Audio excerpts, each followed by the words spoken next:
刚才伟文总裁也特别讲了，这个提示我主要还是要围绕国9条来提高、推动高质量发展的内在要求和重要的着力点。今年以来，先后出台了支持科技的16条、科创板的8条，还有9月份出了并购6条，等一系列的相关的政策和制度的安排，进一步增强了资本市场的制度的相关的包容性、适应性，来支持优质的资源向新质生产力包括支持绿色发展等等这方面来去进一步的集聚。目前战略新兴产业的 A 股的上市公司的数量接近2700家，全国一共是超过5000家公司，里面有2700家是占新产业的。那么今年以来，全市场的并购重组有大概3000起左右。9月份并购6条发布以来，已经有260多家公司披露了资产重组的事项。这是指的这5000家上市公司里面有260家披露上市这个重组事项。特别是在新兴产业里面并购是一个重点。二是突出提升上市公司投资价值投资者是市场之本，上市公司是市场之基。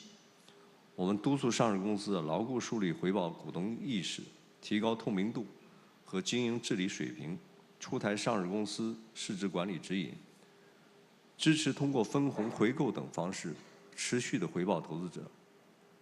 截止到10月末 ，A 股上市公司已公告中期现金分红就有6441亿元，新增披露回购方案1360单，数量和金额都创了历史新高。三是突出加快推进投资端的改革。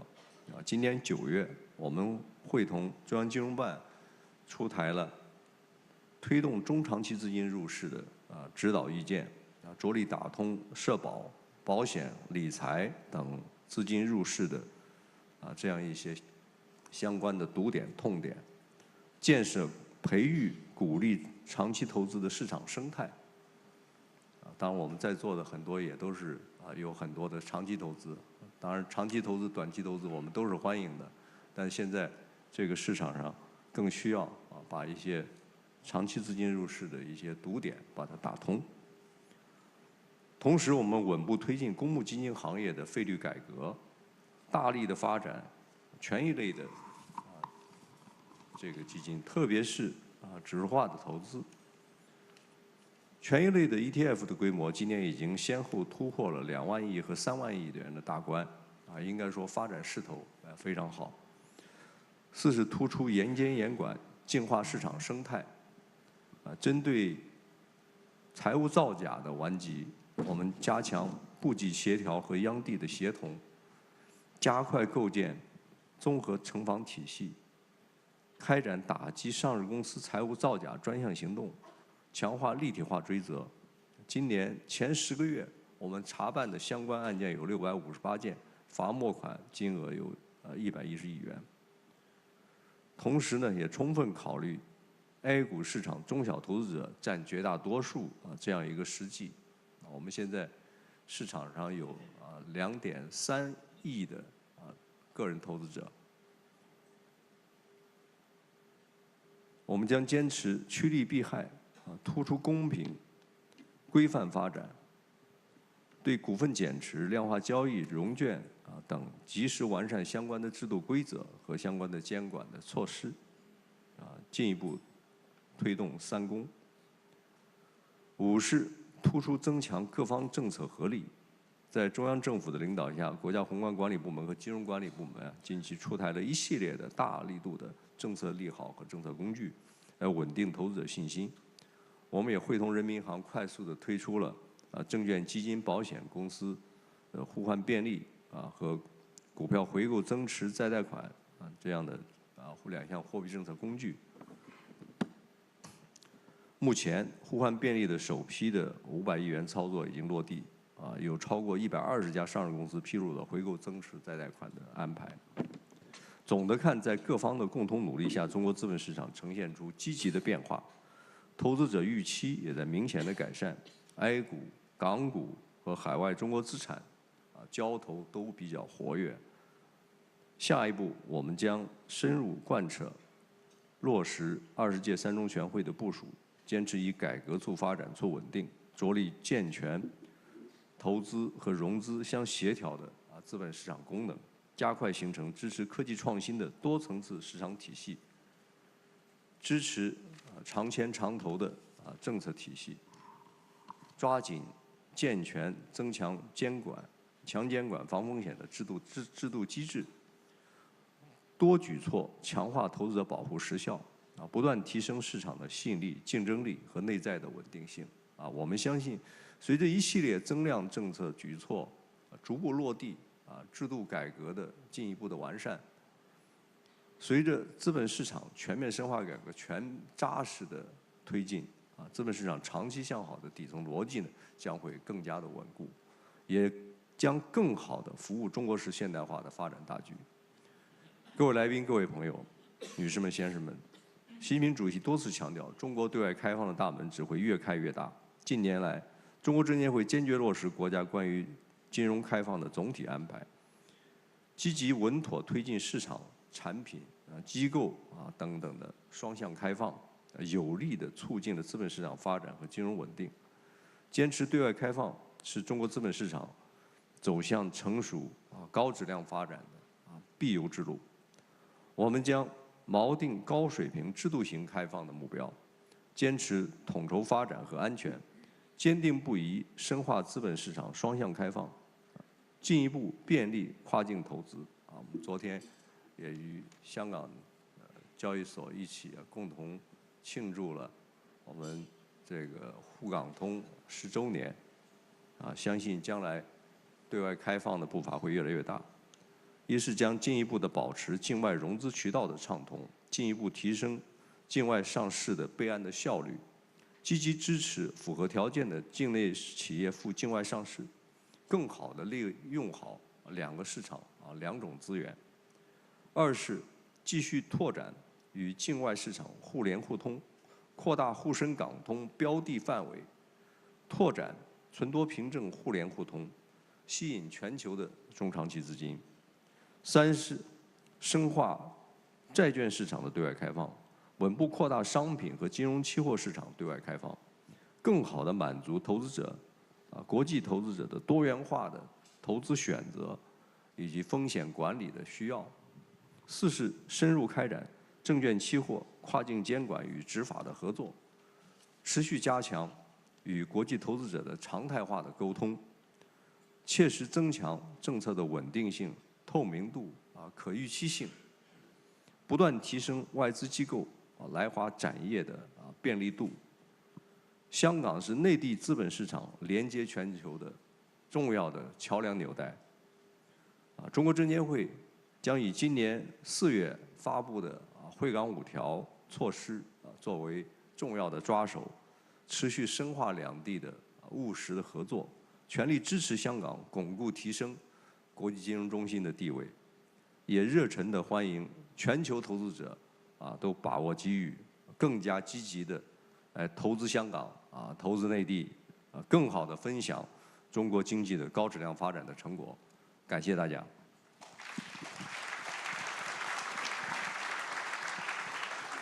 非常感谢吴主席的非常精彩发言。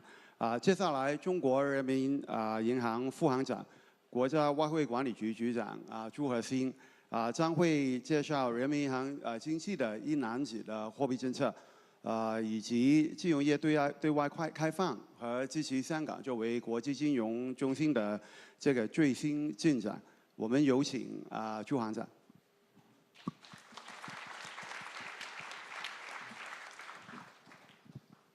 尊敬的陈茂波司长、余伟文总裁，各位嘉宾、各位朋友，来到香港非常高兴，因为见到很多老朋友，也就是新朋友，让我们更加有机会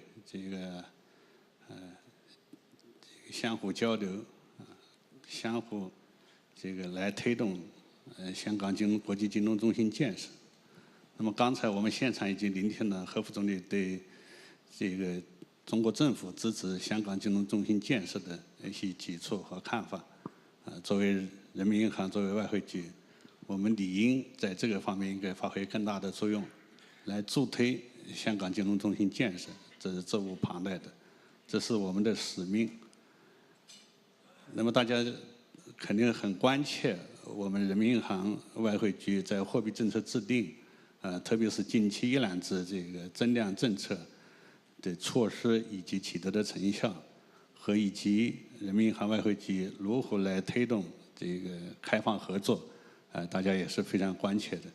那么今天当然主题是怎么来关心支持我们香港国际金融中心建设，那我们刚才说责无旁贷的，所以今天和大家做一些分享，做一些交流。那么一揽子的政策大家已经可能耳熟能详了，那么今天在这个现场我给大家再报告一下我们的一揽子的政策的相关的举措以及取得的成效。这里边核心的问题就是货币政策和一些具体的政策怎么在落地见效，落地见效，我再跟大家分享一下。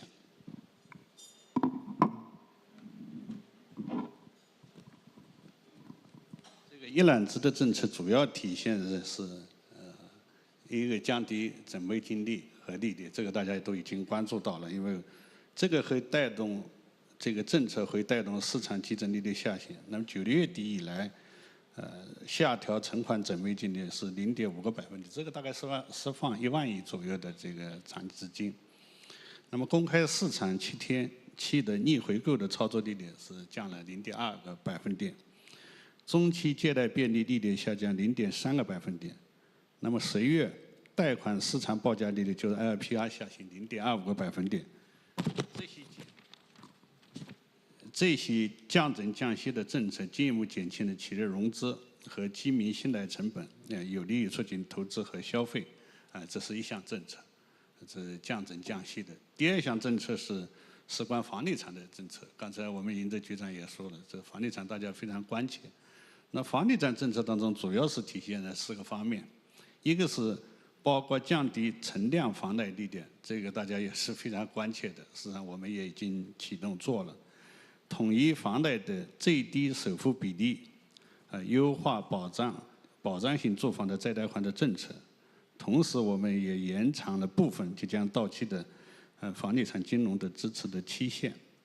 其中我们作为各位市民老百姓比较关心的就是关于存量房贷利率的调整，这个是中央的一个重大的政策，而且体现了惠民生的一些政策。那么这个效果是平均每年减少家庭支出的利息支出大概1500亿，惠及5000万人，5000万户家庭。我们也注意到，随着相关政策逐步落地见效，房地产市场已经出现一些积极的变化。因为我们也非常关注这样的一些状况的变化，特别关心市场上近期，比方说看房的这个人群是不是在增加。第二个交易量是不是在增加？也向各位报告一下，看房量的这个数量在上升，交易量也在上升，这说明政策在逐步的得到了显现。那第3个方面当然跟我们吴主席有关的，刚才他已经说了，非常关切的关于我们资本市场。那人民银行呢尝试了2项货币政策工具，支持我们资本市场稳定的发展。第一项呢是证券基金保险公司互换便利，那么人民银行委托特定的公开市场以及交易商，依符合条件的证券基金保险公司开展互换交易。这个第一期已经启动了，刚才吴主席说了500亿已经开始这个实施了，这是一项政策。第2项政策是关于股票回购增持专项贷款、再贷款，激励引导金融机构向符合条件的上市公司和主要股东提供贷款。这个上面也已经实质性的启动，也有了实质性的成效，实质性的。那么这些举措发布后，首先我们信心在增强了，这个实际上在国内市场也好，在香港市场也好，都能体现出来。那么近期股市、债市、汇市等金融市场反应是比较积极的，而且现在也处在一个平稳向好的阶段，平稳向好的阶段，这是大家关切的一揽子的增量措施，大概是体现在这3个方面。那么大家关心的就是金融业对外开放和支持香港金融中心建设这个事，我也想在这里向大家做个报告。党的20届三中全会强调，开放是中国式现代化的鲜明标识，必须坚持对外开放基本国策，建设更高水平开放型新体制。那么人民银行会同相关金融管理部门，持续完善金融领域外商投资准入前国民待遇加负面清单的管理制度，稳步拓展金融市场互联互通，为外资机构来华转业投资创造友好包容的营商环境。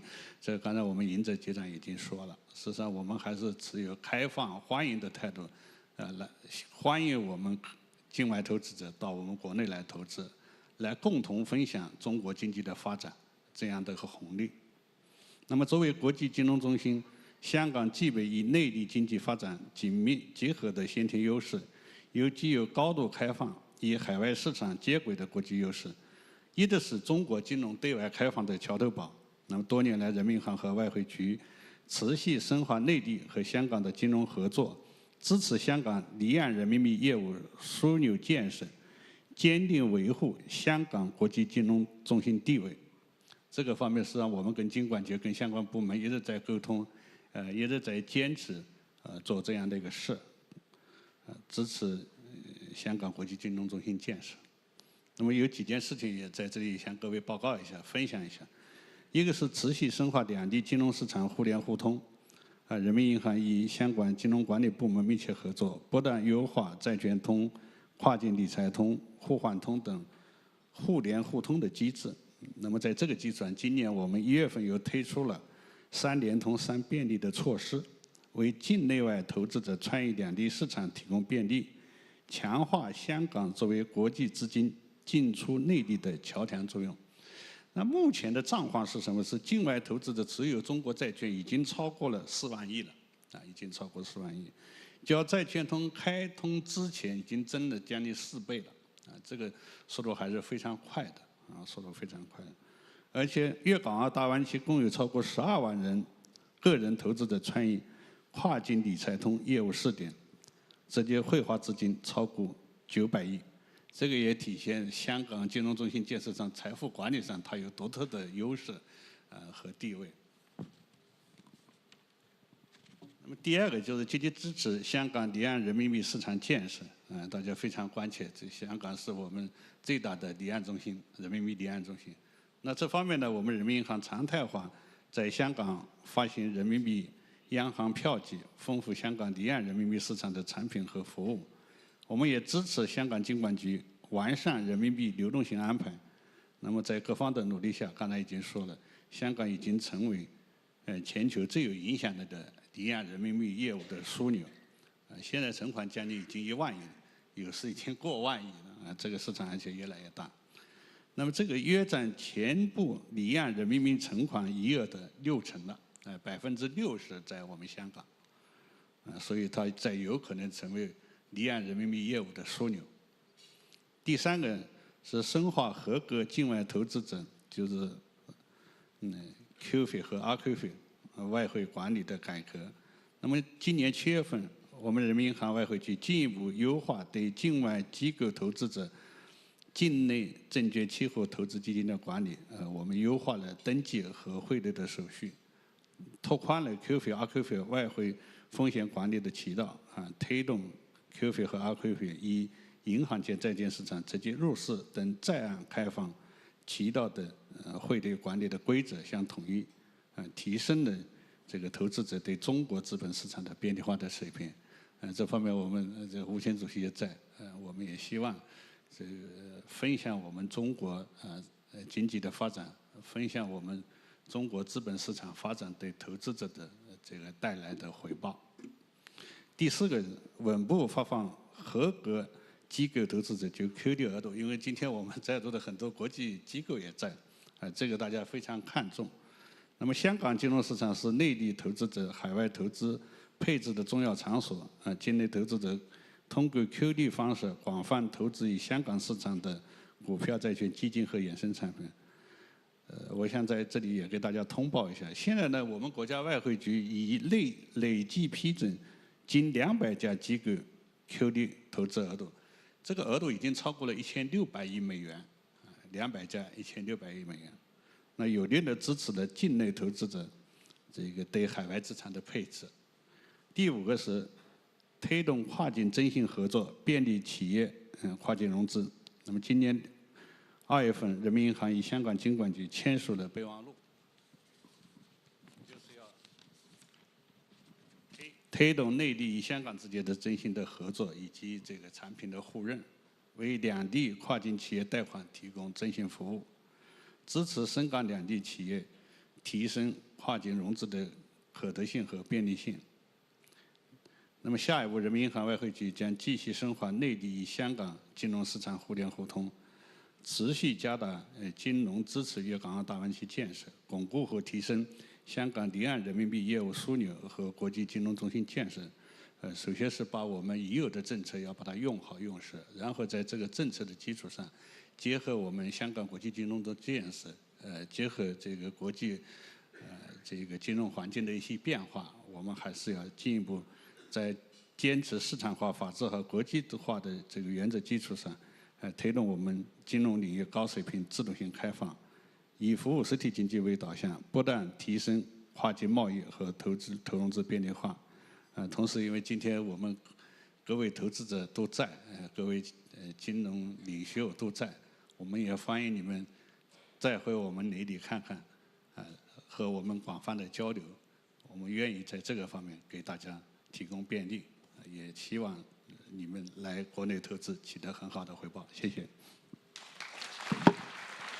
我们非常感谢朱行长的发言，我们的时间已经够了，所以我们再用热烈的掌声感谢我们3位嘉宾，谢谢。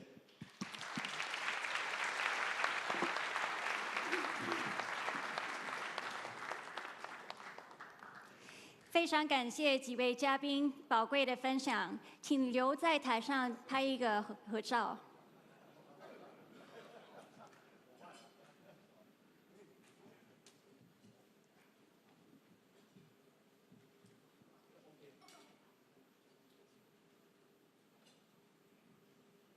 感谢。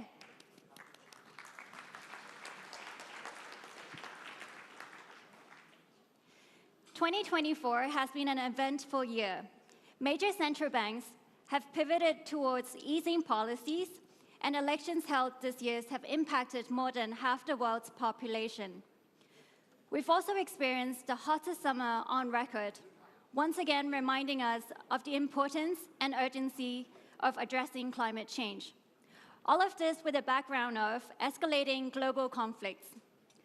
What can we draw from these developments, and how should we navigate this complex landscape? Let's hear from our speakers for the next panel. Let us now welcome our moderator, Arthur Yoon from the HKMA, and our panelists, Jane Fraser from Citi, Colin Keller from UBS, Jean Lemierre from BNP Paribas, and Kanasugu Mike from MUFG. Thank you very much. Arthur, over to you. Thank you, Teresa. Good morning, everyone. I hope you have heard a lot of very useful information from the first panel. The first panel is about mainland China and Hong Kong. The second panel is more outward-looking. We'll look at the rest of the world. Indeed, the global economy is navigating one of the most complex periods in recent histories. Look everywhere, we have military conflicts in different parts of the world.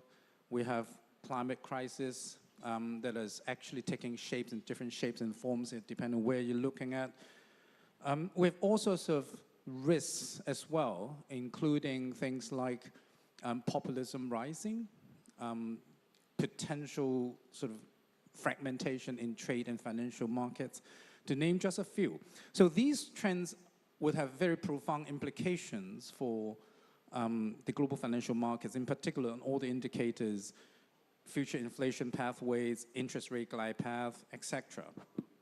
So it's good that we have put together a panel of distinguished speakers to help us to, first of all, tee up the issues and also try to go through some of the possible ways of navigating these very complex trends. So let's go, in interest of time, let's go straight into discussion. Let me start with Jane.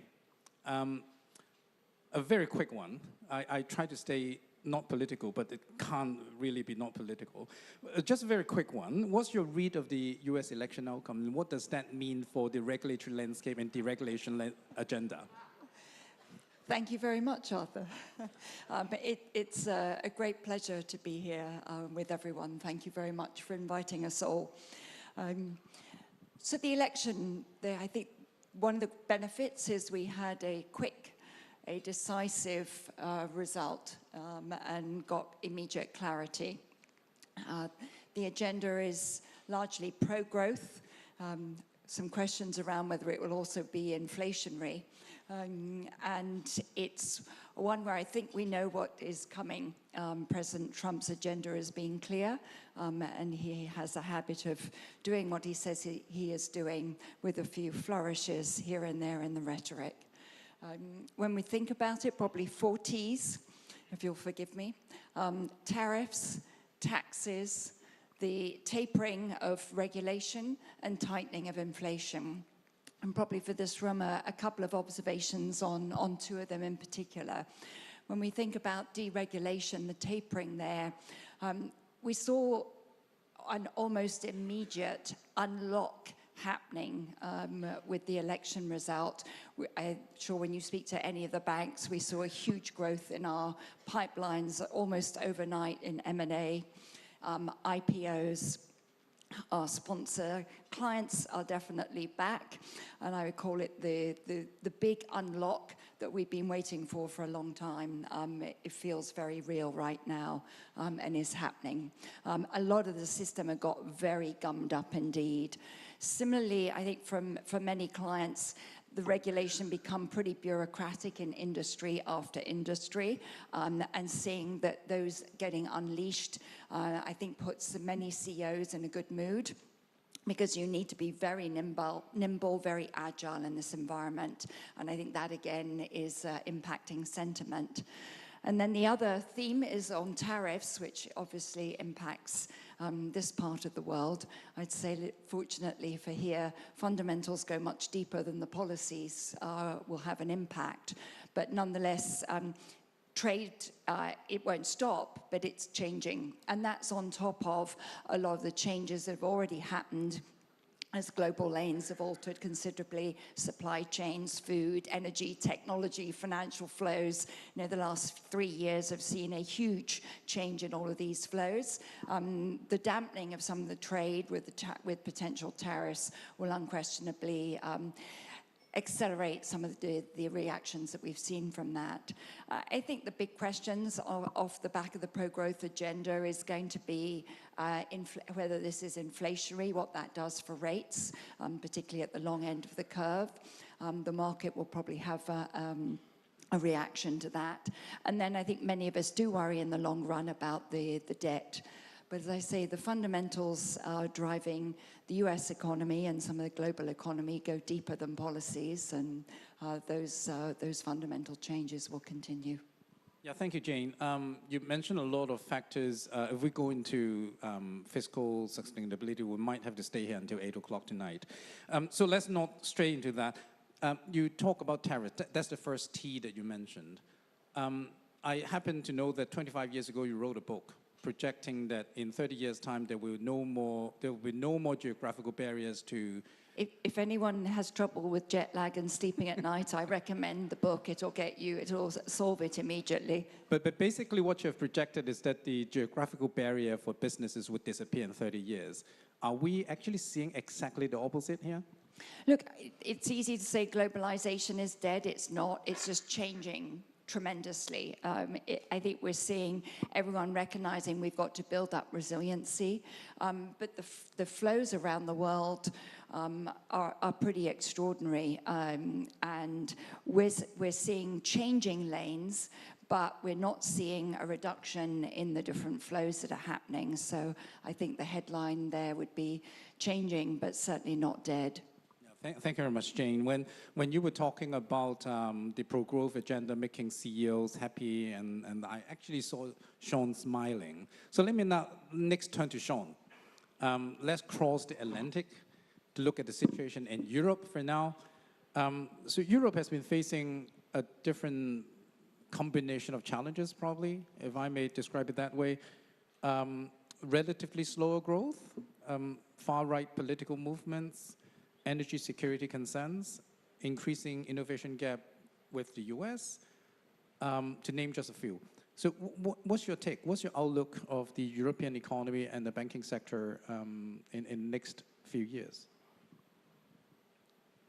Good to be here. Thank you for the invitation. In a nutshell, all of us around the world, we face challenges, including the US. Listening to your presentation, it could be as if there were no challenge in the US. There are, and Jane was very clear on this, there are challenges. All of us, we have massive challenges. Why? Probably because of COVID, because of monetary policies supporting people at the time of COVID and inflation, because of a successful development of globalization, which has brought a lot to many people, but also creates difficulties and requires adjustments. So all of us, we have these challenges, and this is what we see at the political level. Now, what about Europe? We have challenges we know quite well. One is cost of energy. And it has a lot to do with a war in Europe, which is the war in Ukraine. Cost of energy is a big challenge, which is being addressed. The second one is deepening what we call the single market. We have done this for long. We need to continue to do it. The third challenge would be, in my view, mobilizing in a more efficient way the long-term savings of Europe. May I make a remark on this? Because this is always forgotten. Europe is a continent of savings, and we export savings. Notably, we export a lot of savings to the US. Of course, a question, and that's good. We have no difficulty to do it.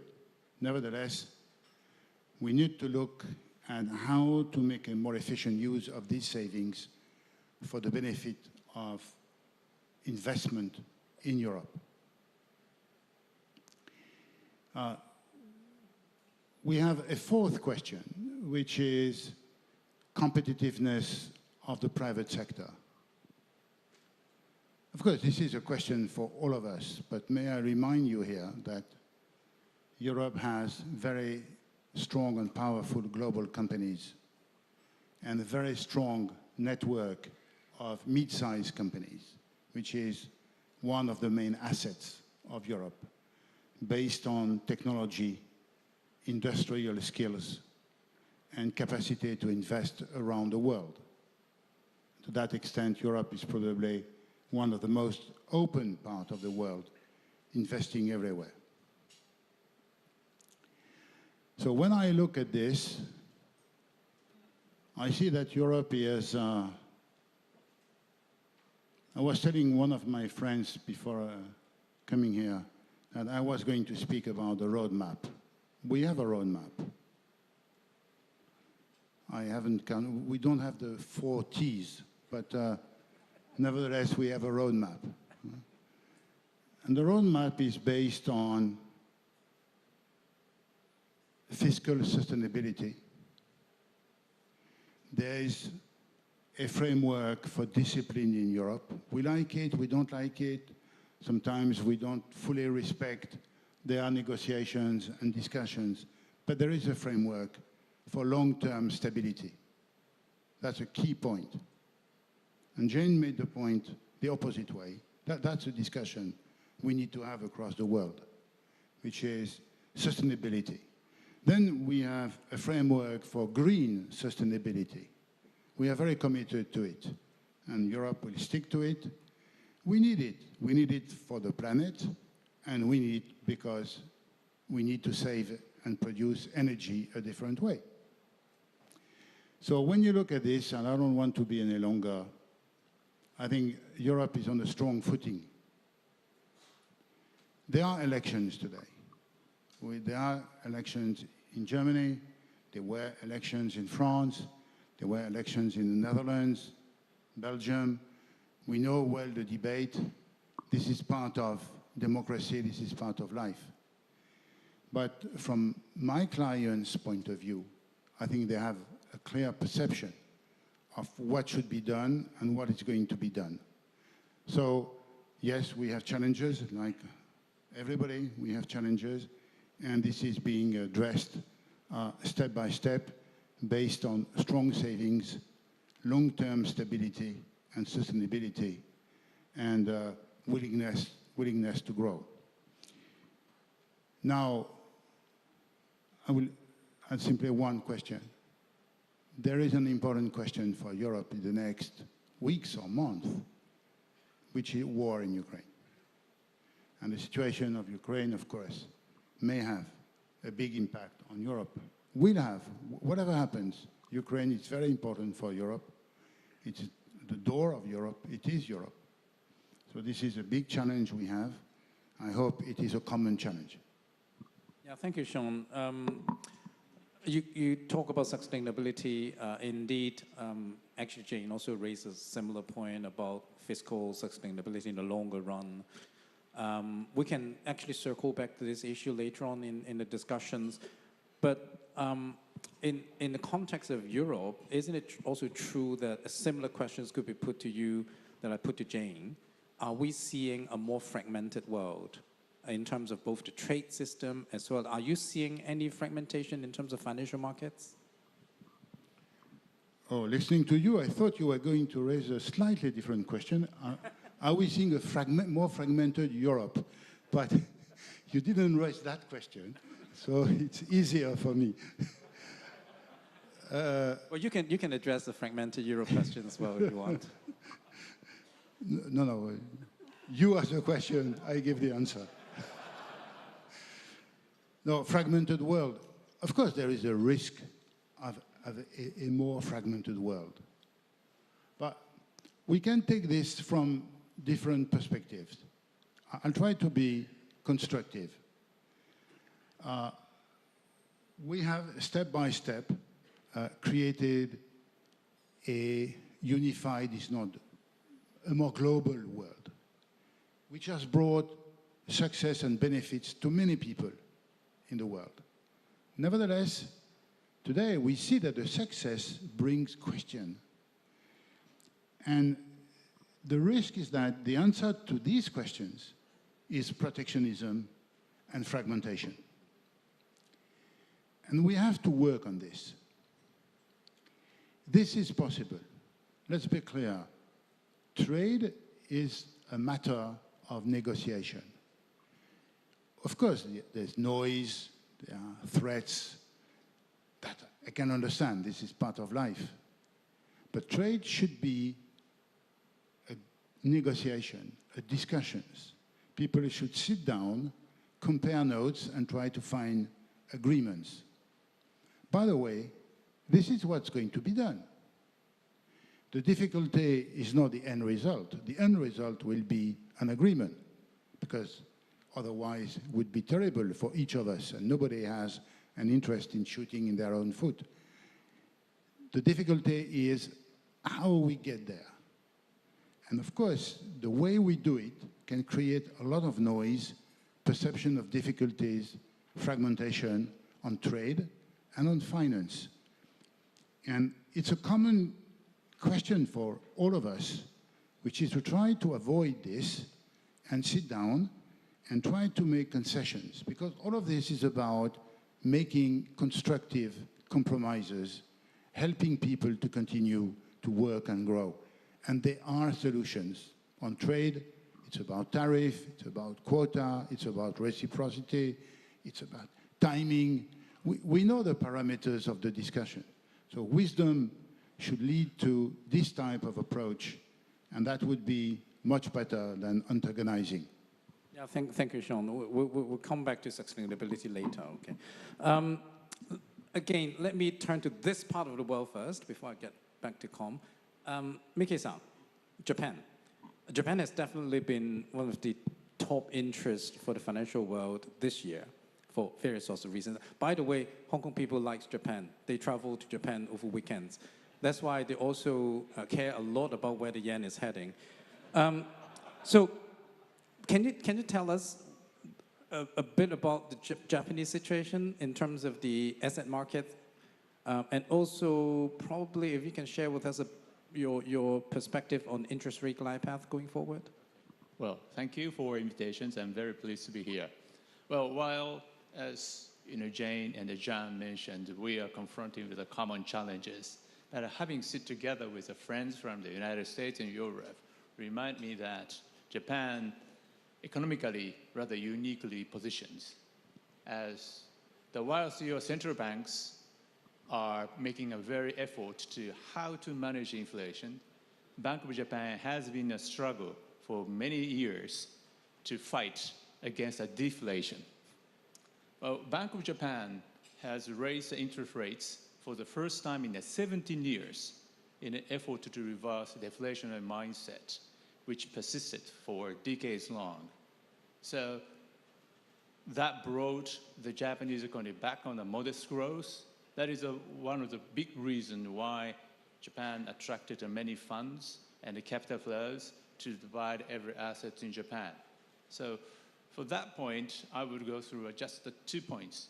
The first one is undervaluations of Japanese assets. What I meant is that the capitalizations of a stock exchange market has been below the level which achieved in the late 80s. It's the first time in this year's July that which surpassed the Nikkei index of 42,000 yen, which is a historical high, but achieved for the 3 decades after. And yet, the PE ratio is around 15 to 60 compared to the 30 times of S&P. So that means the valuation of the yes, still low, relatively low. And looking at the other asset class, like a real estate, the total valuations of real estate in Japan has recorded the $17 trillion in late 80s. The current valuations of a real estate in Japan is just $9 trillion, just half of what they achieved at the peak at the late 80s and 90s. So that shows undervaluations of Japanese assets, and also the Japanese yen is weaker right now. The second point is improvement of corporate fundamentals in Japan. The companies listed, which comprises TOPIX indices, recorded the historical high net profits for 3 consecutive years. But that said, well, as I mentioned, PE ratio is still relatively low, and as the initiatives of corporate governance reforms is progressed, Japanese executives become more conscious of shareholders and the capital efficiency. That resulted in the unwinding, massive unwindings of cross-shareholdings, and the total annual dividends was doubled over the past 10 years, and also our share buybacks was increased by 10 times over 10 years. So that shows how corporate fundamentals of Japan has improved. So that would possibly attract more. And in fact, having been in Hong Kong, I hear from my friends in Hong Kong who says, I'm buying a house in Niseko or in Tokyo. So you already know all these facts. And about that, you asked me about the perspective of Bank of Japan's interest rates policy. Yeah, interest rate policy. Okay. What's your take on the outlook? Okay. Well, our house view is the Bank of Japan may raise the interest rates once more, by the end of fiscal year, I mean by the March next year, and twice more by March 2026, making the policy rates to a neutral rate. In Japan, that is considered to be a 1%. So there is some people who express a concern that whether the Japanese economy is durable even for that level of interest rates. I would say that that wouldn't be much of a trouble for the Japanese economy, because the corporate sectors, the many corporates are still decreasing their net borrowings, and even SMEs, which is considered to be financially vulnerable to a rate increase, has some multiple 10 times the interest rate coverage ratio, which is the highest in the past 30 years. And the household sectors, on average, deposit of household sectors is the 10 million yen more than they're borrowing. So overall economy is quite durable for the rate increase for that level. You did mention that this is your house views. That's your house views. Yes. Do you care to share with us your my view. Personal view? Thank you very much. Well, I think our rate increase will be more accelerated, because there is a more inflation pressure, especially after the change in the leadership in the many countries, and they put more effort in the economic stimulus. That would put some more pressure on the inflations, and that would impact on the Japanese yen rate, which is still already up to the 150, 155. That is very weak. And the Japan economy are not that export-driven. Therefore, weaker yen would have a negative impact rather on the Japanese economy. So that would possibly, make some change of the mind of the Bank of Japan. Yeah, thank you very much, Miki-san, for your sharing also your personal views on interest rate glide path. Com, let me turn to you. So UBS has always had a very strong presence in Asia. Given all that we've heard, what's happening around the world, the very complex landscape, what's your take on the outlook for the APAC region in terms of growth, in terms of some of the complexity that we're seeing? Well, first of all, thank you for having me here, and compliments to the Financial Secretary and Eddie for the growth of this conference in its third iteration, which is significantly heftier than it was when it started. And also, thank you for asking me a question where I'm not going to upset my good friends Mark Rowan and John Gray. Specifically in wealth management in Asia, we've been here 60 years, and in China we've been here 30 years. APAC represents the largest pro rata growth in billionaires. You're looking at an asset pool of about $3.7 trillion. Up to 2030, you're going to see a wealth generational transfer of almost $6 trillion. And China over time will be a multiple of that. So we see this as an incredibly strong area for what we do best, which is wealth management. But also the interesting thing about the APAC region, unlike the United States, is that the interconnectivity between investment banking and wealth management is very strong, mainly because the number of global family offices, owner proprietors, and so on. So we also have a very strong investment bank in this region, supplementing our wealth management business. Clearly, the demographics are incredibly strong. We have a two-pronged growth strategy for UBS post the Credit Suisse acquisition. Asia is a major fork of that. The other, of course, is our US strategy. Specifically, we brought Iqbal Khan across as president to Asia. He actually runs our global wealth management business, which is underscoring just how important we view this region. So we will continue to invest here, we will continue to grow. We heard today from Chairman Wu and the head of the other regulators and the Vice Premier about the opening up of markets. I think China and Hong Kong are ahead of Europe on its opening up of markets, capital markets access, and should be applauded on that. And they see this as an issue of strategic autonomy. So that actually plays very well into a firm that represents a wealth management business. Thank you very much for that. But against all those backgrounds of increasingly complex landscape, are there any risks that you think the Asia-Pacific region should particularly watch out for? Well, You know, one of my mantras is you only worry about what you can control, and I cannot control tariff risk and global thermonuclear war or whatever it might be. So I think in terms of where we are, Asia itself has very good core growth, 4.6%. Even if you look at the tariff effect on China, which will significantly affect Chinese growth, we think China can do quite a lot in terms of remediating that. And also, as we've heard from certain commentators, there has been, and I totally agree with Jane on this, there is no end of globalization, but there has been a strengthening of cross-regional ties, which I think will mitigate some of those effects quite considerably. Thank you very much. There is another question I want to put to you. It has nothing to do with the complex world, but with complex merger.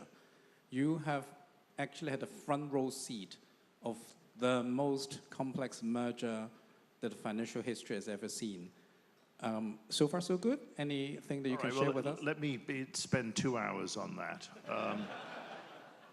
Number one, I want to make it very clear that resolution would have worked for Credit Suisse, but it would have been very messy. The theory is that G-SIFI banks do have resolution plans, and can they work? The risk is that resolution by definition is contagious and can be a contaminant. So obviously having a private solution is always better for these G-SIFIs should these things happen, and they may happen again. The only note of caution I would give, and we saw this in 2008 with another well-known American bank, if you step in to do the right thing, which in our case was bailing out Credit Suisse and stabilizing the system, what you can't have is post hoc penalties over and above what was agreed at the time. So I think a lesson for global regulators must be, if somebody steps in to do the right thing, that is the right thing, and it should be appropriately rewarded. Secondly, what we found out about Credit Suisse was that this was not an issue of capital. I'm ranting now, Arthur, so you're to forgive me, right?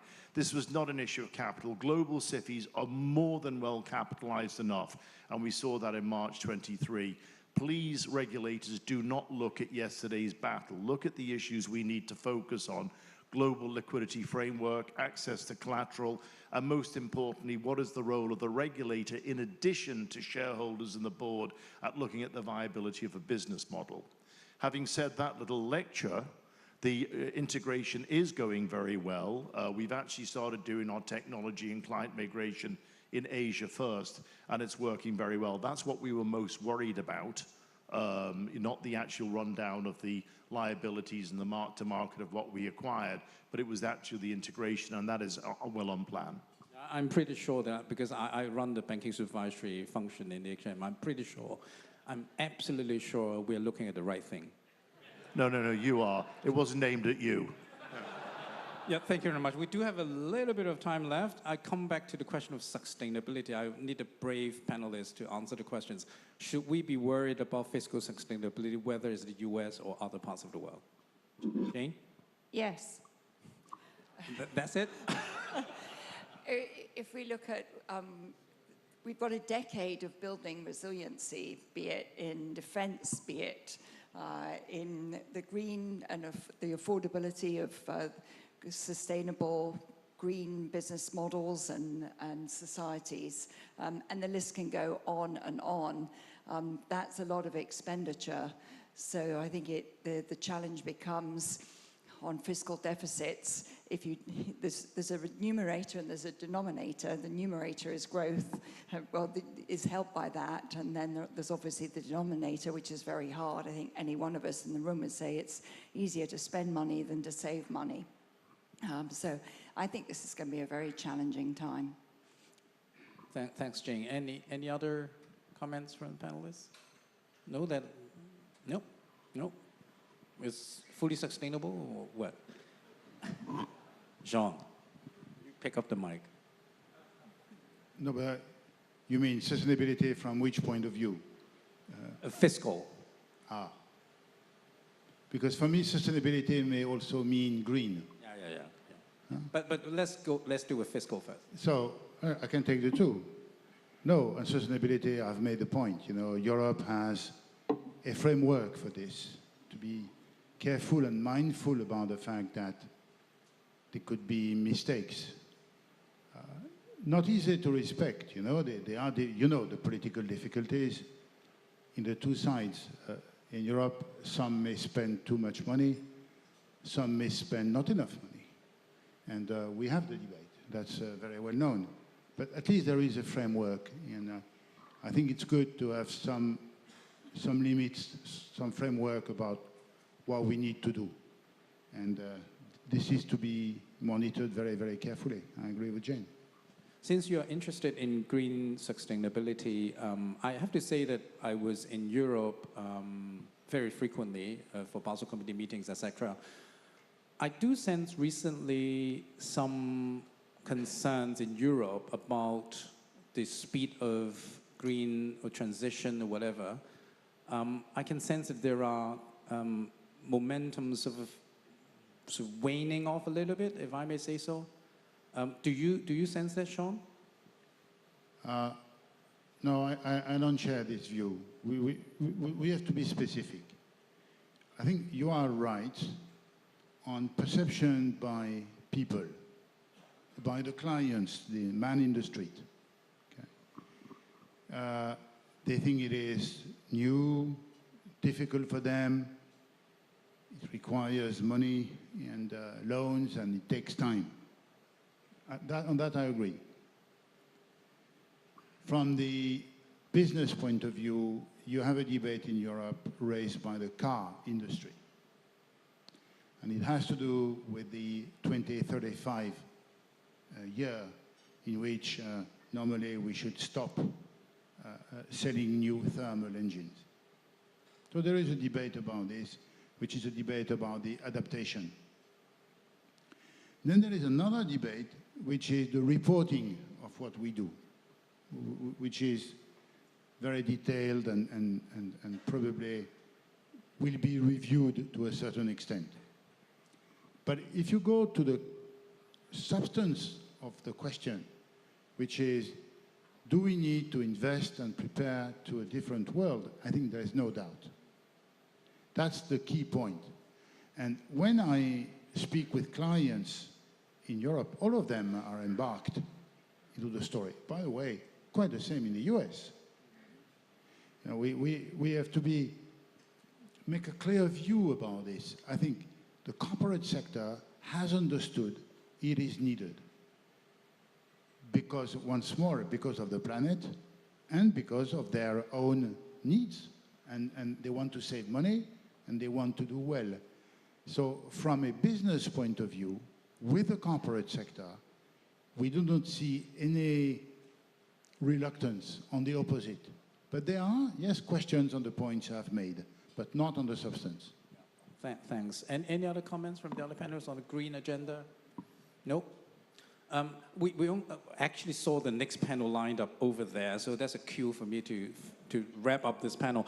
But let me just wrap it up by asking one very quick question to all the panelists. In the next 12 to 18 months, if I ask you to pick one challenge that we should be worried about, what should that challenge be, and which business line would particularly be impacted? Should we start with Jane again? The one that keeps me up at night is cyber. I think the combination of fraud, AI, cyber, we're seeing cyber getting democratized. There are multiple different bad actors out there, and you have to get it right every single time to stop it, and they only need to get it right once. Yeah, thanks. Colin?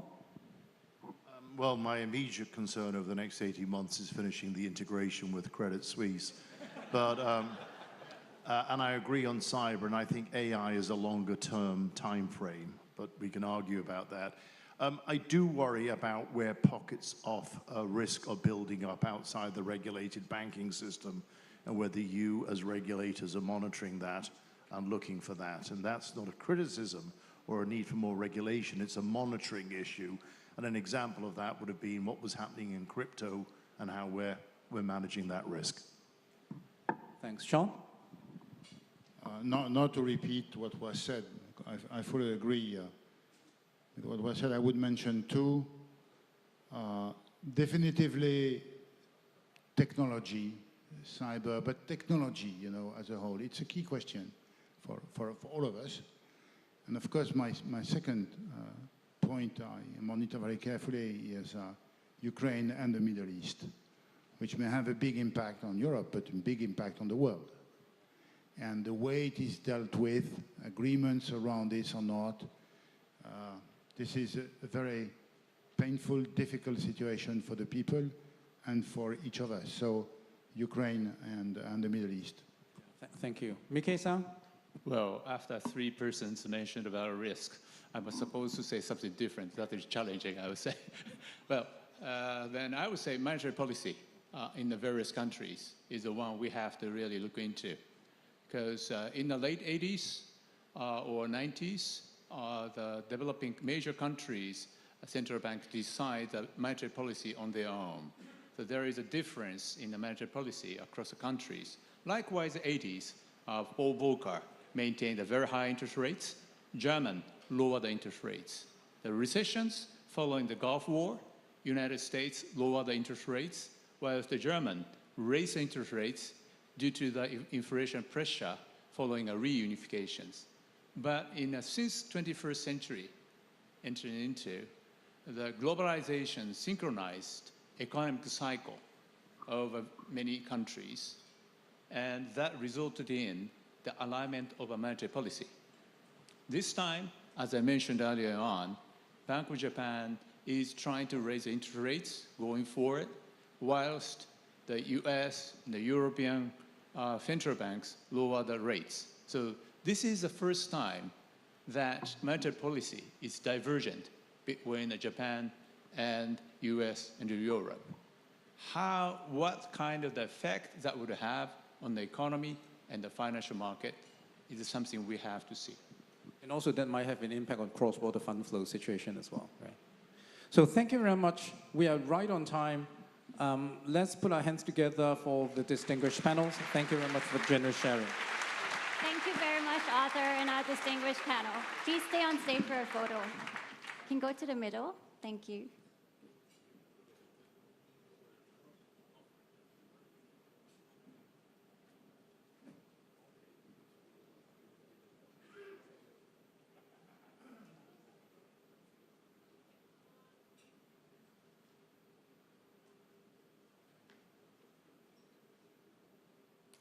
Thank you. Please remain on stage for our photo for our media on the right. Oh, please. Oh, okay. I guess we'll stay with the official photographer then. Thank you. You can go off the stage, yeah. So we've just heard about the complexities and the risks that we must navigate. What do they mean for business? In this next session, our panelists will share their views on what they see as the most compelling opportunities, the key risks that they anticipate, and the investment themes likely to emerge in the coming months. Let us now invite our moderator, Howard Lee from the HKMA, and our panelists, Jonathan Gray from Blackstone, Ron O'Henley from State Street, Ted Pick from Morgan Stanley, Mark Rowan from Apollo, and David Solomon from Goldman Sachs.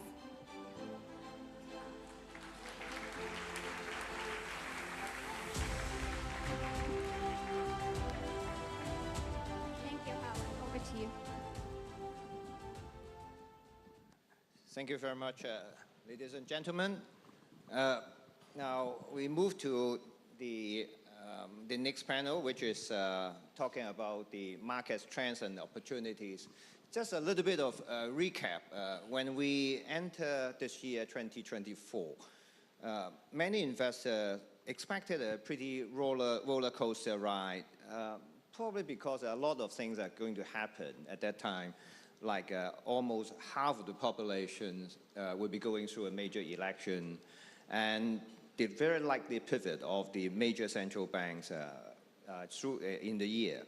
Now, what it turned out that for investor, it was a pretty robust start of the global markets, and then fueled by very strong growth and excitement around AI, and also it drove a lot of developed market equities to all-time highs.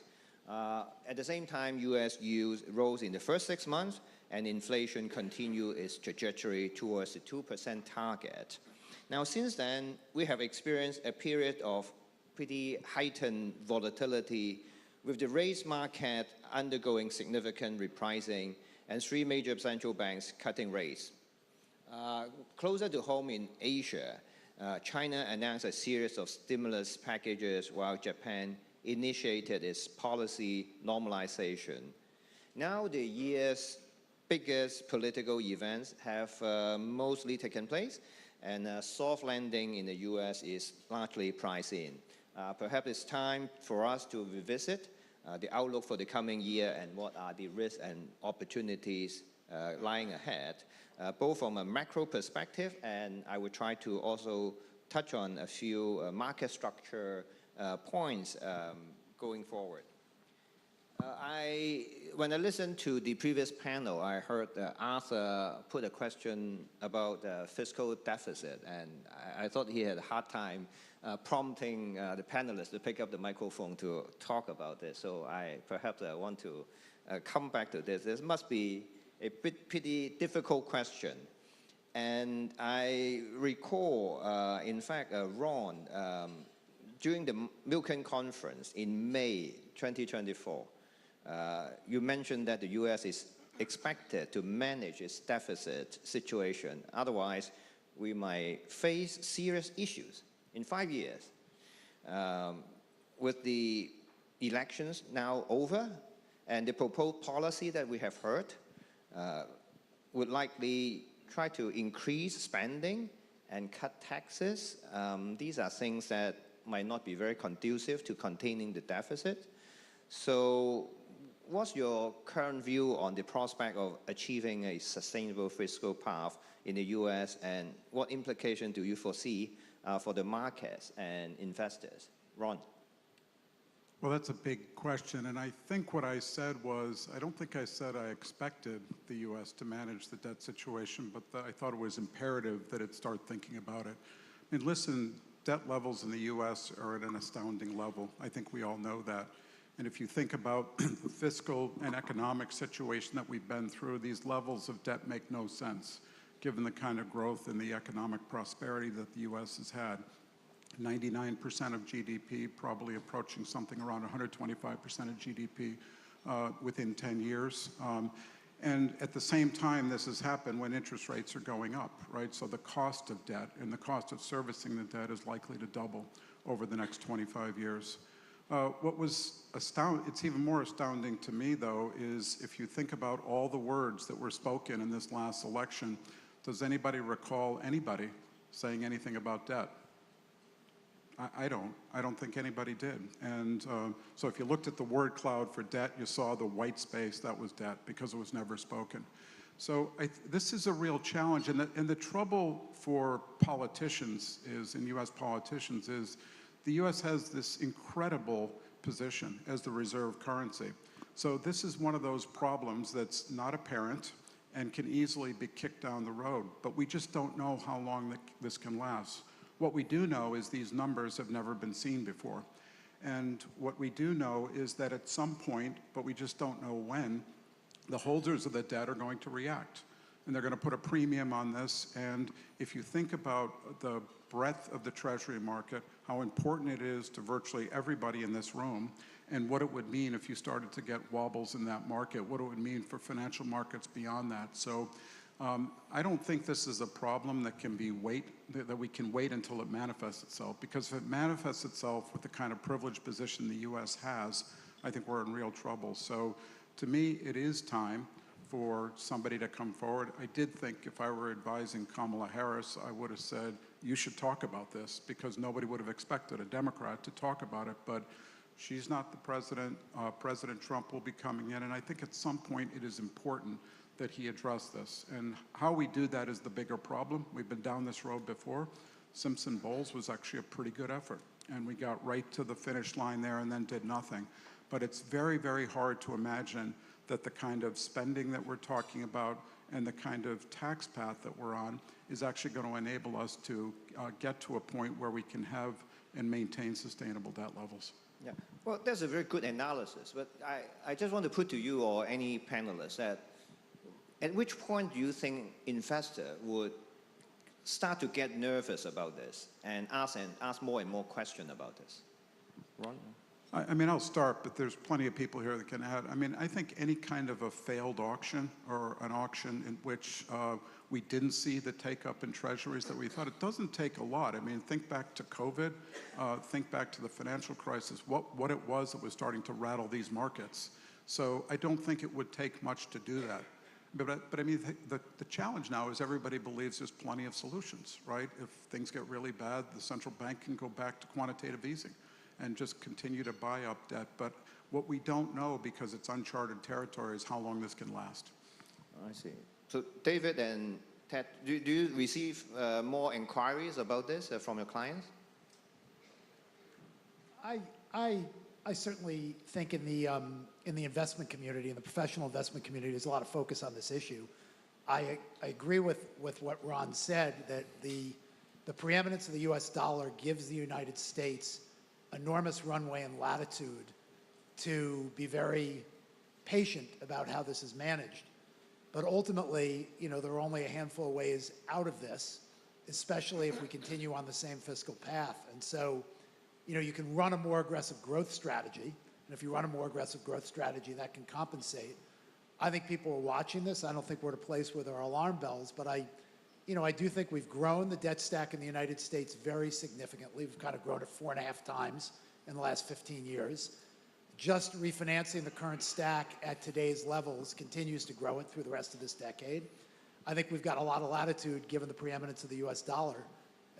But at some point in time, there'll be some event that creates more focus around this if we don't create a growth strategy that allows the current trajectory that we're on to rebalance in some way, both a growth and spending strategy to allow it to rebalance. Okay, very good. And for a reason, I'm not putting this question to Mark, but if you volunteer to answer it, I don't mind. I was so happy to see Ron on the hot seat here. Okay, perhaps I turn to Ted for a question that's slightly different, but a related question. And I look at my record, and I find out that you say a couple of times that we are seeing the end of financial repression. Now, when you said that, what was the most important market shift that you had in mind when you keep mentioning this? And now, with the general expectation about the U.S. fiscal situation, very little political appetite to really contain the deficit. And on the other hand, a few inflationary factors seem to be coming up and going in force, like supply chain rewiring, climate transition, and higher military spending, and aging population. Now, are you worried that some form of financial repression would be creeping back in with inflation moving up faster than short-term rates, and how should firms like Morgan Stanley position themselves for such changes? I think that was Ron who said that. Well, we had 15 years of zero rates and zero inflation, and something was going to happen eventually to take us off of that.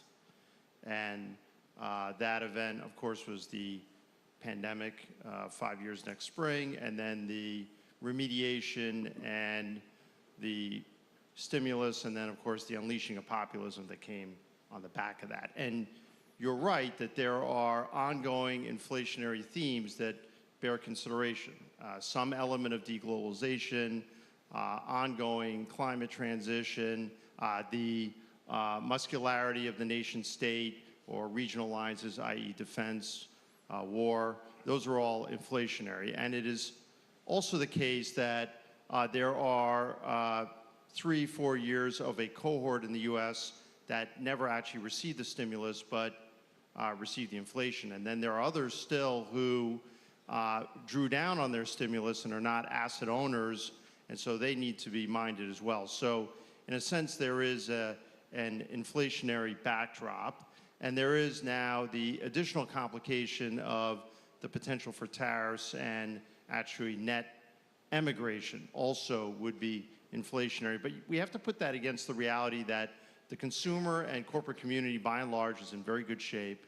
The economy continues to grow, and that is a good thing.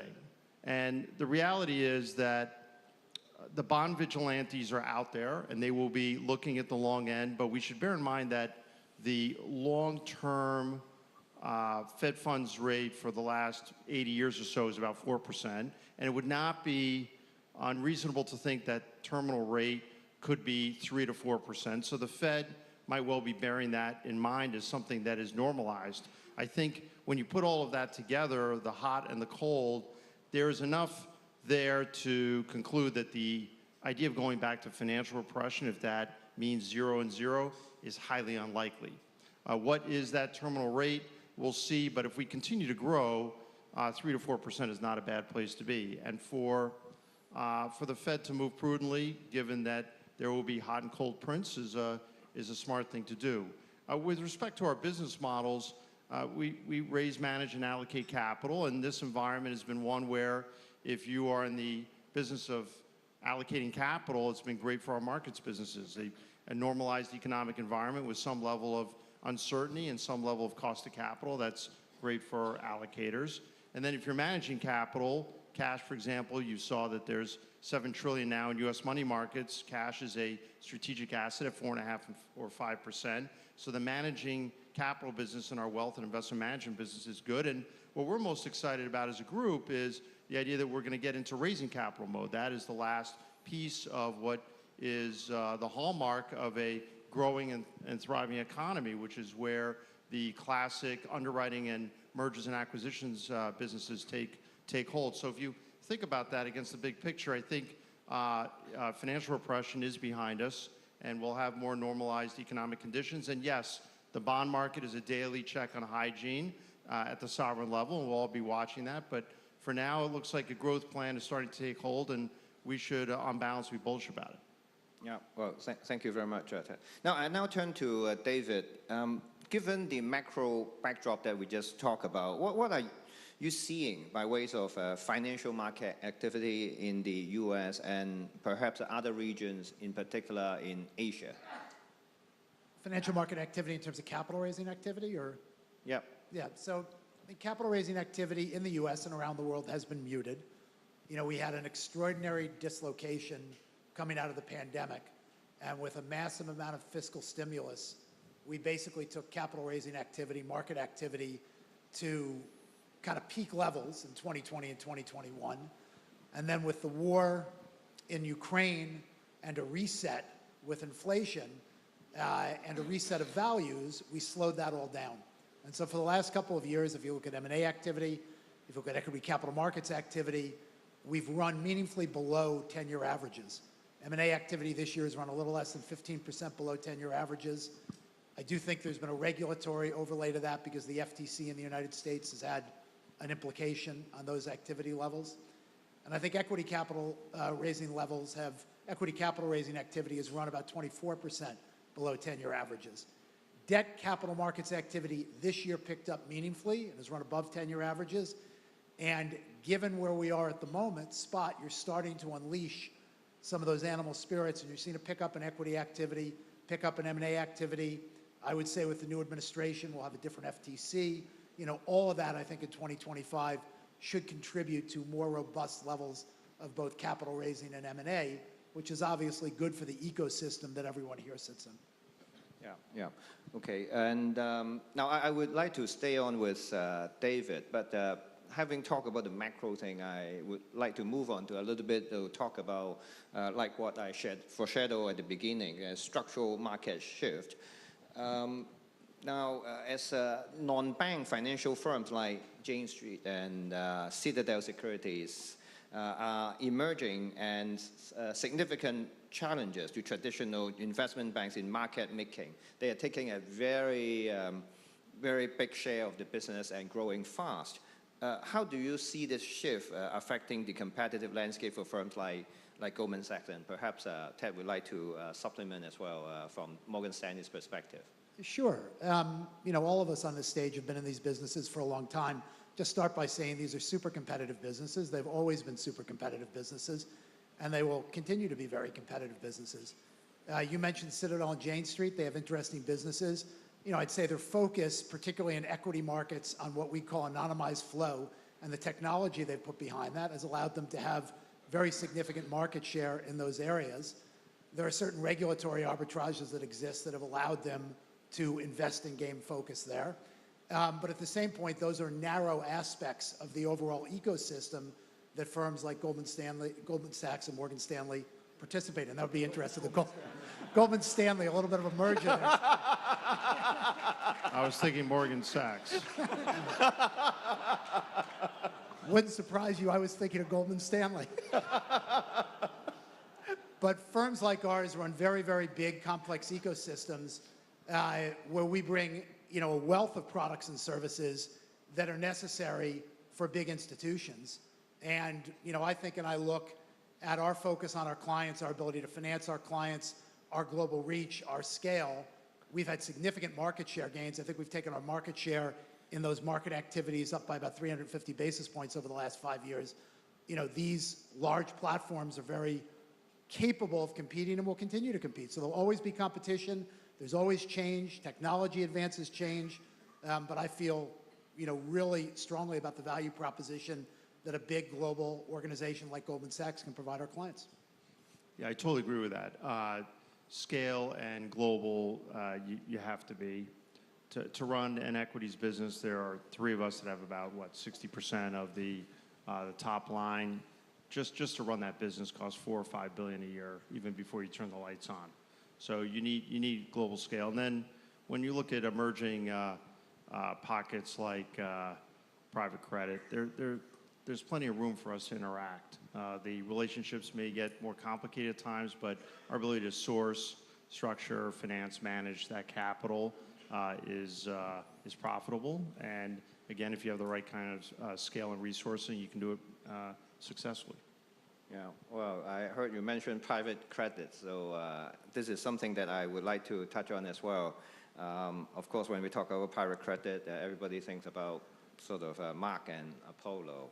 Now, we heard a lot of these suggestions that private credit managers are really taking the lunch of traditional banks as well, and with the booming private credit market and regulators around the world, many of them also are concerned whether this is going to cause a systemic risk to the financial system with the growth of private credits being less regulated, less transparent as compared to banks lending. So, so I wanted to see your take on this, and also for Apollo, while people say that you're taking the lunch from banks, you are having some collaboration with certain banks like Citi and BNP Paribas. So do you see them as friends or frenemy, or so what's your take? So first, I consider the bankers to be very smart. So it's not just 2 banks, it's actually 12 banks. And it'll be 15 banks by the end of the year, including partnerships with many of the people here. And so we have found commonality of interest. And what's been interesting to me is the discussion with global regulators, because I think that's actually a more interesting way to come at it. We all grew up in an environment. I look at the kind of experience level in the room rather than saying age. The experience level in the room. And we grew up with an innate belief. We think private is risky and public is safe. We know in our bones that's true. And 40 years ago, which is how long ago I started, it was true. Private was 3 products: venture capital, private equity, and hedge funds. All risky, but also all in the right way, used perfectly.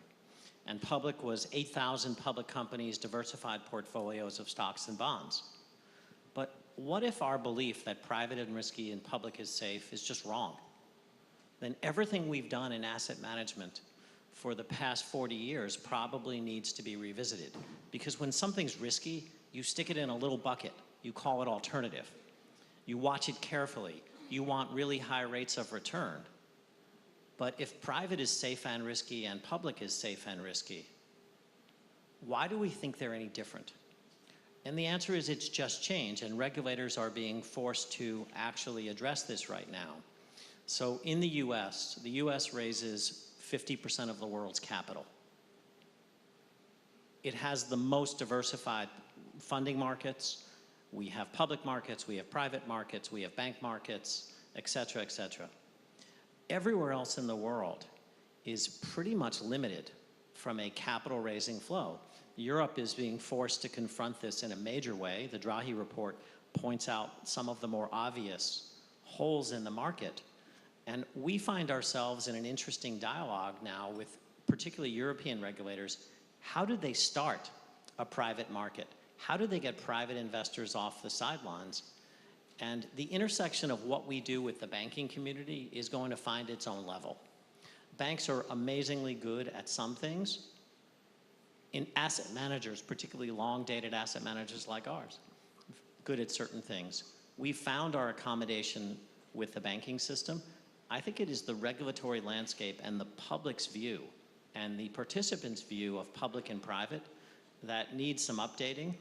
And some of the things we're doing, particularly with Ron, actually are going to call the question.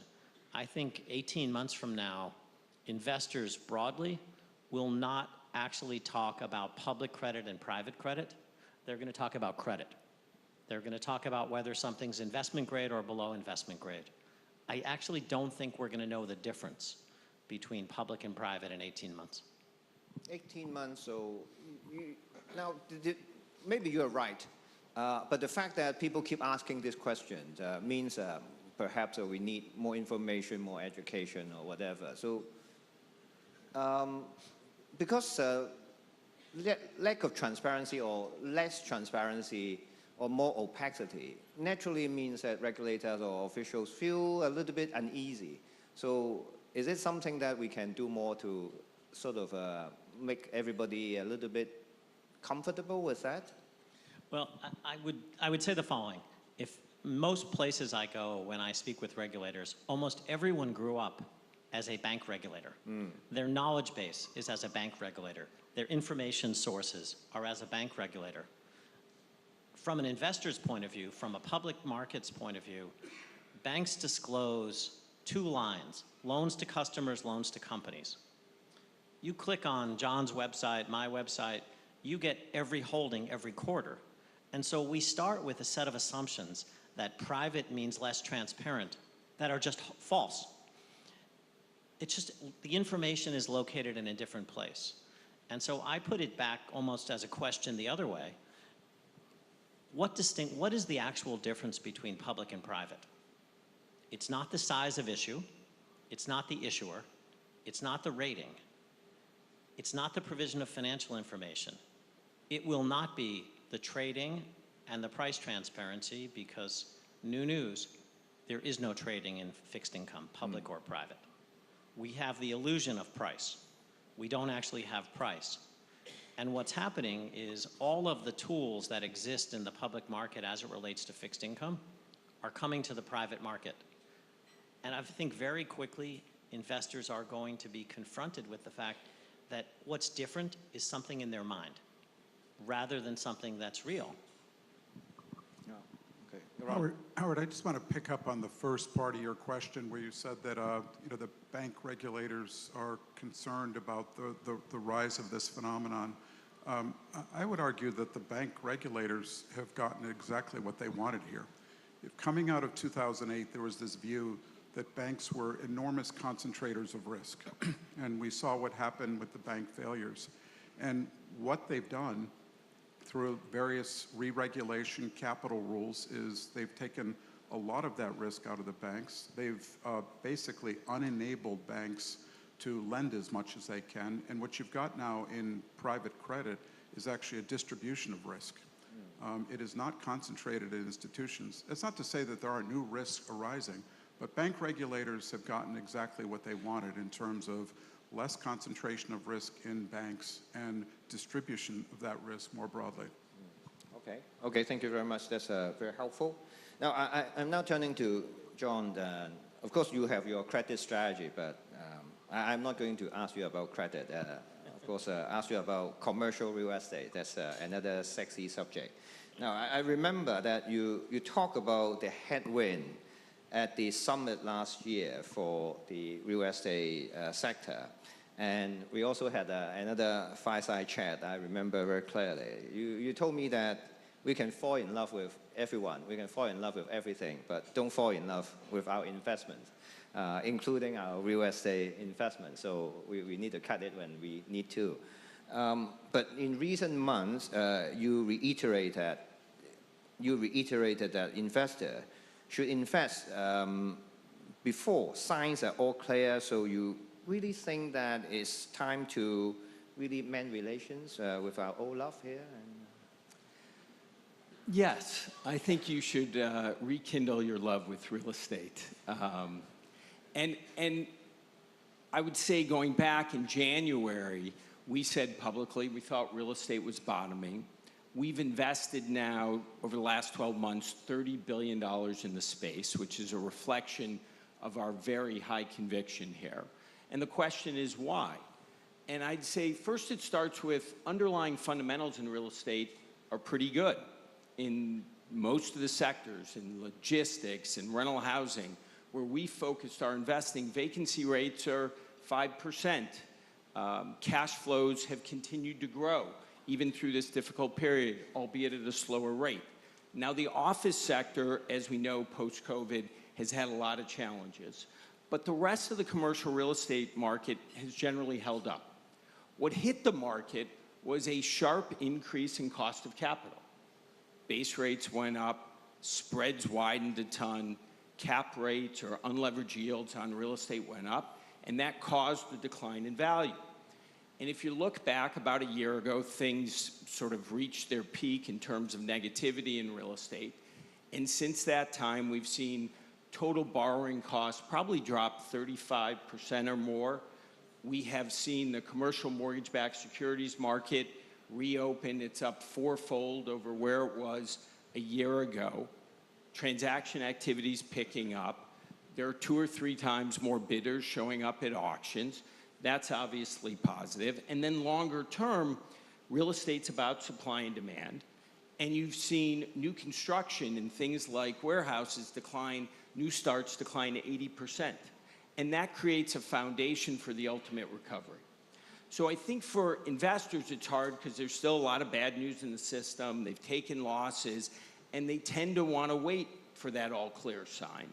But if you went back to the financial crisis, you wanted to start investing in real estate in 2009. If you went back to the early 90s, 92, those couple of years coming out were when you saw the best returns, where you're still feeling a little more uncertain. And I would say today we're in a similar period of time, so we choose to lean in. Right, right. So do you see different pockets or different verticals in the kind of a real estate sector that you would particularly like or less like? Well, as I said, you know, the fundamentals in logistics driven by the move to e-commerce have continued to be strong. We like that on a global basis. We're the largest investor. Rental housing, since the financial crisis, we have had a real shortage of building. It's one of the issues in most of these developed market elections is the shortage of housing and the cost of housing. And that, of course, has translated into pretty good rental growth. And I think coming out of this, again, new construction's come down, so we still like that space. The hotel business, again, people are going to travel. We've seen less construction there, so we're bullish. And then in the office sector, I think you've got to be a little more selective, given the capital needs and the underlying vacancy, but maybe buying some of the best buildings at favorable prices, maybe through debt, that could be attractive. So I'd say we generally see the landscape is pretty good at this moment. And of course, in 2 or 3 years, it'll be less good after you've had a number of good years of returns and more capital will pour in. Well, I drew on this one more point and then open up to see whether other panelists has other view as well. Is you didn't mention AI's kind of a data center. You are sort of putting big money into this data center, but now it's an AI craze and then everybody putting a lot of money in it. But some people say that, oh, the monetization model is still pretty unclear. So do you think this is too much money into it? Is it a bubble going on? Yeah, I should have mentioned data centers. That is our biggest theme across the entire firm. It's really the physical manifestation of the digitalization of our lives. If you think about data storage, if you think about cloud migration, and of course AI, it happens at the data center. That is where those GPUs sit and communicate with one another, and the needs for compute power are enormous. And so we have gone out and now have $70 billion of leased data centers, a pipeline of another potential $100 billion we could build. We're doing it in the US, in Europe, in Asia. We're doing it in equity. We're doing it financing. We continue to be quite bullish. I think the real question is this like the railroads in the 1880s in the United States, where there's a great underlying trend of demand, but it's going to be swamped by new supply, which kills the returns? And I'd say in that regard, there are two protections. One, you don't go out and speculatively build a data center like condos in Miami, because there are only 4 or 5 tenants leasing, and the cost of these centers is quite extensive, and you have to customize in many cases. So it's $1 billion. So we're not seeing the kind of speculative building that kills returns. The second thing is that we've got a global shortage of power, and that is going to become more and more acute as we electrify everything. First with these digital assistants and AI, and over time with robotics. And when you go out today to build a data center, in many places you can't. And so if you're a developer, you have the know-how, the zoning, and of course the access to power, you're in a unique spot. So this is a space we like a lot, and we will continue to be all in as it relates to digital infrastructure and data centers. Yeah. Yes, Mark, you have anything to add on this topic? And look, I think John certainly has identified the trend, but I'll simplify. For us, data centers is one real source of demand. Energy. In the US, we're talking about energy transition, but we're now talking about energy accretion. We're going to build lots of power. We're building infrastructure. There is so much demand for capital. I think of this in terms of debt and equity. There are just so many underlying drivers. In some of the markets, I think you want to be debt. You're concerned about overbuilding. You're concerned about pricing. You're concerned about tenancy. In other of the markets, I think you want to be equity. I think what we're watching is what I'll call this, global renaissance or industrial renaissance that is taking place. And the factors are not just the newfangled data centers. What's going on is nothing short of extraordinary. I mean, people forget the last 3 years in a row, the US has been the largest recipient of FDI. It likely will be again this year. Massive amount of building. 3 years ago in the US, we allocated money for infrastructure, all under construction. 2 years ago, $52 billion of semiconductor subsidies, not a single plant open yet, all under construction. A year ago, Inflation Reduction Act, $1.3 trillion, everything under construction. Defense, ramping up. And so what we're watching is just this incredible demand for capital happening against a backdrop of a US government that is running significant deficits. And so the capital raising business, I think that's going to be a good business. Okay, that sounds very good to iBanks now time is running out, so I would like to put my last question to Goldman Stanley Goldman Stanley. Yeah. Now, talking about Asia, and we saw a round of stimulus announced by the mainland authorities in September, and we saw very strong rebounds in the equities market in mainland China, but subsequently it's tamed down a little bit. Today, we heard some positive remarks from the Vice Premier, and we heard the statements by the main regulators in mainland China. So do you think investor would feel more assured, or if not, then what do you think investor would like to hear more from the mainland authorities before they regain a stronger confidence in Chinese assets? Maybe David, you go first. Sure. I think you've got a combination of issues that have global investors, predominantly on the sidelines with respect to capital deployment, foreign direct investment into China. And if you're looking for, messages that can assist, certainly some of the messages today are helpful about the continued opening up and the continued transition. But when I listen to global investors, one of the things they continue to be concerned about is they've put a lot of capital in, and it's been very difficult over the course of the last 5 years to get capital out. And so in that context, I think messages around the ability to both attract capital and have capital come in and come out are very, very important for global investors. And I think also the context of more confidence in the stability of the economy. There are a lot of things that are going well in the economy, but seeing improvement in consumption, the stimulus was a first step, but seeing improvement in consumption in the economy, I think, is going to be very important to win back some of the confidence of the broad national investing community. Thank you. Ted? Yeah, I agree with that. Transparency is important. Battling deflation takes time. And so the monetary impulse is starting to take hold. Lower interest rates, more attractive mortgage rates, inducements to new ownership. The fiscal piece will take time. The real estate dynamic is going to take a number of quarters, and clearly there's focus on that. We should bear in mind, too, that 30% of disposable income is held in savings, average household in China. So that is a very strong number, and clearly the name of the game here is to reignite consumer confidence. And that's something that takes a while to take hold, but we're seeing some green shoots. Can I mention one other thing I wanted to mention? Capital markets are hugely important.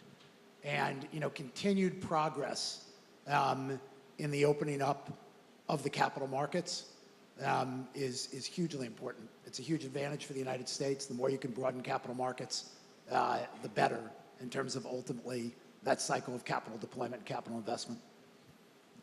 Second largest economy, second largest market as a liquidity matter.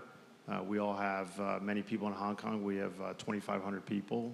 It's a great business to interact, and once that confidence starts to build, then the capital will move. Yeah, absolutely. And that's why Hong Kong, HKMA, and all the Hong Kong government and all the regulators in Hong Kong really want to continue to build Hong Kong as a platform to facilitate the capital market efficiency for mainland China, mainland companies. This is the role that we are going to play. Thank you very much.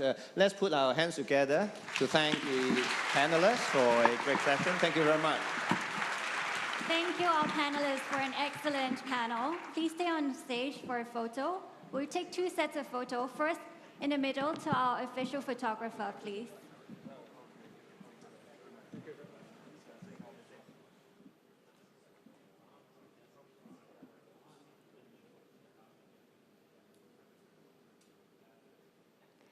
Please stay for another set of photos to your right after the middle one. Please stay for our photo to the right. Our media friends over here.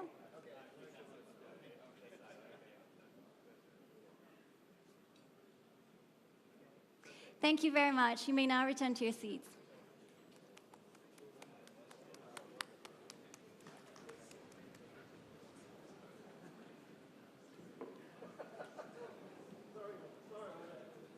We'll now take a short break. Please be back by 11:20. And please enjoy your break time. We have coffee and refreshments at the foyer area. Thank you very much.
George.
The next session will begin shortly. Please be reminded to get seated. Thank you.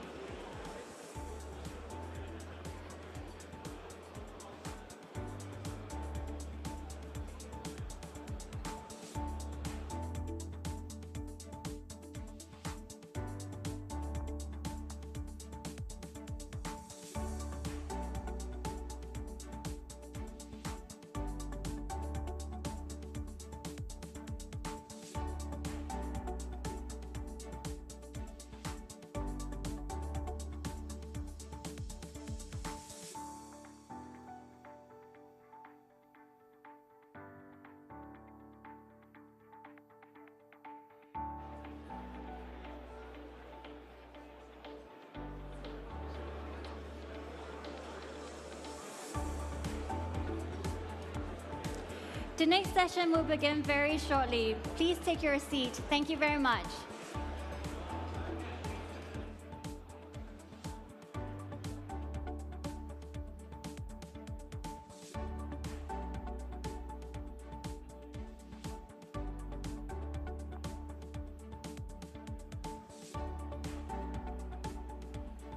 The next session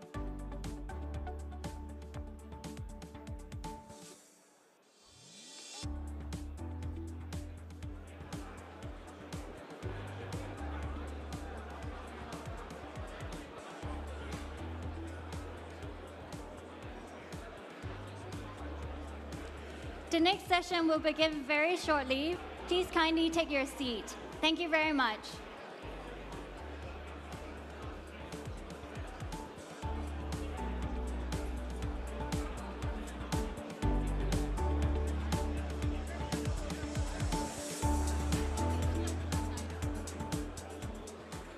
Welcome back, everyone. Hope you enjoyed the break. Our next session is going to be on AI and digitalization of finance.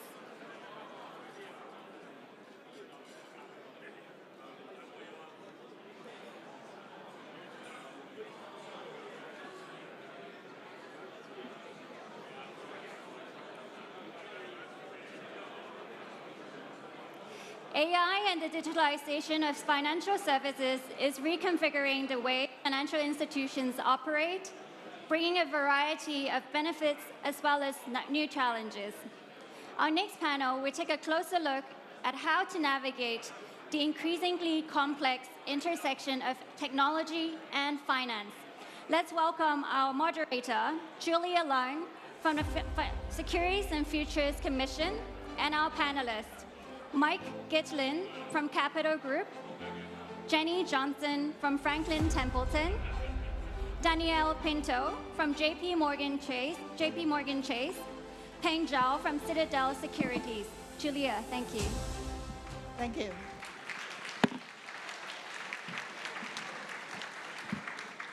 So I finally got your attention. Now I'm glad to lead this discussion on two of the most exciting topics to shape the future of finance.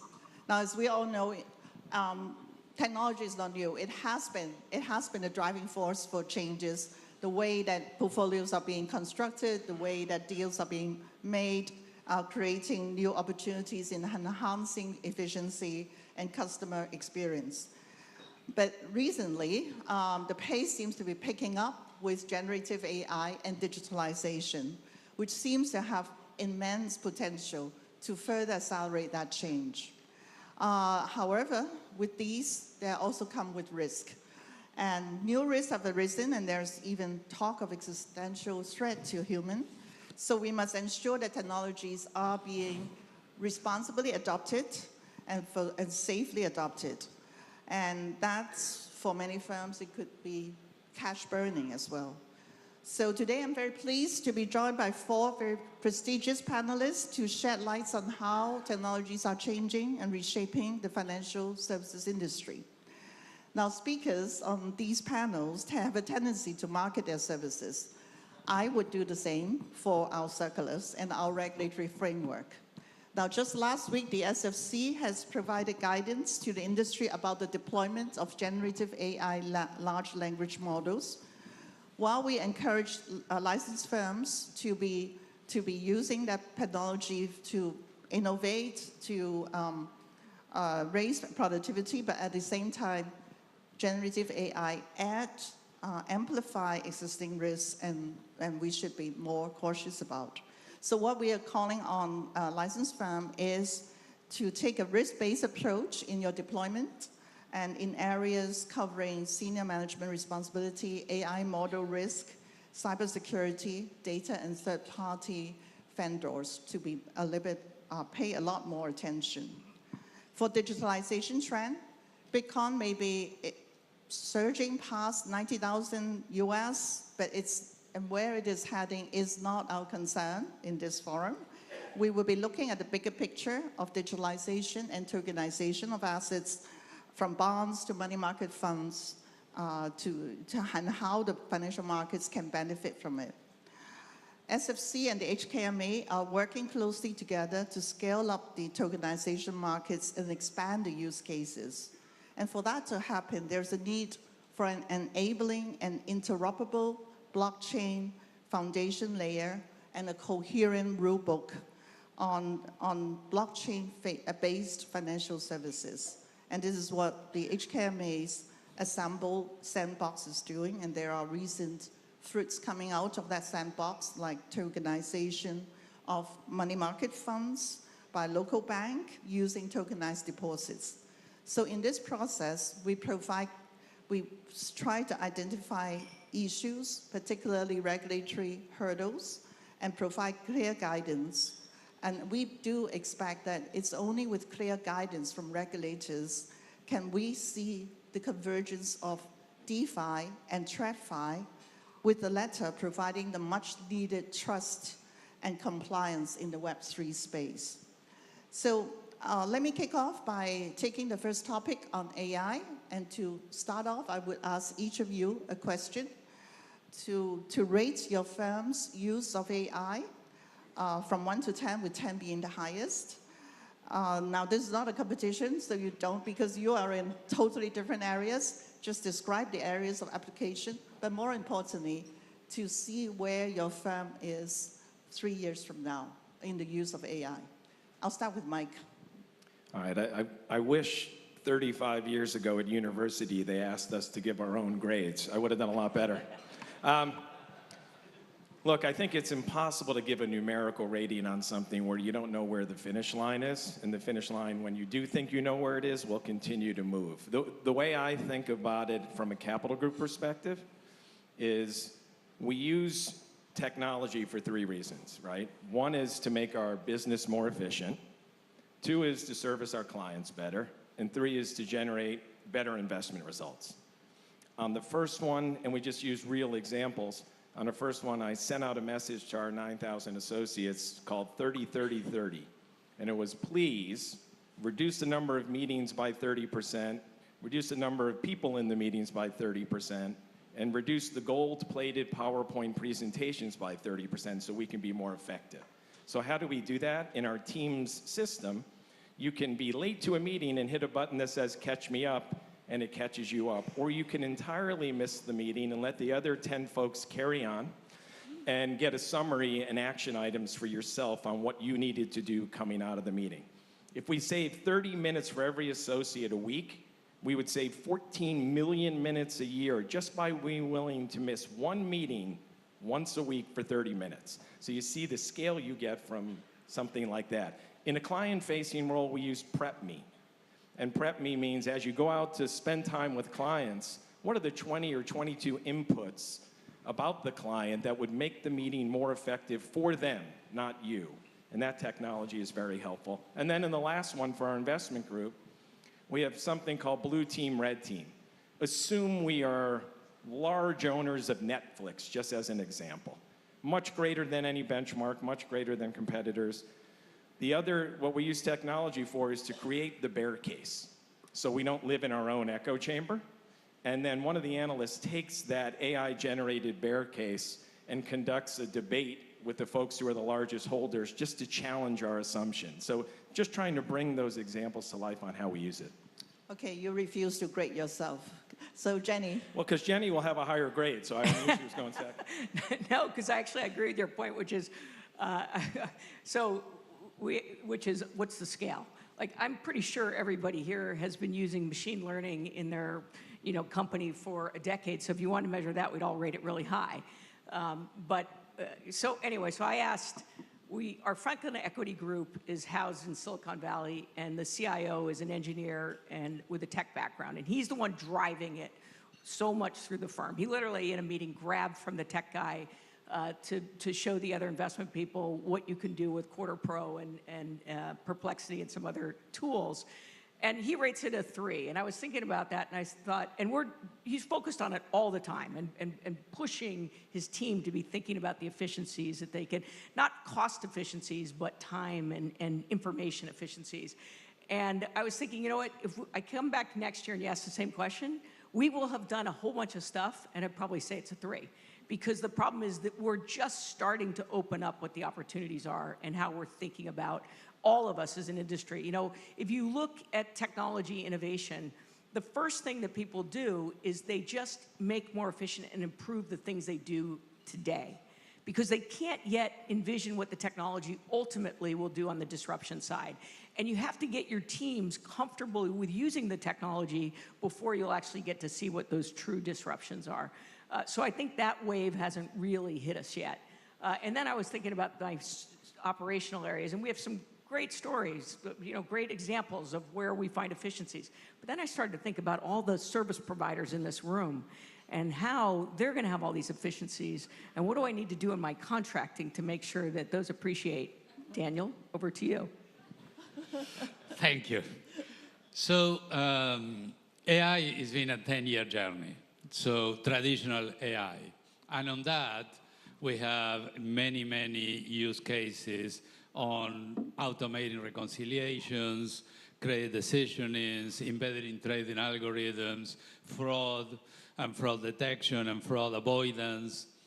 So that is being, and from research to center of excellence to embedding it in each of the lines of business, that has happened and it will continue happen. So instead of giving you a rating, I will give you numbers, real numbers of JP Morgan. So we do measure the impact of all this. And the impact for last year was around $1.3 billion, either cost avoidance or increase in revenues. And this year will be around $2 billion, a big increase. And $2 billion is a lot of money, but the top line of JP Morgan is $170+ billion. So you can argue that all that we have done is increase productivity, but a bit over 1%. But I think that we are at the very, very beginning, and the confluence of traditional AI and large language models, they are going to really change and going to be a big, big productivity gain. And I'll give you one example. 2 years ago, we asked one of our PhD experts in artificial intelligence to look at one of the operational processes, that is Know Your Clients, KYC. In 2 years, by automating, going through processes, applying automation through AI, and we haven't yet touched large language models, the cost of processing a file has gone down by half. And I think that in the next 2 years, it will go down by another 2.5. So going forward, so large language models that we are at the very, very beginning, I see 3 phases. First, you give the people the model that comes out of the box, and you will have some marginal productivity. Then you move into really knowledge experts, where you complement the models with the knowledge of the company, and then you can do calculations, you can do data inquiries, more related to the company and things like that. It will be some more improvement in productivity. And the third will be agents that we're really going to see the big improvement in productivity. So in the next 3 to 5 years, for me, the biggest impact will be towards productivity, a lot more of top-line growth. And that will be in operations. That is like 50, 60,000 people across JP Morgan. Efficiencies in data, in global call centers, and technology developments. I can see in all these 3 a massive improvement in productivity as we continue deploying, reviewing processes, continue to deploy AI, and deploying large language models in percentages that it could be very, very substantial.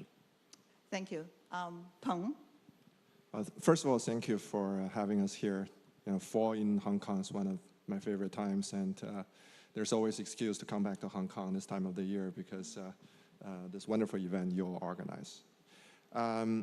So I look at the question a little differently. I think from our vantage point, one of the critical things that we focus on is in which areas we want to work and strive to be a 10, and in which areas we want to work and strive it to be a 0.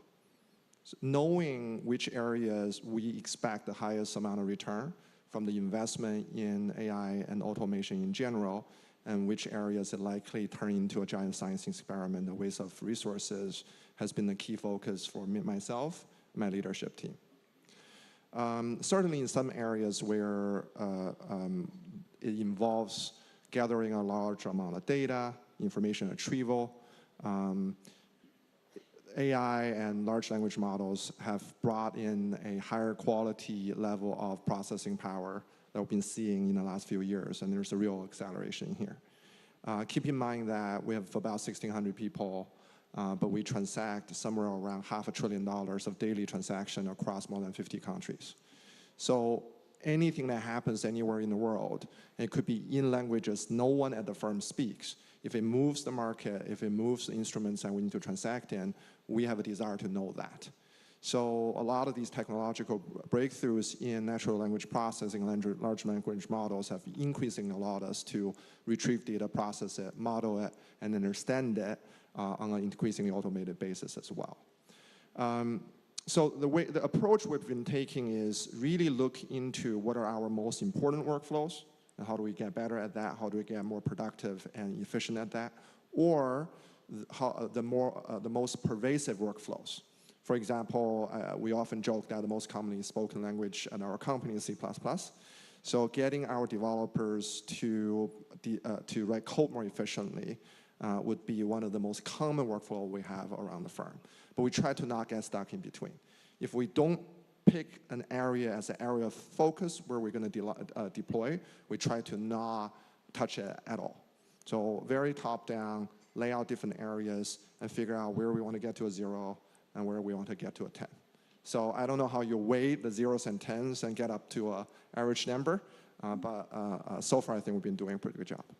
So it's either 0 or 10. So which area we get a 10? Again, in the areas of our core competency, retrieving data, processing data, making sense of it, to figure out how to get to a good price and quickly and efficient way, how to facilitate these transactions in the most seamless, error-free fashion, we will always strive towards a 10. And by the way, a lot of times that just takes good old-fashioned automation. It doesn't always involve Gen AI, large language models, or at all. Those are tools at our disposal, but just because we can use those tools doesn't make them the best tools possible. Yeah. This is a very good excuse to look at every process in the company and start at the basis, even forgetting about the AI, just looking at the process and making it efficient, and then automate on top. Mike, it sounds like our service contracts with JP Morgan are going to get cheaper. I think you're right. Thank you, Nano.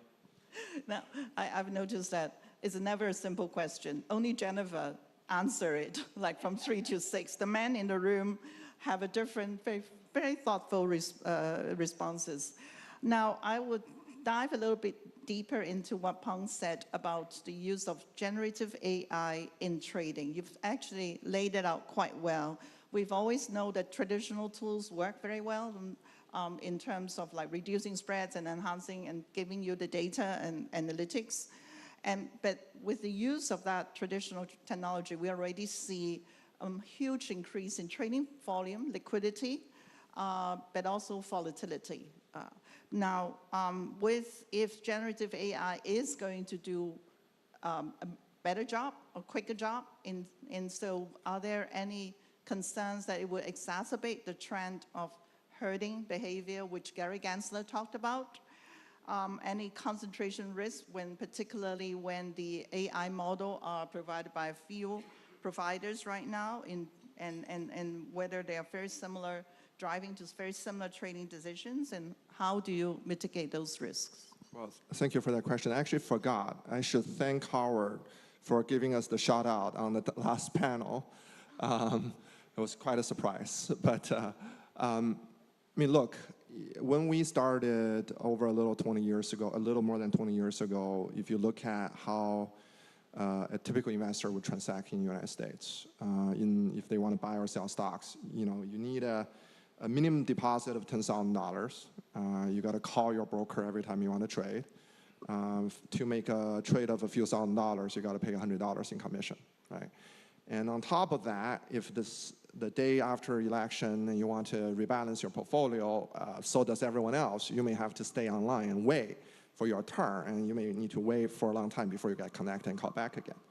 Today, you need a smartphone. You need $100, sometimes not even. And you have a transaction cost that's lower than most institutions without commission. And all that happened because the tremendous amount of efficiency automation have created. The entire workflow from the moment an order is placed to a moment that order is executed has been automated to such a degree, the cost of executing that and facilitate that went from $100 plus to almost nothing. Right? That is a possibility of what technology has enabled. And you look at U.S. household, something like 62% of U.S. household own a stock, either directly or through a fund.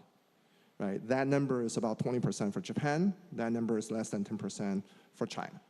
So that really powers the economic development and growth and prosperity of the United States. And so much of that could not have happened without the power of technology, analytics, and automation. Now, there is the concern that some people are asking out loud, which comes in the following form. Can the product be so good that people like it so much, people use it too much, right? I've never seen the solution to that sort of concern to be, let's make the product worse so that the clients or consumers would use it less. That's never been a successful solution in anything I've seen. Or the question could be asked in the following form, that is, hey, people didn't quite have transparency. They didn't know what was happening to the stocks they were following or had an interest in. Now they have unparalleled amount of transparency, and the amount of information you can get just by logging onto your app is dwarfs where a traditional or a professional trader had access to 10, 20 years ago. So you all of a sudden could ask the question, could there be herding? If all of a sudden everyone have access to the same information, whether you're a professional trader that got paid $500,000, $1 million a year, or someone who only have $100 in your broker account.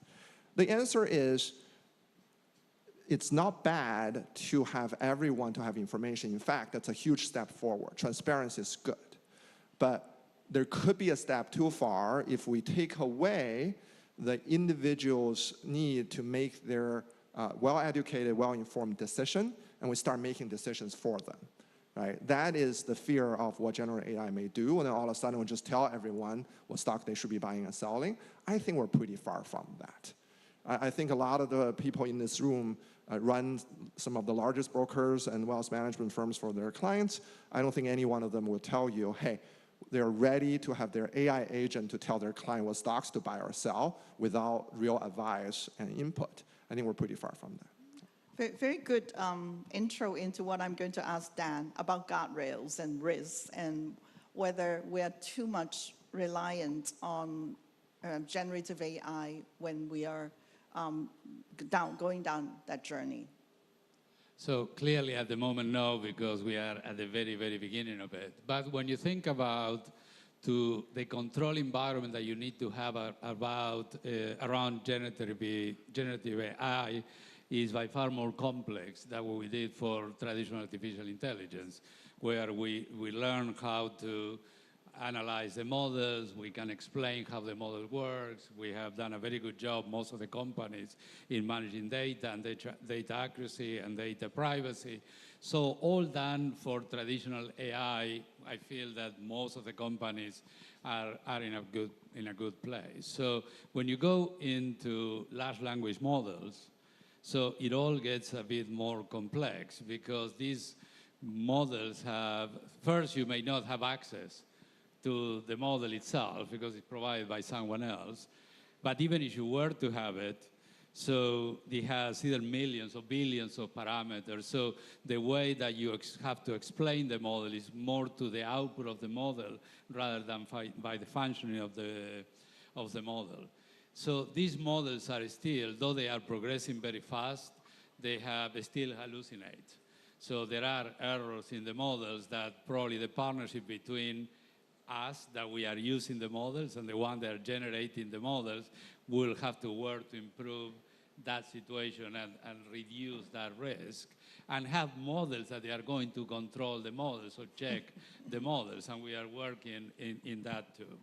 And data is another issue. So we are in a good place, but it's still a long way to go in order to make sure that the usage of data that is going to grow so much is to a quality that respects data privacy, that we don't violate any of the rules there. So when you are using it in quantities by far bigger than we ever did. And then one simple thing also is to train the people. So we deploy large language models off the box to 220,000 people. So now we are training to do the basic things. So these are not the second phase. It's like the first phase of model. So we need to train the people in order for them to be aware of the good things that come out of the models and not the so good things that come of the models. And the last one is the work that we have to do with the Microsoft of this world, so all the others, to make sure that we reduce the risk of unforeseen events going forward. And just one more comment on regulations. I think that hopefully all these companies, they are very, very highly regulated. So there is no need to regulate AI because AI should do what the regulation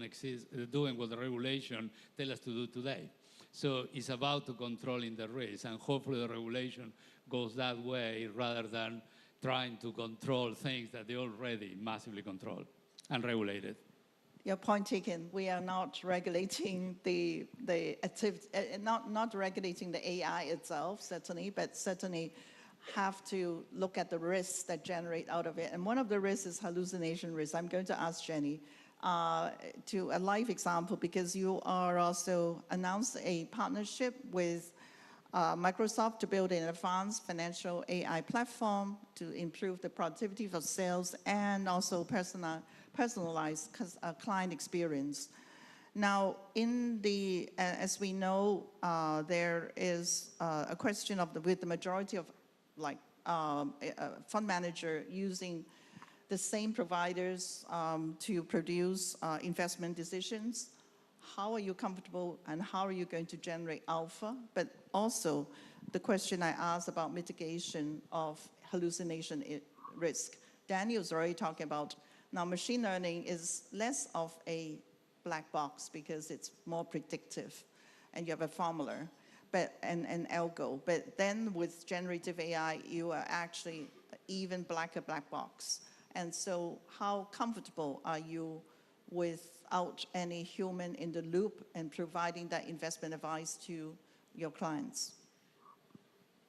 There's a lot in that.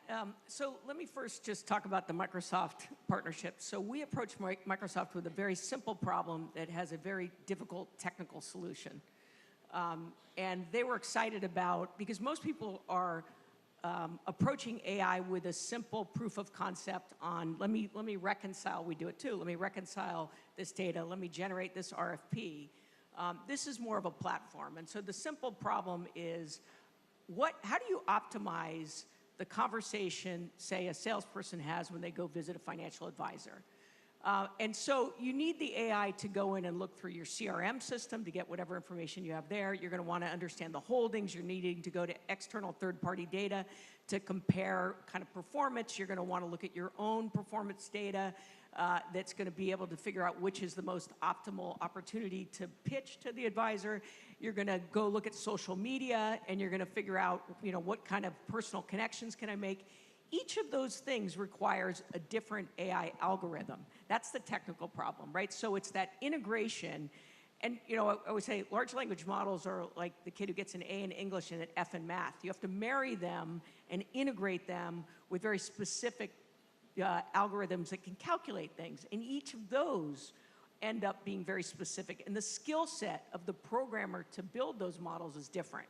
And so Microsoft actually liked the idea behind it and are supplying us with quite a few resources to build it because they want to get the domain knowledge to understand how they can ultimately go to other firms and say, hey, we can help you do this, right? We're doing the same thing on the investment side, and it will be Microsoft or somebody else, where from an investment person, think about, you have an idea and you want to, let's say you were covering transportation, that was your sector, and you're wondering what, the global positioning system technology might disrupt, right? Think about how much it did ultimately disrupt with Uber and other types of car servicing or shared car services. So you'd ask the question with kind of a ChatGPT interface. It would go through all your analyst reports. It's going to go through the street reports. It's going to look through what kind of people have been talking about it, just massively evaluating information, bringing it back.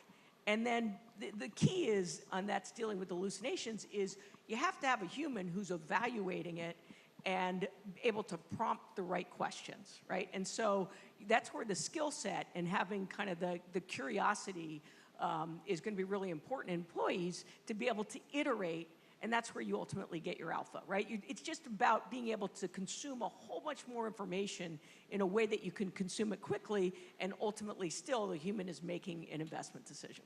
So there will be a human going through this before you hand over At the Franklin information. Templeton, there will be. Yes, all right. So Mike, you're one of the largest active manager, and is known for your research and fundamental research and analysis. So how are you going to marry this AI thing with your portfolio team and the research team? It's interesting. If you dial back 25 years ago and you think about .com, make up a fake company, a cement company called World Cement Company. If they would have changed their name in 1999 to cement.com, the stock would have gone up $50. And so when our folks are looking at AI, you have to be really careful in not indexing AI, because that's really hard to do and it's dangerous. So any company you own that changes their name to something AI, you should sell it. The other thing I would say is you think about it in different levels. The participants in AI, everyone's seen that 4 stack or the 4 rungs on the ladder. And if you think of semiconductors and infrastructure and models and applications, one thing you'll notice on the 2nd, 3rd, and 4th rung of that ladder is there's some companies in common. Microsoft, Amazon, and Google or Alphabet are all in common in the 2nd, 3rd, and 4th rungs of that ladder. So I think that's something to be mindful of. You also look at the other impacts. People are talking about AI, but they're not talking a lot about AI robotics.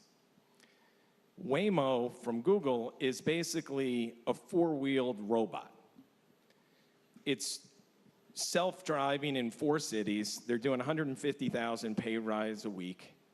They'll be at annualizing at 8 million, and they're just scratching the surface. Who in this room doesn't think in our lifetime you won't see self-driving cars gain a big market share in the marketplace? I think we all know it's coming. If self-driving cars were 10% of the miles traveled in the world, that would be a $150 billion profit pool. Our analyst looks at something like Google and sees Waymo not even impacted in the price in Google today. And you think about that kind of optionality over the long term. And Amazon with Sparrow picking 100 million items in 7 seconds with a low fail rate, drone delivery, these are all super exciting. The last part I would say is utilities.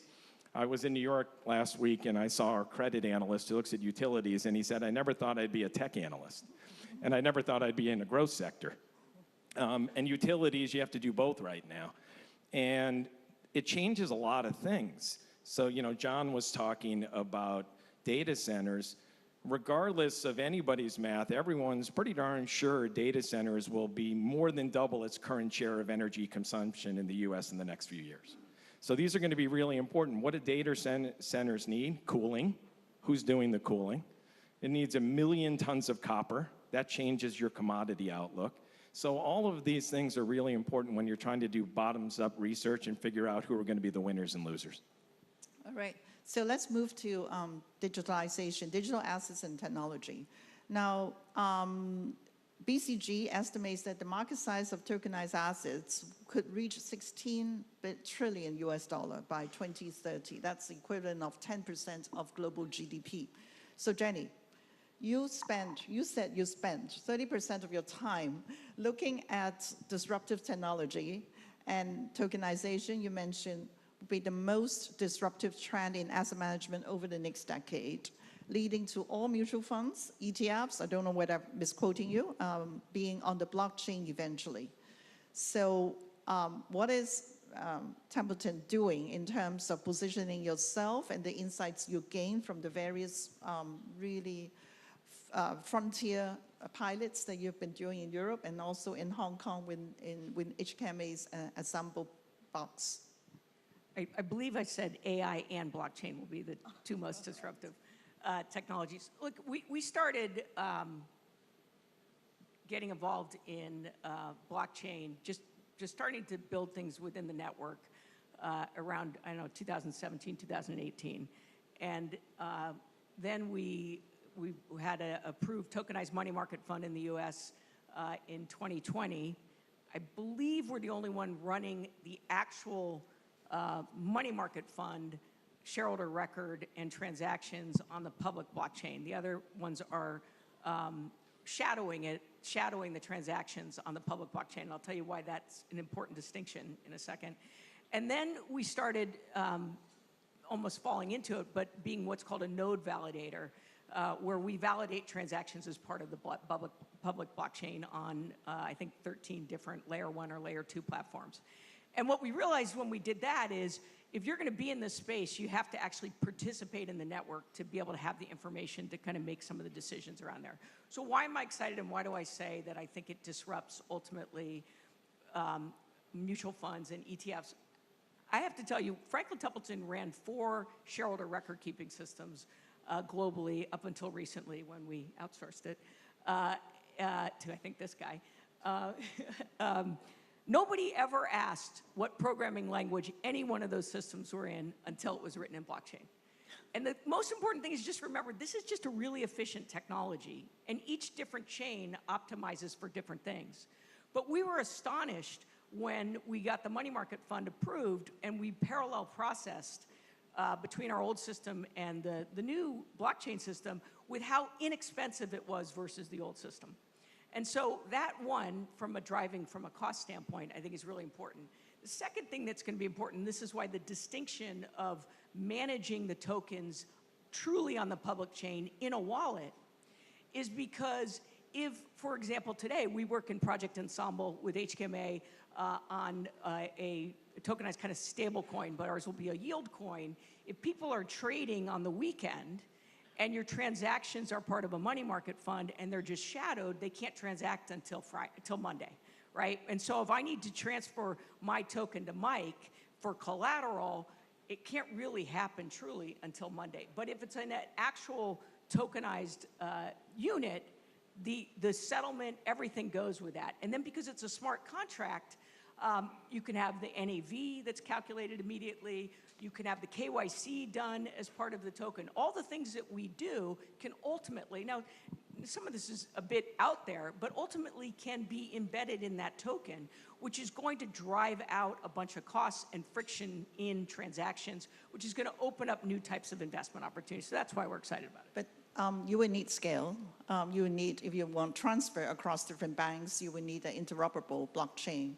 So what are you doing? Do you see that scale? Need scale in what way? What do you mean by that? Well, if you are selling all your prediction, all your ETF and mutual funds will be on blockchain. Right, so exactly. So we just got UCITS approval. You really need to have global regulatory approval. Our view is all of this gets regulated, right? It all gets regulated. And it's difficult because it's, nobody knows better than you how challenging it can be because of things like atomic settlement and others, exactly how you define regulation in an environment that is changing so quickly. If a value of a token in Fortnite can be sold between 2 people, should that be regulated in a online gaming? So it's complicated to do, but what we found is that you really need to be able to transfer these tokens across a global regulatory environment. And so yes, from a scale, from that standpoint, absolutely. Yes. Peng, you're a chair of EDX, which is a platform for trading crypto. So where do you see that platform going? I mean, now that Trump 2.0, so will we see more of activities there or regulation there? Yeah, so, it started a little over 2 years ago in many of our conversations with our partners and clients and counterparties where there was an emerging desire among our US-based partners to look for a more grown-up way of transacting in crypto, right? So the issues ranged from people were uncomfortable with the lack of separation between exchange dealer and custodian solutions. People wanted a more familiar setup for exchanges with co-location, standard protocols. People were looking for central clearing solutions and so on and so forth. So, we got together with our partners at Fidelity, Charles Schwab, Sequoia, and Virtu Financial, and started putting together a bit of a consortium and started a crypto exchange that's supported and underpinned by what you call traditional financial institutions based in the United States. I think the plan initially had a heavy institutional focus. Then the regulations over the last 2 years, instead of providing additional clarity, in fact, muddied what is okay and not okay in cryptocurrency for US-based institutions quite a bit, right? So by and large, SEC led a enforcement-based approach for crypto regulation, which made it more and more confusing. But over those 2 years, instead, EDX have really focused on connecting to and trading with US-based retail platforms instead. So on the basis of that, EDX has grown a lot. Q3, in fact, grew by another 60%. That's a combination of increased adoption from the various different retail platforms, as well as increased interest and transaction volume in cryptocurrencies in the United States itself. Post the most recent election, I think the industry consensus view is that we will likely find more collaborative regulatory approach for the transaction of cryptocurrencies in the United States. And in fact, we're already getting some incomings from financial institutions that essentially went away over the last 2 years to start re-engaging in exploring how they themselves or they can enable the best way they can enable their clients to invest and participate in trading of cryptocurrency as well. So we continue to invest in that, support that, and it does look like we're at this pivot point where US institutions are taking another serious look at the investing and trading in cryptocurrencies. Daniel, it seems that the banks are taking a slower pace, maybe because of regulatory constraints, but you do have a successful platform for trading intrabank Ripple. Yes, if you could have asked me several years ago how much this will progress, I would have thought a lot more than it did.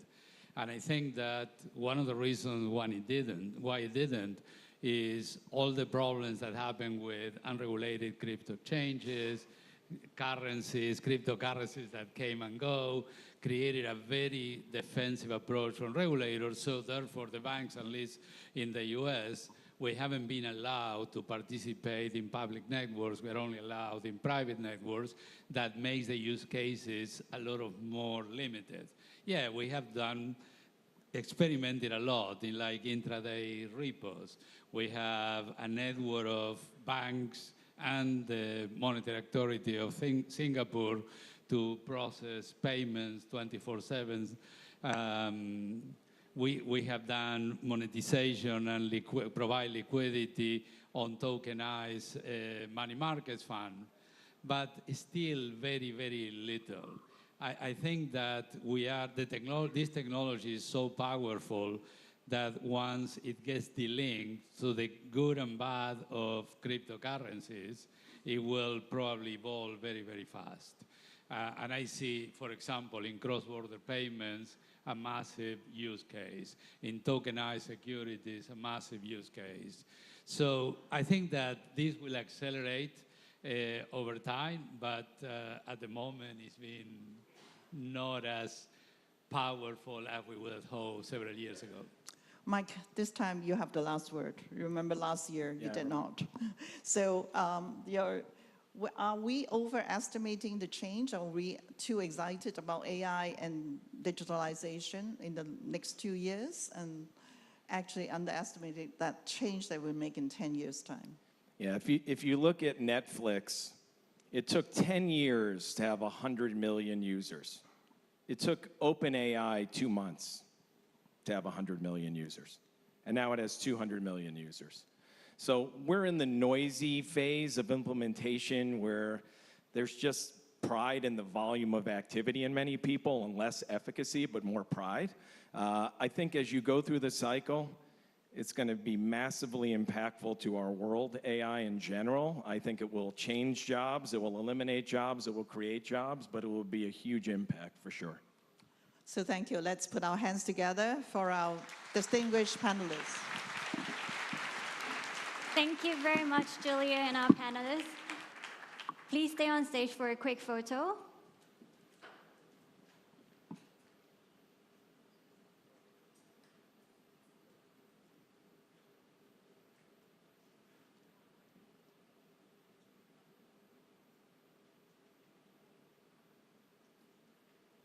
Please stay for another photo to the right, our media friends. Thank you. Thank you very much. You may now return to your seats.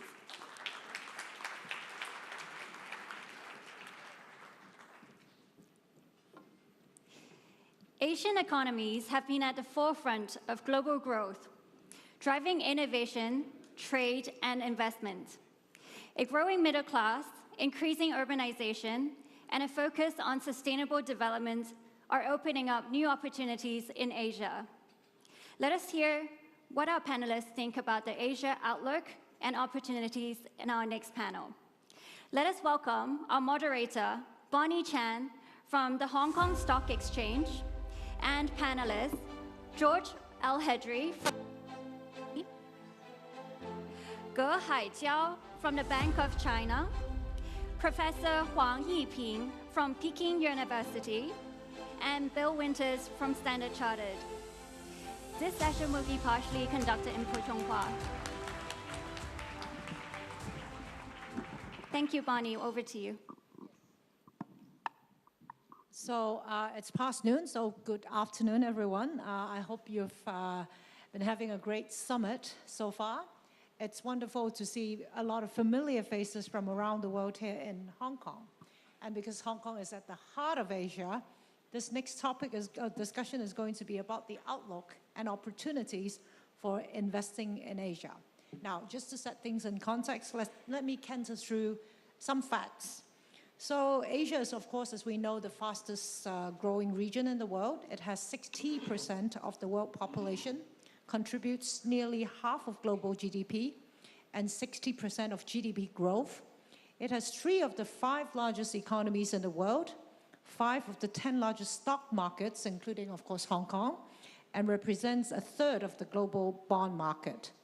Now, at the same time, new growth drivers are emerging. The digital economy, we heard from the last panel, a growing middle class, advancement up the value chain, and of course, amidst all these opportunities, there are also challenges that complicates business and investment decisions, such as domestic economic fluctuations, geopolitical tensions, regulatory complexities. But no fear, because we have 4 heavyweights, experts on the region's investment landscape, to provide insights into the opportunities and the complexities. So without further delay, let's dive right into it. And we're going to start with George, because you are the newest kid on the block, shall we say? So let me turn to you for the first question. Asia has long been a strategic priority for your bank, HSBC. What's your current perspective on the Asian market, and where do you see risk and opportunities? Thank you very much, Bonnie, and thank you, everyone. So we start with the heart of Asia, and from Hong Kong, and let's talk a little bit about China first. Again, at the heart of Asia, China 40 years ago, GDP was $250 per capita. It's $12,500 per capita today. In 40 years, the GDP is multiplied by 50 times. If you look at what China's achieved over that journey, over the last now 10 to 15 years, China's been the largest manufacturing hub in the world. China's been the largest exporter for more than a decade in the world. And China wealth has grown one of the fastest in the world. And if you look at Hong Kong, where we are here, Hong Kong's capturing more than 20% of the share of wealth creation movement offshore.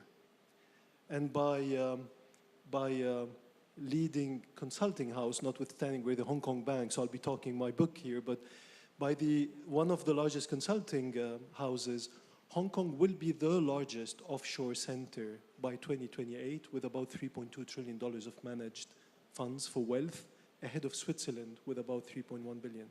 So that tells you the journey that China's gone into and the outlook that it can provide. Now, starting 2017, tariffs have started to weigh on some of the economies, specifically on China. Then COVID, and then we went into a world frenzy of supply chain diversification, supply chain resilience, reshoring, and granted, some re-onshoring has taken place.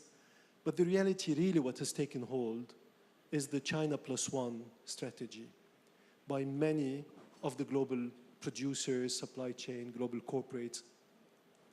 The China plus one strategy meant we wanted to find alternatives to create resilience and to create de-risking of the supply chains with heavy dependence on China. Well, it turns out that the +1 has, in most of the cases, been here in Asia. The +1 has been the Vietnams, the Indonesias, the Thailand, the Malaysias, the Singapore, the Indias. The +1, granted, has been Mexico, but my Mexican colleagues remind me they're part of Asia Pacific. So there is a lot of benefit that this region has captured from the +1. Now, more interestingly, a lot of the +1 has been a China-driven +1. So China's been asked and tasked to build the +1. So when you look at the FDIs from China into ASEAN, we're now at about 50%, displacing inbound investment into, or FDIs into ASEAN from the US, from Korea, from Japan. China's become the largest. If you look at trade patterns, ASEAN has become the largest trading partner for China, ahead of Europe and ahead of the United States, with about 14% of the Chinese exports. But also, interestingly, about 30% of ASEAN exports is back into China. So there is a material benefit or material virtuous circle that's been created in Asia with this +1, China +1 opportunity. If you look at trade patterns and trade flows between now and 2020 and 2030, we're talking about 5 years actually, we're expecting those flows, intra-Asia flows, to increase by another 65%. Now, this is massive considering they're already larger than many of the flows going across the Pacific. So it does give us a sense of the value of the opportunity here. I mean, we at HSBC, we have 60% of our 210,000 staff based in Asia. We have about 30,000 people here in Hong Kong, 30,000 people in mainland China, 45,000 people in India, 20,000 people in ASEAN, another 10,000 people in the Middle East, if we look at this as the extension. But if I turn to the challenges, there are many challenges the region is facing. There are many challenges that China's been facing, which we talked about. I'm not going to dwell on, but structurally the strength is there. Cyclically, the challenges have to be overcome. There are also challenges that we haven't talked about, and I'll call one out. This is a highly dollar-dependent region and a high dollar rate dependent region. In other words, high dollar rates for economies with floating currencies is putting pressure on the currency. And the moment you put pressure on the currency, you put pressure on foreign direct investment and other financial investment. And then for those currencies that are either pegged or managed, high dollar rates means high funding cost and basically a break somewhat on the economy. And that's really particularly the case of Hong Kong dollar, that's faced with a very high rate environment due to the peg, but with a slower economic backdrop, and that obviously exacerbates the cyclical pattern that we're facing. Thank you. Well, thank you for that. I do like the fact that we're starting the discussion about outlook and opportunities in Asia by talking about China first. But as we know, Asia is a very diverse region with developed high-income economies alongside a lot of emerging players in the ASEAN. So let me turn to Bill. As one of the largest international banks in Southeast Asia, what opportunities do you see in the region? And would you say that ASEAN is now a key driver of the overall Asian growth narrative? Yeah, thanks, Bonnie, and of course, thanks, Eddie, and everybody for having us. I completely subscribe to George's views about the importance of ASEAN in its own right, but then vis-a-vis China. So, not to repeat what George has said, but the China +1 is largely going into ASEAN, and the trade flows are increasingly important. So as one of the few largest trade banks in the world, our largest trade corridor is China-ASEAN, and it will continue to grow quite quickly. The opportunities from here, I think, are the greater unification of ASEAN itself. ASEAN, it is a trade pact, but it's nothing like a free trade zone. So the intra-ASEAN flows, either through Singapore or between these countries, are still a fraction of what they could be if ASEAN were to continue its process of political reform and unification. But Bonnie, as you say, it's quite a diverse region as well, with some of the wealthiest countries in the world, and as well as some lower middle income countries and growing. So I think the opportunities in ASEAN are huge. The region as a whole has tremendous access to some of the future minerals that will be critical. We're seeing in Indonesia A big chunk of the EV supply chain is coming out of Indonesia today, and Indonesia, I think, has been quite clever about the way that they've effectively forced a vertical integration into Indonesia. So it starts with mining nickel and lithium, and soon you're producing batteries, and soon you're producing the electronics that support the battery production. This has been a real driver of economic growth in the region, and I think each country in ASEAN has that angle, or at least certainly the ones who have been most active, thinking Vietnam and Malaysia. And then there's Singapore, which I know that Singapore and Hong Kong love to pretend not to compete with each other. All I know is competition is good because it makes everybody better. We're completely agnostic, I can tell you. I'll say the same thing in Singapore on Friday. We're completely agnostic about this competition. We want Hong Kong and Singapore to thrive. And I must say, and I know George is in the same position, but having a big presence in Hong Kong and Singapore, actually the amount of cooperation between these countries in terms of the core values of promoting trade, investment in Asia, being, say, responsible participants in the global economy and in global markets, setting wise regulation, there's more in common than there is different between Singapore and Hong Kong. And that, of course, makes me very happy because we don't ever have to criticize anybody. We can just praise all. But at the moment, we're here in Hong Kong, and man, is this place buzzing, right? I mean, for those of us that have been here for 3 years, to have come the first year as we were coming out of COVID, the second year to say, yeah, China and Hong Kong are relaunching, to come this year and feel a real buzz in the environment, that of course is reflected in all of our businesses, I think, which are doing quite well. And I wish many years to come. So thanks again, Eddie, for having us. Well, thank you for that, Bill. And I like your remark about praising all. And in fact, a few weeks ago in Riyadh, we had this debate about whether the world is deglobalizing or reglobalizing, right? I'm going to go off script here. Do you think we have a chance of doing more reglobalization if Asia work together more? Absolutely. I mean, there's two trading unions in the world right now that are way underdeveloped. ASEAN is one, and of course that connects directly through to China, and Hong Kong is a central participant in that. The second is in Africa, not the topic today, but there's an Africa free trade zone. It's just getting started.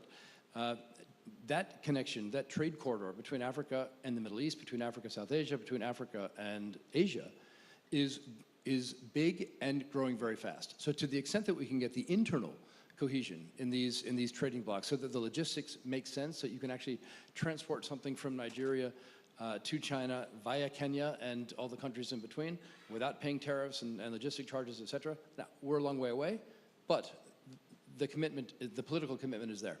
And of course, when you've got a buyer at the end, which in that particular example is somebody in China, they're going to do their bit to make sure that that unification happens because it's in their interest to have a sustainable supply chain with data that's cohesive, with a tax regime that's conducive. So yeah, I mean, all this globalization is dead, globalization is going backwards. Sorry, it's just simply rubbish. It's just not true. Globalization is as strong as it's ever been. It's just showing up in different places. Trade volumes are increasing. 60% tariffs coming out of some country to another country will not change the aggregate level of global trade. It will just redirect the flows. Of course there's a friction cost, and we're all going to pay for it. Of course there's a friction cost. But man, markets are so cool. They immediately re-equilibrate around the friction cost so that economies continue to thrive. So yeah, bumps in the road for sure. Globalization ain't dead and it's not going to die. All right, we'll leave globalization as a separate topic, and you do it in another day. We can talk for hours on that. But thank you for teeing me up for the next question, because as you said, it goes back all to China. So I'll turn to Professor Huang. So this morning we've heard from the leaders. Mainland authorities have announced a series of monetary and fiscal measures. And so far, I think the jury is still out because it's drawn very diverse opinions from market analysts. So how do you think these measures should be understood and assessed? And what would be the broader impact on global investors? Would the potential changes in US trade policies have any bearing on China and Asia? That's a very frequently asked question in the last few weeks. Well, I don't think there is any disagreement on whether or not the macro policy actually turned. The question is, I think, whether this is enough. The market is always disappointed by the fact that the number is not big enough. I actually think that's a psychological game. My own advice, obviously, is that the government should announce a huge number, because if investor expectation changes, then you don't need to spend all the money. So I think that is still the reason why we're still debating whether that's enough or not. But my own take is that I think whether or not that number is enough is one thing. The policymakers have made it very clear that if this is not enough, more is coming. In fact, the Governor Pan Gongsheng said on the 24th of September, more on the pipeline. The finance minister said something many people didn't notice, but he said the central government has ample room or potential to raise further debt and to increase the deficit. These words you never heard from MOF minister during the past years. They always say we needed to be prudent, we needed to reserve room for further future action if it's required. But this is time, I think they made it very clear. So my sense is I'm pretty convinced that the policies are aggressive enough to turn around the macro economy. There might be some other issues still around, whether, for instance, what the local governments do would be supportive of the policy expansion. And sometimes I actually am thinking they are actually doing the opposite, because the local governments are fiscally constrained at the moment, and some of them cutting the salaries for their own employees, and they're also trying to create some new revenues, which is not very positive for entrepreneurial confidence. So these are the things I think we need to fix. But I'm not worried that the policies have already turned. Now, the vice premier and the three ministers also mentioned the term incremental policy. I had some conversations with investors during the past weeks, and some said to me they were a bit worried because the government was saying incremental policy. That means probably piecemeal, gradual. In Chinese, 增量, incremental actually means additional measures. That means more measures coming. It's not like a very piecemeal or gradual measure. So just want to clarify, this is obviously my interpretation. But whenever they say incremental policies, it really means on top of whatever they have done, they are determined to do more to turn around the economy. Right, so maybe the translation should not be incremental, it's accretive. I think that's what it meant. Anyways. I'll make the recommendation. Earlier, George talked about the +1 strategy, the go global. So I'd like to now turn to Chairman Ge to elaborate a little bit more. And the next little bit is going to be in Mandarin. So I'll give a few seconds for people to put on the headset. 各董事长，那近年来国际环境变化是不断的啊，那区域经济金融合作也正在经历很大的一个调整。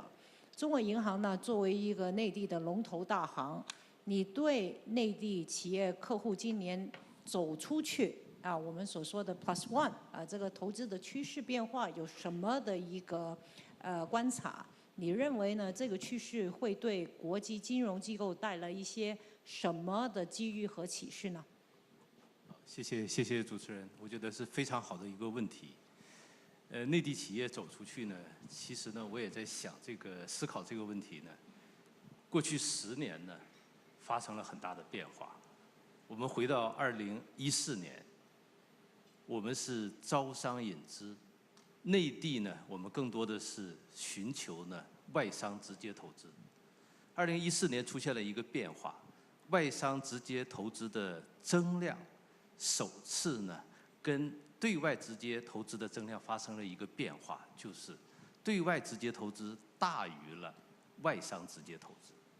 到16年又发生一个新的变化，就是这2个数据的存量，对外直接投资和外商直接投资 ODI 和 FDI 的存量达到了一致。最新的数据，去年的数据呢，在全球 FDI 呢下降的情况下，下降了超过2%的情况下，中国的对外直接投资增长了超过8.7%。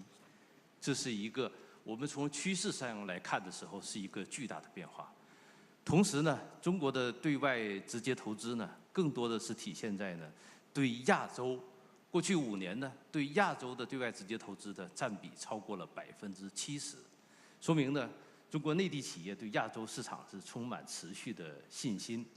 同时呢，在这个过程之中呢，非常显著的是，更多的对外直接投资的增量呢，是投向了“一带一路”、东盟，包括非洲。去年这个增量呢，都是非常巨大的一个对外直接投资的增量。同时，在企业方面，也更多的显示出呢，我们更多的是在多元的领域，其实覆盖到了制造业、批发零售业、金融业、商业、租赁服务业，这些都是非常显著的增长。在这个过程中呢，中国内地企业对外投资的时候呢，也更多的关注呢可持续发展和绿色问题。更多的中国的企业在内地企业在对外直接投资的时候，是把融入当地社区，更多的呢是作为一个最重要的考量，不仅仅是经济效益，更多的是呢融入当地核心的考量。其实对我们的金融机构来讲，不管是中国内地的金融机构、国际的金融机构来讲呢，带来了很多新的机会。我觉得简单的说，可能第一个最大的机会就是，更多的对外直接投资的企业需要一个更多元的结算货币的选择，就是人民币如何在对外直接投资和国际贸易投资中呢能够发挥作用。我觉得给金融机构呢，国际金融机构、中国内地金融机构呢，在产品服务上提供了更多的新的需求。第二个呢，我觉得这个过程中呢，就是香港可以发挥更大的作用。依旧呢，香港这个平台的作用呢，帮助内地企业对外投资的时候呢，我觉得从税务、法律，不仅仅是金融、运营能力、人才优势，还是可以继续发挥作用。第三个呢，对金融机构来讲呢，就是特别是国际金融机构呢，对于绿色发展的理念呢，具有足够的经验。内地企业可以呢，跟金融机构之间呢，有更深入的互动。我觉得。好的，那个或者追问一题啊，因为我们都知道那个金融是服务实体经济的，那你刚才也说了，那个在这个出海啊，这个 +1 当中，那有很多的领域，包括是一个绿色的转型啊等等，都是重点发展的一些方向。那么我们早上也听到领导们他们说要推动内地的高质量发展。那么我希望可以再听一听各董事长，你对这一些高质量发展方面到底你认为重点的那个行业，除了刚才说的绿色转型以外，还有什么我们应该关注的？而且呢，更重要的是内地的银行业，你们做出了一些什么行动来支持配合内地的经济发展而且这个又带来给国际的投资者一些什么机遇和风险？内地的高质量发展和银行业之间的关系呢，在过去30年、过去20年、过去10年都发生了显著的变化。除了刚才讲到的这些呢，刚才教授也讲到了内地的增量政策带来的推动高质量发展。过去10年呢，特别是过去5年呢，推动经济高质量发展的过程中呢，银行业的金融服务，尤其是内地银行业，其实呢，在支持科技创新方面是起了巨大的作用，在支持呢普惠小微企业发展方面起了巨大的作用。到今年前9个月的各种数据表明呢，在这些方面的金融支持，在经济呢在一个相对低的一个增长的情况下，金融机构对这些行业的支持呢，还是都有超过10%以上的增长，这个是非常显著的。我们从金融的从业者的角度看的时候呢，我们在这个方面的投入，是在过去相当长一段时间里呢，是一个持续保持高增长的态势。这也促成呢，中国的科技创新，特别是绿色低碳的发展能够取得现在的一个成果，金融支持是密不可分的。另外一个方面，在整体上这个过程中呢，尤其是今年的我们所谓的增量政策推出之后呢，我们能看到呢，内地市场的信心、国际市场的信息也在发生变化。11月份以来，大家看到呢，沪深两地的股市日均交易量呢都在2万亿以上的一个高位运行，这个信心是在恢复之中。债券的发行规模前9个月也超过了60万亿，接近这样一个体量，增长超过了13%。同时，信贷规模也在达到了超过接近260万亿的一个增量的规模。在这个过程中呢，也达到了8%的一个增长。整体上，这个信心的变化带来呢，比如说最新的，国债收益率也已经呢，最新的10年期财政部的国债已经降到了2.01这样的一个水平，比6月份还是一个显著的下降的水平。其实市场的信心呢，我觉得在发生变化和恢复，给国际投资者和国际金融机构呢，我觉得会还是带来更大的一个利润的空间和增长的空间，潜力依旧是在科技创新和绿色转型方面。所以高质量发展 English translation of that is high quality development. I think maybe we'll stick on the theme of these terms, which sometimes is quite difficult to appreciate once it's translated. So with the new the high quality development, there is also another term that we hear frequently, which is 新质生产力, right? The new quality productive forces. So maybe I should ask Professor Huang to help us understand that better. Now, China's growth rate obviously has seen a significant adjustment, right, from about an average of 7% between 2011 and 2019 to now about 5% in the post-COVID era. It's still an impressive figure, of course, considering that it's the second largest economy in the world. However, what is going to sustain this growth, we heard, is going to be a shift in the economic model and focusing on this quality growth, this 新质生产力, right, the new quality productive forces. Professor Wong, perhaps you can help the audience understand how this transition is progressing and how we should actually look at the opportunities embedded in it. Well, I think you probably heard the term the middle income trap before. Which is not a scientific term, but it basically says many countries can rise from low income to middle income. But most countries would not be able to rise to high income. That's World Bank data shows. For China, I think what we're facing at the moment, our school actually did a joint research with the Brookings Institution, look at the growth outlook for the next 30 years. The key finding was economic condition is already changing. Regardless of the past success, we are entering into a new phase of development, and I can at least summarize 3 key changes. Number 1, the low cost advantage is gone now. Income level is much higher. Number 2, the population dividend is replaced by rapid aging of the population. And number 3, we're still very positive about the globalization, I heard from Bill, which is true to some extent, but the external environment becomes much, much less open and friendly for us. So the question is, how do you continue your growth in this new environment? And I think this is the background of what Bonnie just mentioned, whether you call it high quality development or new productive force productivity and so on.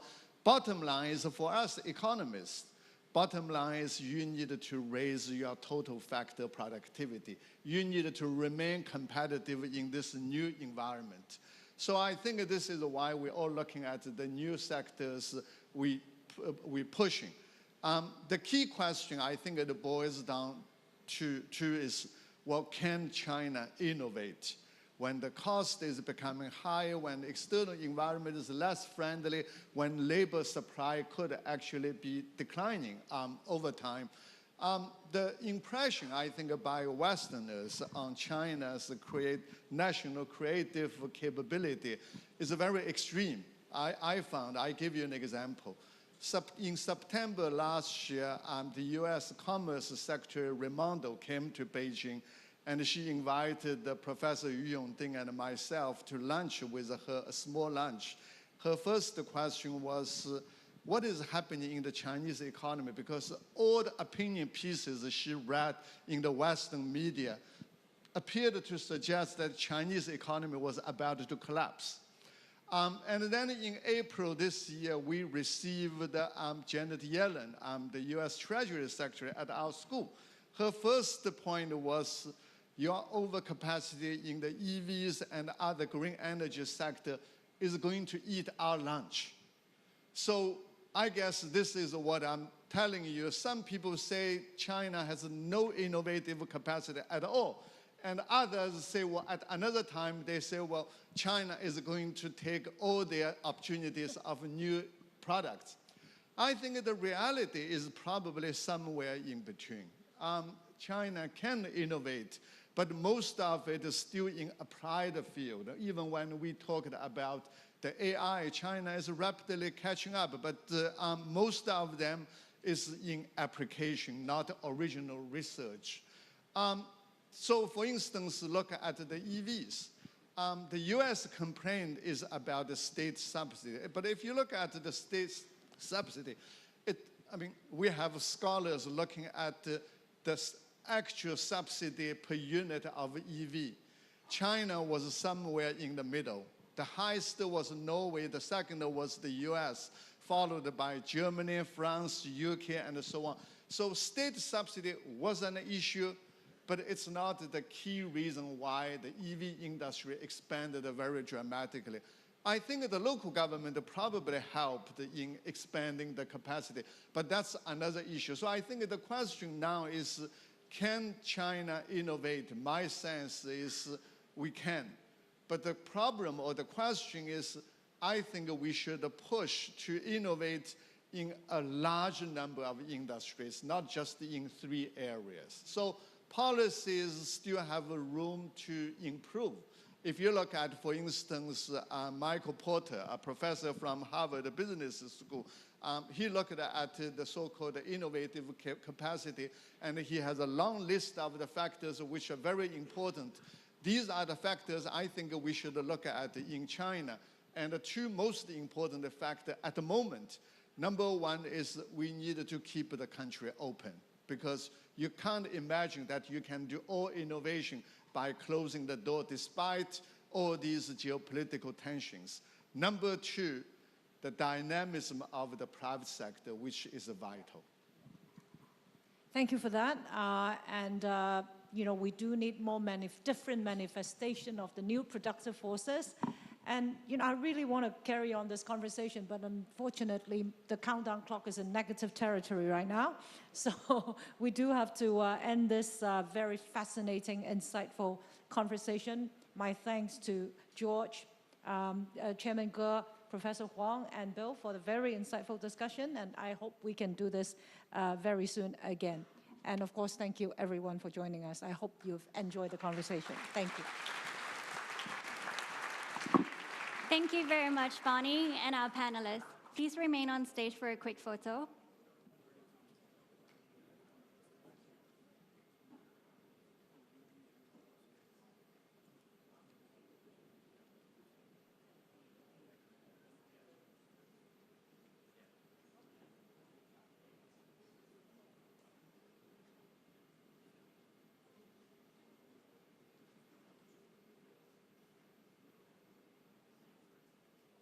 Thank you, and to our right, please. Just one more to our right, please. The photo over there. Yeah, thank you. Yeah. Thank you very much. You may now return to your seat.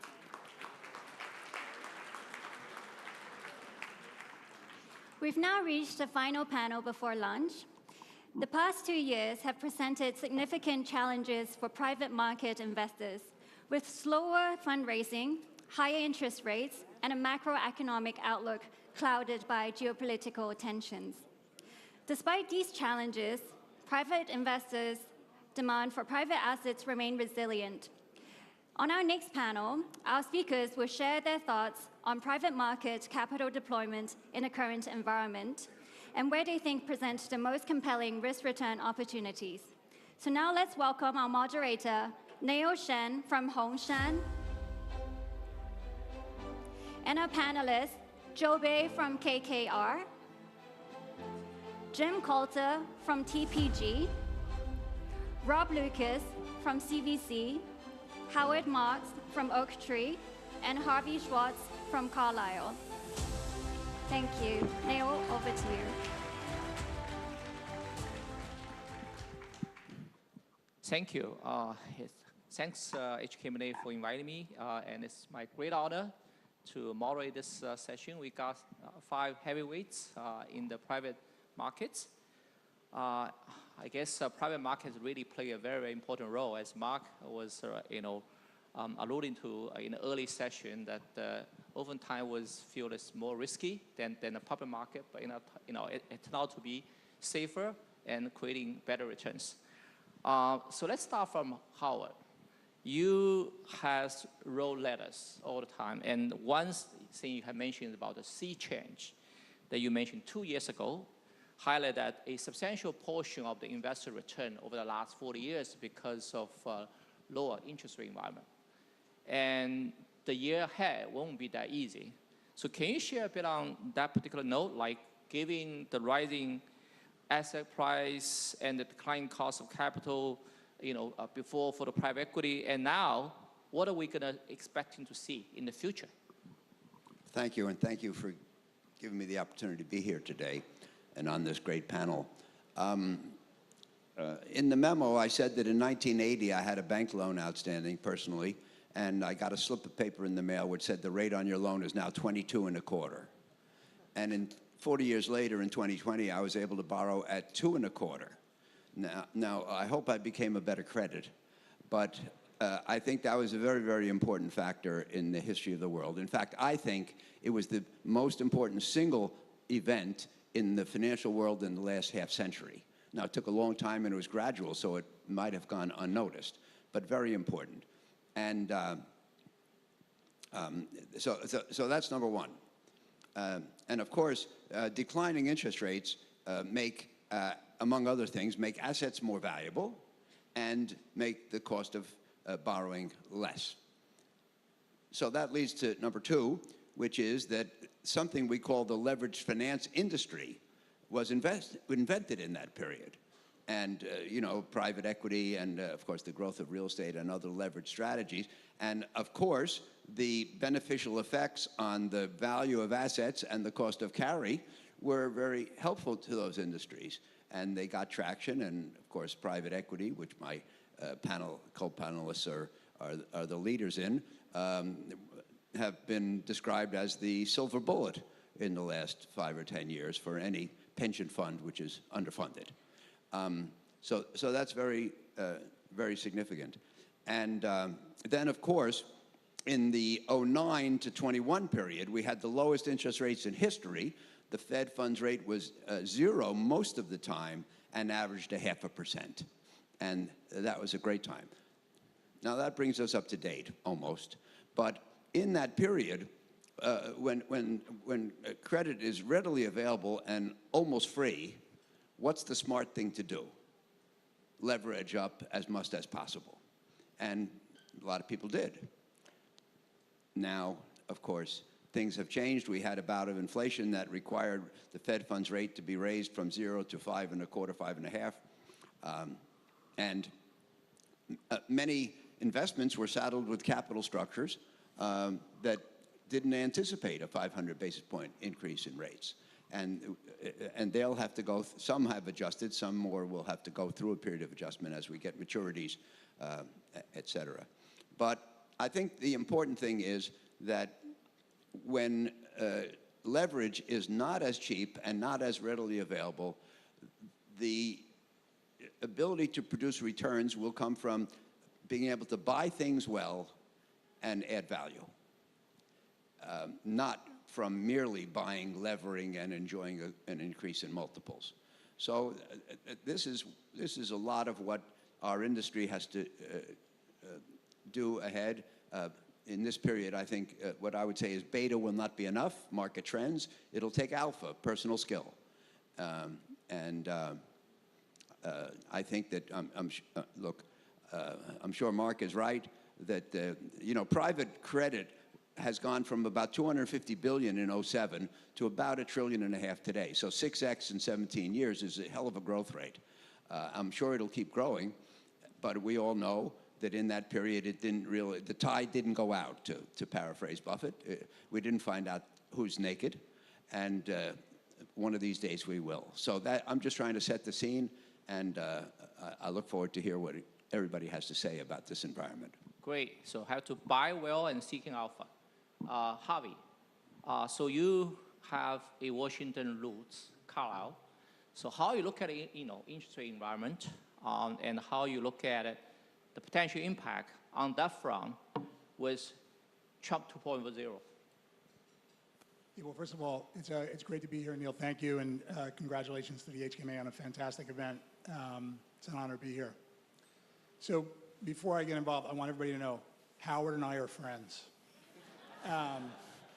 And he just gave a very good description of economic history, and I wouldn't debate that with Howard. But what I would say is over that period from 1980 to today, the first part of that decline in interest rates, which he did highlight very explicitly to 2009, I think that was really driven more by monetary policy, globalization, increases in technology, efficiencies in capital markets, and basically everything that drove deflation over that period.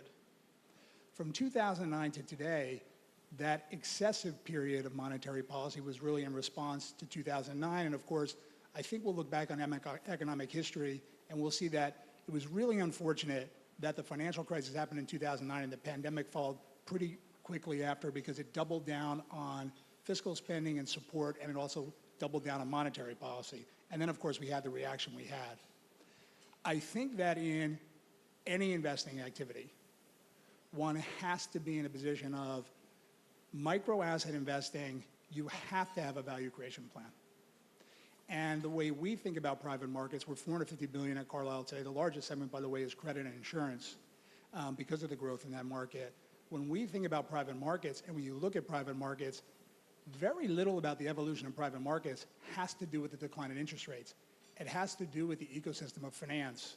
We didn't have ETFs. You heard on the earlier panel, it used to cost, I don't know what Pong said, $100 to trade a share of stock or several shares of stock.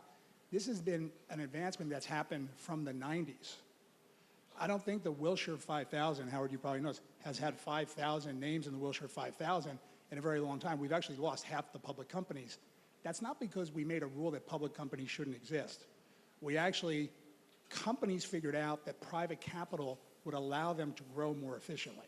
And so I think private capital has played that role. In terms of interest rates, and I think I'm the first person that's been asked explicitly about Trump, but this is what I'll say. With respect to interest rates, when we look at our portfolio companies, which cover more than 1 million people around the world, the economy generally looks good. It looks particularly good in the US. And the data supports everything you're seeing in the numbers. A year ago today, if I was here, I would have told you we thought, based on the KPIs we roll up, we would have seen 2 or 3 interest rate cuts. I think now we actually don't see a number of interest rate cuts. Last year, the market was calling for 6 or 7. We may see a handful next year, depending on how things evolve. But all the policies we know Trump will put in place, lower taxes, more spending, less regulation, those are all pro-growth. And you're seeing it. So I would expect interest rates to stay higher. But the key point I think Howard raised is a market clearing cost of capital is better for everyone. Great. So Joe, with this new changing dynamics, right? And we all know that we just cannot rely on multiple expansion to creating return. So what are the playbook for private credit investors, specifically KKR? What are the strategy you're adopting to creating, the good return for the investors? Well, first, let me thank you, HKMA, for this incredible event. It's great to be back here in Hong Kong. I think Howard said it well. This is about buying well, but more importantly, creating alpha, operational value creation in the companies that you fundamentally buy. I think in our industry, it's a very competitive industry. If you look at this panel here, everyone's constantly trying to evolve and increase their competitive advantage in the marketplace. So how do we do that in private equity? First of all, it's around capabilities. So it's not just about having really smart deal teams. It's about industry specialization, fundamentally. It's about being focused on the right thematics to win long-term tailwinds. It's about creating other parts of your firm's specialized capabilities, government affairs, public policy, especially in a market like this where regulation, tariffs could be an incredible source of risk or opportunity. It's about having operational executives and specialists on your team. We have an in-house consulting firm called Capstone with over 100 executives working with our portfolio companies every single day. We have an in-house capital markets team. You know, when you think there's going to be volatility in the financing markets or access to capital, we have a 100-person capital markets team. In the last 5 years, they've been underwriters or arrangers of over $850 billion of debt and equity transactions.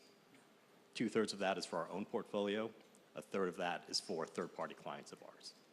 So you need a lot of different tools to win in today's private equity world. Great. So to Jim, so we already talked a bit about how the opportunities present themselves to the private equity investors. But given the evolving regulatory changes and potentially macroeconomic disruptions, what do you think about the sector itself, private equity as an industry? What are the structural changes that the industry could actually evolve into?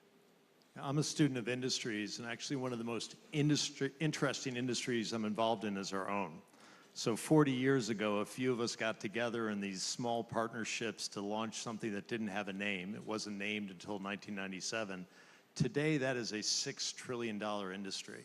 And the dollars really don't capture it. If you look, just to use US numbers for a moment, about 7% of the US employment base is in private equity.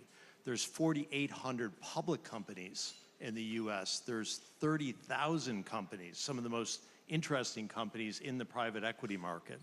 And the private equity market is the largest client for banks, law firms, consulting firms around the world because it's an industry that remakes itself every 5 years. So interestingly enough, one of the most fascinating investments you could have made in the last 30 years is the private equity industry. But it hasn't been uninterrupted. There have been moments where things have gone to hell, and there was 89, 90, there was 2000, there was 2008, and in those moments, two things happened. The industry themselves changed the structure, and something good came out of it. Out of the 1990 disruption, the private real estate business came out. The software investing business came out of 2000. The private credit business came out of the global financial crisis. So good things happen, but also change happens. We are in one of those moments right now. Fundamental shifts happening. What am I seeing? First of all, the strong are getting stronger. I'm happy to say you can see it in our stock price, but for the first time, I think people are understanding this industry is hard. I went gray at 35. Like it's not hard to make investments, it's hard to make them over 30 years consistently, and places like HKMA need us to do it for 30 years consistently, and that takes a staying power. In this cycle, John, you know this, more dollars have gone to the top firms in this cycle. There's also going to be a shakeout. Bloomberg recently reported that 25% of private equity funds haven't raised money since 2015. It's hard to kill a private equity fund.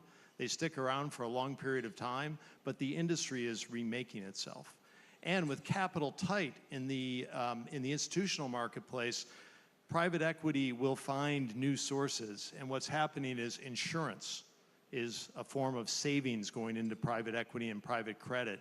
We're now going to the high net worth channels. So the industry is fundamentally shifting in some funny ways. And there's going to be some problems to solve. The venture capital industry has a huge NAV problem right now. It's only returning 5% on NAV. It's usually 25%. Obviously, we've got to get DPI flowing in our industry. So fascinatingly enough, one of the most interesting sets of opportunities I see are very close to home.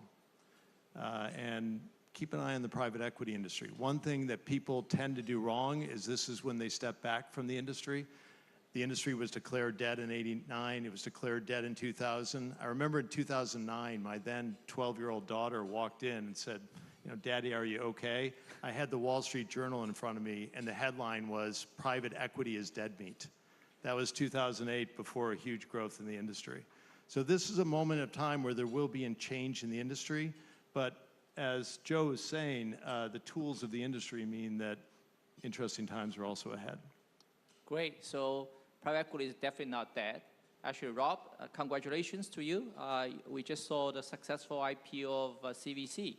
So how you look at, the sort of this listing considerations as a private equity manager, and how that listing going to be contribute to your long-term success? Well, first of all, thank you very much to Eddie, to Howard, and the HKMA team for inviting us all over. It's a privilege to be here. No, thank you. It's exciting times, and I think compared to all my colleagues on the stage here, we of course took a lot longer to take the plunge into the public markets, and so we certainly had plenty of time to give it consideration. I think the key for us was actually ensuring that in going public, we didn't lose the very ingredients that were the source of our success.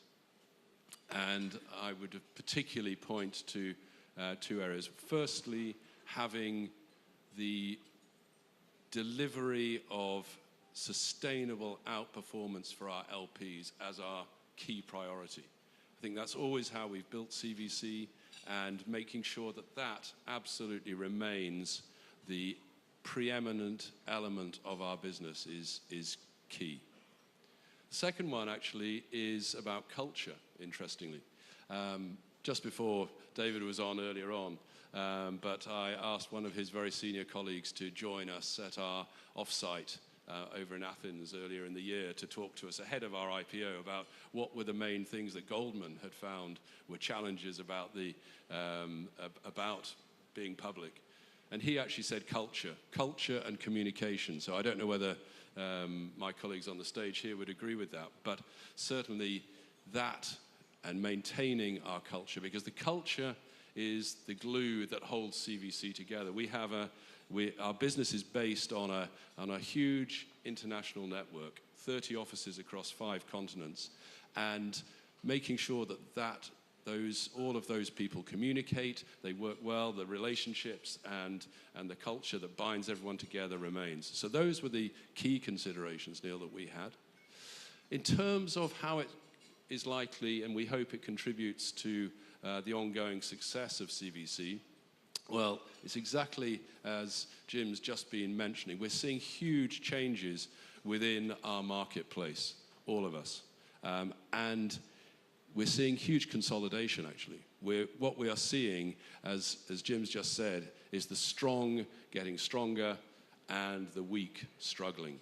And certainly in terms of the largest and most sophisticated LPs, they are consolidating their relationships and their investment across our industry.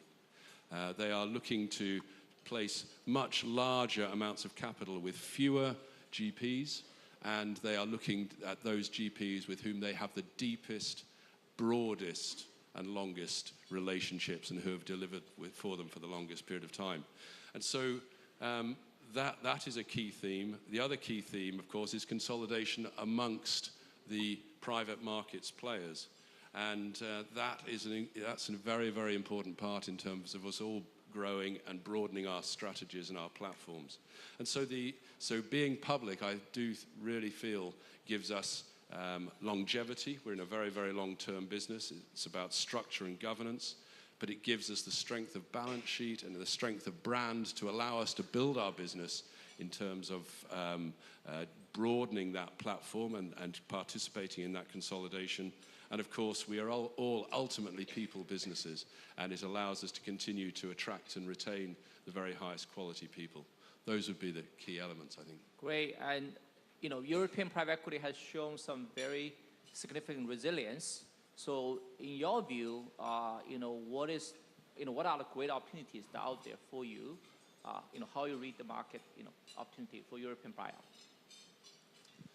Yeah, well, of course, Europe is our heartland, and Europe has, as you say, been remarkably resilient over a very, very extended period in terms of delivering private equity returns. In terms of the dynamics of the market, I think it's the ability in that resilience is very largely linked to the dynamics within the market. And those dynamics are very much about complexity. I mean, it was interesting hearing Jean talking earlier on about the challenges that Europe confronts. Europe is an ever-changing dynamic, and it's very, very hard to predict. And I think that is the essence of Europe. Different countries, different regions are facing different dynamics at any given time. And that is why it creates both complexity, but also it creates a lot of inefficiency in the market. I think certainly compared to the US, the private equity market in Europe is a lot less efficient. And of course, for those of us in strong positions within that market, particularly with local people on the ground in those markets, what that means is that we have an ability to really outperform, and that's the real key to the dynamics within Europe. Having local people on the ground in the local markets, and then also just in terms of looking at opportunities, it was interesting just hearing the discussion just now about what it takes to succeed in Europe.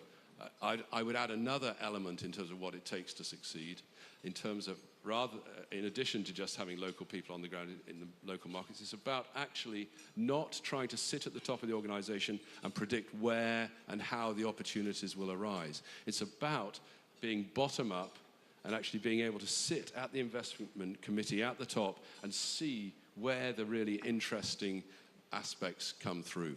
And that's the key to the future, I'm sure, within Europe.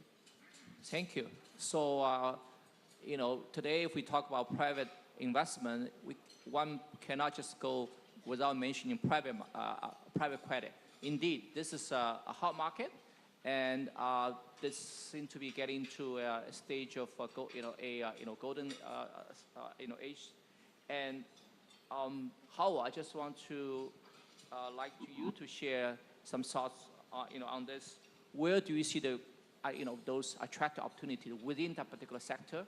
At the same time, we have heard last year's panel, this year's early panel, all talk about some regulators have concern about this market grows so big that creating some instability from a regulatory perspective. So, what do you, think about that? Are you concerned? Well, obviously, as I mentioned, private credit is a big deal now. It wasn't 20 years ago. And as I think Mark mentioned, a lot of its growth grew out of the failings of the banks or the shrinkage of the banks post-GFC. I think that, private credit will continue to grow. And by the way, every meeting I go into, people say, let's talk about private credit. And Mark, I always say, let's talk about credit. We're gonna have both, and maybe Mark's right, we're gonna converge. But I think the important thing to notice about private credit is that it is relatively new in its current size and iteration. And as Buffett would say, the tide hasn't gone out. And the tide will go out someday. And we'll find out who was swimming naked. And we'll find out who made good credit decisions or who did not allow enough margin of safety when they made credit decisions. So there'll be some sorting out, as there always is, and then, as Jim says, the best will get bigger. Let me just address for 1 minute, Neil, your question about regulation and risk. My own view is that we're not talking about systemic risks like we saw in the global financial crisis. In the global financial crisis, of course, which was underpinned by subprime mortgages, which had never been tested and which turned out to be entirely fallacious. Number one, we saw the disappearance as independent entities of Merrill Lynch, Bear Stearns, Lehman Brothers, AIG, and several others. I think for two main reasons. Number one, because they were hugely levered, which the private credit industry is not. And number two, because they were interconnected. And we, in 08, we coined the phrase counterparty risk, which then became a big deal. And you know, one person's assets was the next person's liabilities, and they could fall like dominoes, and appeared to be in the process of doing so until the process was arrested, I guess we'd say 16 years ago this month. But I don't see that degree of interconnectedness or the degree of leverage. And you know, if some private credit loans turn out to have been mistakes, and some pension funds or sovereign wealth funds lose a little money, I don't think anybody's going to hold the benefit or rush in with a rescue program. So I think that the risks are idiosyncratic, not systemic, and not alarming. Great. Jim, back to you. So, you know, where do you see are those specific sector that you're excited about? We got 2.6 trillion dry powders now raised over the last several years for private equity, venture capital. I know you're spending time and focusing on ESG, new energy. Tell us, like, what are the sectors that you like to get into? We're about to prove that it's not about the landing. You know, one of the things that's interesting to me is we have an absolute fascination with landings. When you're flying home, the one time the plane is quiet is when you're about to set down, even though it's safer than when you pull out of your garage. Same thing is true in the financial markets. You know, a great party game is how long you can watch a financial show without someone saying hard landing, soft landing. Always take the under. And having traveled a lot, it's never about the landing the trip. It's where you start and where you end. And I worry that right now in the financial markets, we've had a 4-year debate. I think this is the longest one, Neil, I can ever think of hard landing, soft landing, hard landing, soft landing. But where are we landing? So I'm not a macroeconomics person, so where we're landing is a very different place. I was jet lagged in Mumbai the other day. I thought I woke up in '78. There were missiles in Gaza, there were tanks in Eastern Europe, there were politicians talking about price controls and tariffs. Like, this is a totally different world. We've assumed margins would go up forever, that markets would be global. We are in a different place, and have you packed for it? Eras are often defined by their business battles. We are going into some of the biggest business battles you've ever seen. Yes, AI is big, but who's going to win? This is battle of the titans. Someone is going to lose. Autos, like, you want to get a country upset, talk about their auto industry. We have EVs, we have ICE engines, we have hybrids, we have self-driving cars. We thought it was going to be about existing companies that were remaking the guts of their cars. We thought it might be about Tesla. It may be about battery companies that are just wrapping their batteries in cars, in cars, and those are now at 15% the price of an original Tesla. So what about it when EVs are cheap? Streaming, who's going to win that? Data centers, I agree with you, John, but the profit pools are very unclear. These are going to be fascinating, and what it will take to sort that out is not macroeconomics. It's actually investing skills. And what's on the table? Supply chains are 100% on the table today. For 40 years, we've been making them one way, just in time. Now, all of a sudden, as someone said, you know, just in case, we're bringing them back home. We're going to remake them in a few years. We're remaking our whole IT system on AI. We're remaking our whole energy system. We've done all these things before. We've never done them all at once. Huge capital is going to be needed. Huge investment skills are going to be needed. And then just to kind of give you an investor's perspective on the question you asked, you know, sustainability was an evangelical thing that was taken over by, you know, SASB and GFANS and SBTI, et cetera. It's now quietly become a practical thing. And if you cut through the noise to the signal, it's the cheapest form of energy in 85% of the world. Last year, it was $2 trillion of spending in CapEx. Fossil fuels were $1.5 billion. Yes, policy is going to change, but policy changes in healthcare all the time, and we all invest in that. Most of the policy debate appears to be on the Texas-Oklahoma border. India is not so worried about that. So around the world, this is kind of happening. and how we get behind it as investors is going to be critical. So this idea of, you said it, it's going to be about alpha, but if I'm going to invest in something right now, I'm going to invest in investing skills, because this is an era where your alpha is going to come not from risk on, risk off, but which risk. Great. So one area in the private investment we haven't touched is real estate. So Harvey, what's your take on the market? Because we have seen some significant repricing of the market over the last 2 years, and there are a lot of changing dynamics. There are headwinds on inflation, there's continued easing coming on the interest rate side, and then there's company asking or demanding their employees going back to office. So what's your take? Do you agree with John's comment early, about the sector? Yeah, so the headline short answer, because it's always bad to stand the last panel between all of you and lunch, but the headline short answer on real estate is we like it. I think for a lot of people in the world that are not really embedded in the market, particularly in the United States, they think of real estate as, do you like office or not? Because that's what's gotten all the attention. And the real important point, which John talked about, is it's not homogeneous. So we've been in real estate for well over 20 years. We have an extraordinary team.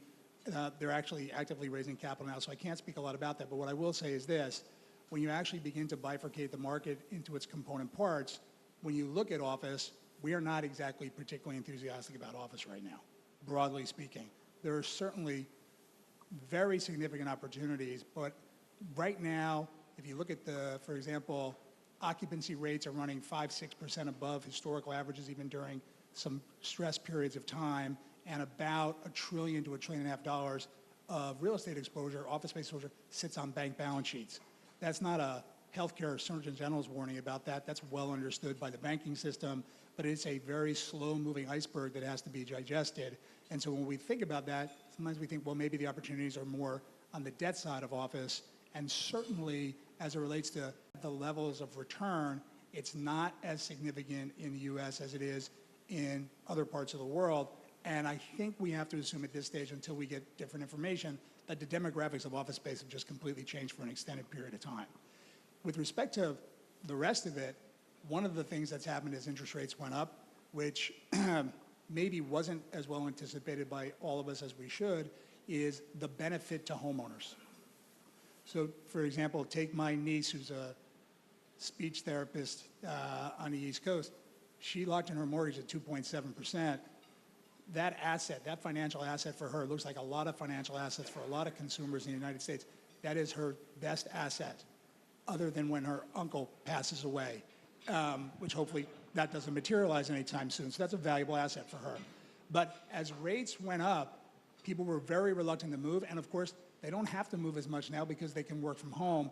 And so you haven't had the residential creation of housing. And so you do have the shortage that John talked about, multifamily, rental housing, and then demographics, which really are the key here in terms of the shortage of housing, construction because of rates being higher. So there's certainly segments we like, whether it's, warehousing, logistics. I think that's all a very bright spot. And with office, we're super selective.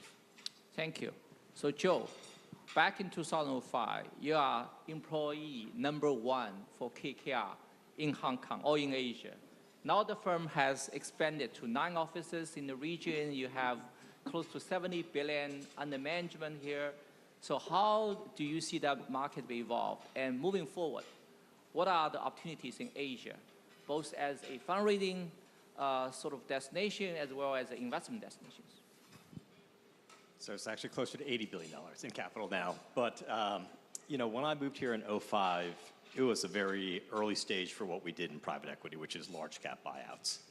So we had to adapt our strategy. We were doing a lot of growth investing in addition to buyout transactions. So markets like India, Southeast Asia, China was a lot of growth. And that was a change for our firm. So, probably the 3 things that we had to do differently here. Number 1, we made the decision to really localize heavily from day 1. So we have close to 625 people on the ground right now, 9 offices. I have 2 expats on the ground in Asia today. It's all local hires, local executives in each of these offices. The second major decision we had to make was, do we want to raise a regional fund for our different strategies, or do we want to be part of a global fund? And I'm glad we made the harder choice of raising regional funds, first-time funds in this part of the world, because we have more flexibility to allocate capital in this part of the world and actually recruit talent who's super excited to invest in this part of the world. And then third, there are a lot of our peers who are raising country-specific funds or much more narrowly focused funds. We wanted to have a pan-Asian approach from day one. This is a very dynamic part of the world.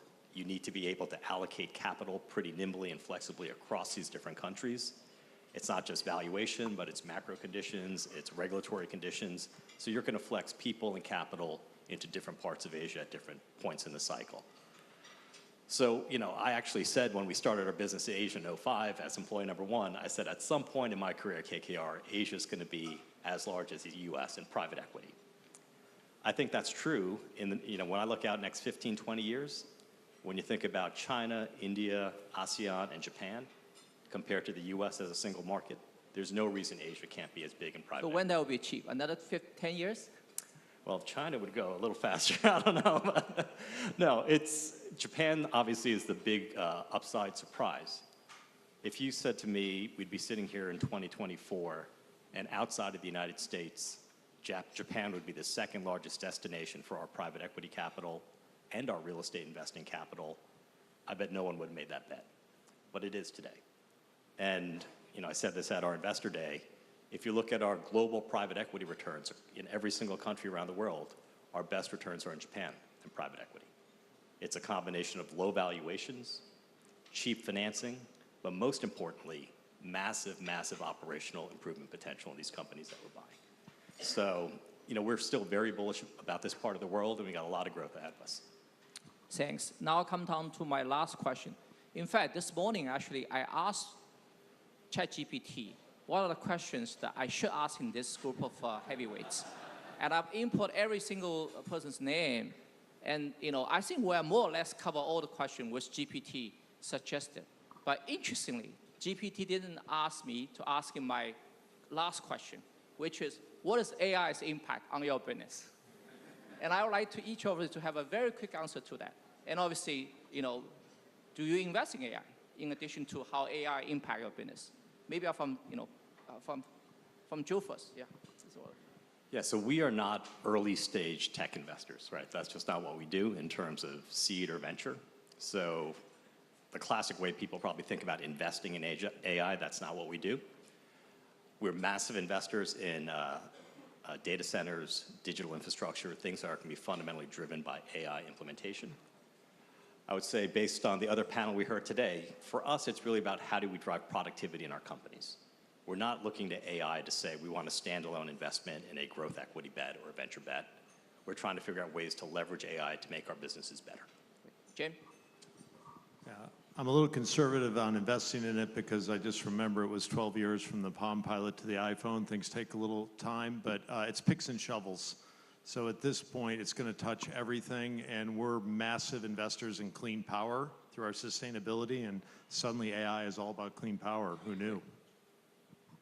Rob? I would echo the point that Jim made earlier on. I think there are going to be real winners and losers within the AI environment, AI as total. And so, yes, we are very, very interested in AI. We're investing in it heavily, and we are utilizing it across our portfolio. But it is about selecting, certainly in terms of the companies we're investing in, it's looking at the companies that can really benefit from AI, but the ones that actually can be taken out by AI. And really working that question out is going to be key.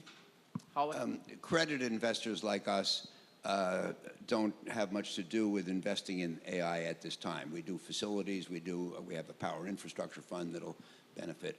I'm an old-fashioned investor, and I think real alpha is about thinking of things other people haven't thought of and getting to solutions and what I call second-level thinking. And I'm not convinced yet that a computer can be trained to outthink the other computers, which is what it's going to come down to. So I hope and believe there'll still be room for the people with the best investment insights. Harvey? last one. Yeah, from our perspective, and this word came up, use cases came up a lot earlier. I think use cases are key. So we think about how can we invest better, how can we make our portfolio companies operate and improve better, and then how can we run the firm better? And maybe I'll just give people two super quick examples. But when rates went up and Silicon Valley Bank went out of business and the Fed was raising rates, we took all of our interest rate hedges for all of our portfolio companies and we ran them through chat. And that's not particularly innovative. But the thing that was interesting, was we said, how do you want to think? We basically said to chat, please run 10 different scenarios. And for me, embarrassingly, because even if I had chat, I wasn't the kid that was going to do that well in school. But the 10 scenarios came back, and so I said to the team, why those scenarios? And they said, see, that's what we don't know. But just assume Chad has read every finance book in the world. But, people like Howard have been running stress tests and analysis, but I bet if those tools existed, which are pretty rudimentary at this stage, you don't have a Silicon Valley Bank because those scenarios easily get run. So you can really do that. The other thing I'll say, just the other end of the spectrum, we took 50 portfolio companies, CEOs and CTOs to OpenAI last spring for 2 days. And at the end of the 2 days, I said to the group, I said, show of hands, who here thinks they've had some sort of light bulb moment in terms of how to innovate in their company that they otherwise didn't know about before they spent 2 days here with Sam and the team and Brad, and 80% of the hands went up. Now, I don't know, we're tracking all those use cases. I don't know how many of those will be real use cases, but even if it's half or 25%, it's material. And I agree with exactly what Rob said. In some cases, these are businesses that will avoid going out of business, and in some cases, they will just get much, much better. But I think underestimating the influence this will have over the next 5 or 10 years, the opportunities are extraordinary, but if you don't manage to it, I think you probably do it at your peril. Thank you. We are completely running out of time, but I really appreciate all the time, and insight for this group of panelists. Let's give another round of applause. Thank you. Thank you very much for the insightful panel. Please stay on stage for a quick photo. To the middle.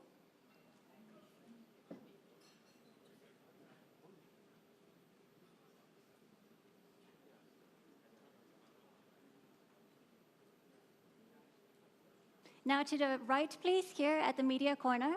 Can we stay for another photo? Oh, please stay for another photo. We'll take another photo here. Thank you.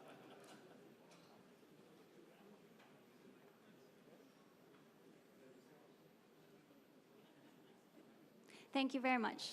You may now return to your seats. Thank you. Thank you.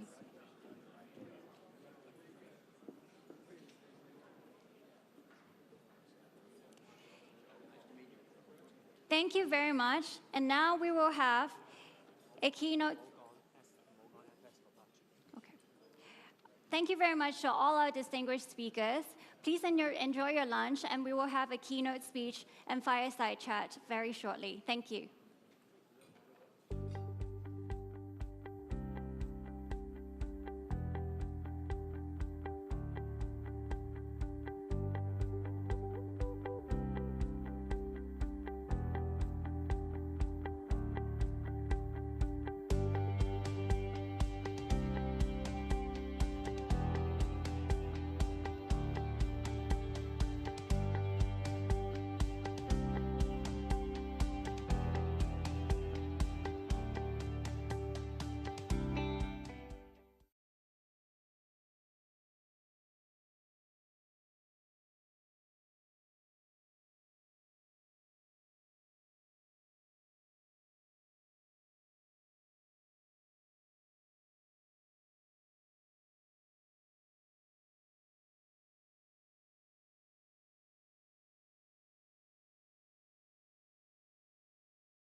Ladies and gentlemen, may I have your attention to the stage again, please? We'll now welcome the Financial Secretary of the Hong Kong SAR, Mr. Paul Chan, to deliver the keynote.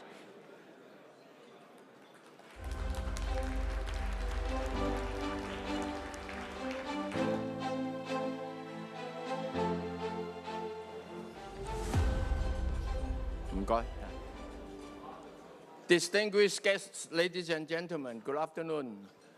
Do carry on with your main course. And welcome to the Investment Summit Luncheon. This morning's program was replete with opportunity. From macro investment trends, the future of artificial intelligence and digitalization, to the vast promise of Asia and the rapidly growing private equity market. Now allow me to offer a delicate morsel of insights along with your well-deserved dessert, with a focus on the economic future of Hong Kong. You are no doubt well briefed on our current economic status, standing, and prospects. But let me supplement that with the recent developments and the favorable government policies, backed by the staunch support of the central authorities. We are creating renewed opportunities and fresh promise for you. Let's begin with trade, one of our traditional economic pillars. Hong Kong has long served as an international shipping and trade center, as well as a re-export hub for China. We have been the prime destination for mainland and overseas enterprises, setting up international headquarters to manage offshore trading and supply chain businesses. Today's global industry and supply chain is undergoing profound changes, driven by a number of trends, including, of course, geoeconomic fragmentation and the rise of onshoring and friendshoring. Our country is also undergoing remarkable transformation. That is why many mainland companies are establishing manufacturing and supply chain networks worldwide. China, however, remains a global industrial giant. It is, after all, the only country in the world to support industry in all its varying categories. It boasts a thriving technological system with research and development expenditure ranking second globally, quality workforce well recognized for its strong work ethics. So in the foreseeable future, despite the talk of China Plus strategies, China will continue to maintain a strong foothold in the global industry and supply chain. For Hong Kong, these changes are bringing new opportunities. As mainland enterprises go global, they require a wide range of services support, from trade financing, logistics, to consulting services on ESG compliance and other international regulations. They also need a platform for managing their corporate treasury, logistics, marketing, and more in support of their business development and expansion. These and related areas play into Hong Kong's strengths. Our professional services are top-notch, business and people-to-people networks are comprehensive, and our standards align with the best international standards. Our logistic capabilities are also unparalleled, with our air connectivity that allows you to reach half of the world's population in just 5 hours flight. Hong Kong International Airport operates over 1,000 flights a day, connecting more than 200 destinations, and has been named once again the world's busiest cargo airport for 2023 in terms of total volume. The free runway system, which opens next week, will further reinforce our air superiority. That is why we set a clear vision for Hong Kong to rise as a high-value supply chain management center. This is not just for Chinese enterprises, but for all the companies looking to expand their footprint in Asia.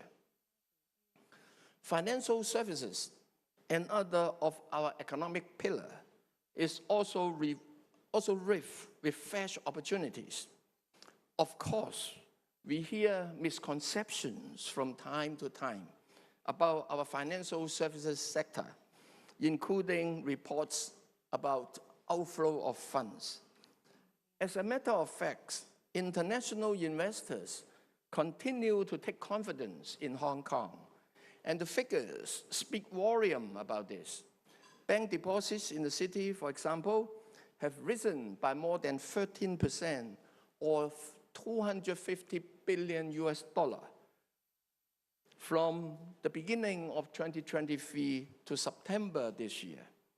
Our asset and wealth management business also continues to grow, with asset under management reaching 4 trillion US dollar last year, 30% higher than that in 2018. Investors outside Hong Kong and mainland have consistently account for more than half of our total assets under management. So what do all these tell us? Hong Kong as an IFC is as vibrant and bustling as ever. The efforts we have been making on all fronts are building a better environment for investments, for business to thrive. In the financial world, Hong Kong's role as a super connector is also gaining momentum, linking not just with developed markets, but also emerging markets with diverse backgrounds and cultures. Here, we offer a full range of fundraising options supported by global financial institutions and talent, with the expanding Connect schemes with the mainland, both in terms of breadth and depth, across different asset classes. Quality issuers from around the world could access both mainland and international capital here in Hong Kong. Shifting global dynamics are creating challenges as well as opportunities. Many mainland companies aspire to go global, will need to seek global funds to support their development of their business overseas. Hong Kong shines as an ideal platform, poised to support those goals and guide these companies on their journey into the global marketplace. And our vision extends beyond Chinese companies.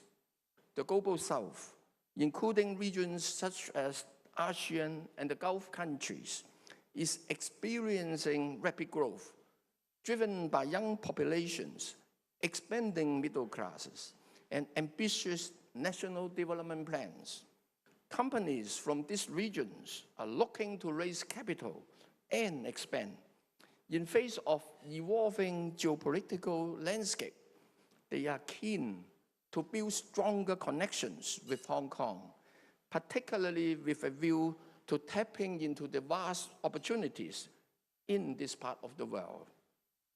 Beyond the two economic pillars, we also have a bold vision to develop Hong Kong into an international innovation and technology hub, along with cities in the Greater Bay Area. To turn this vision into reality, we need to think big and we need to think strategically. We are building on strong foundations. Hong Kong is blessed with world-class scientific research capabilities, a vibrant startup network, and growing technological collaborations with the GBA.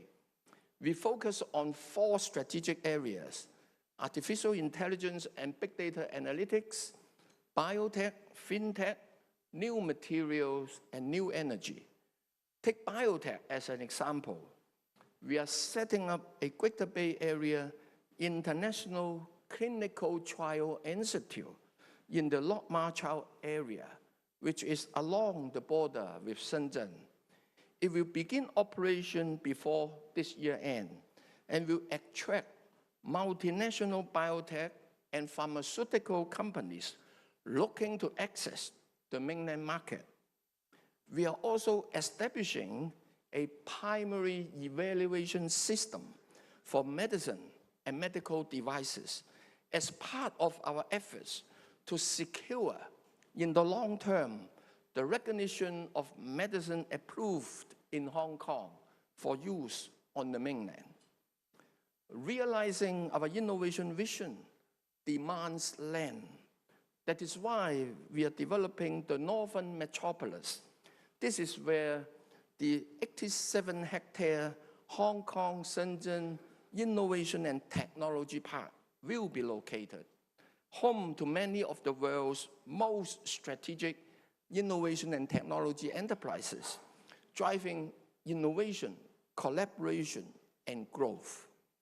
And we are seeking to provide for, with the park, unimpeded cross-boundary flow of talent, data, and capital. In addition, biosamples.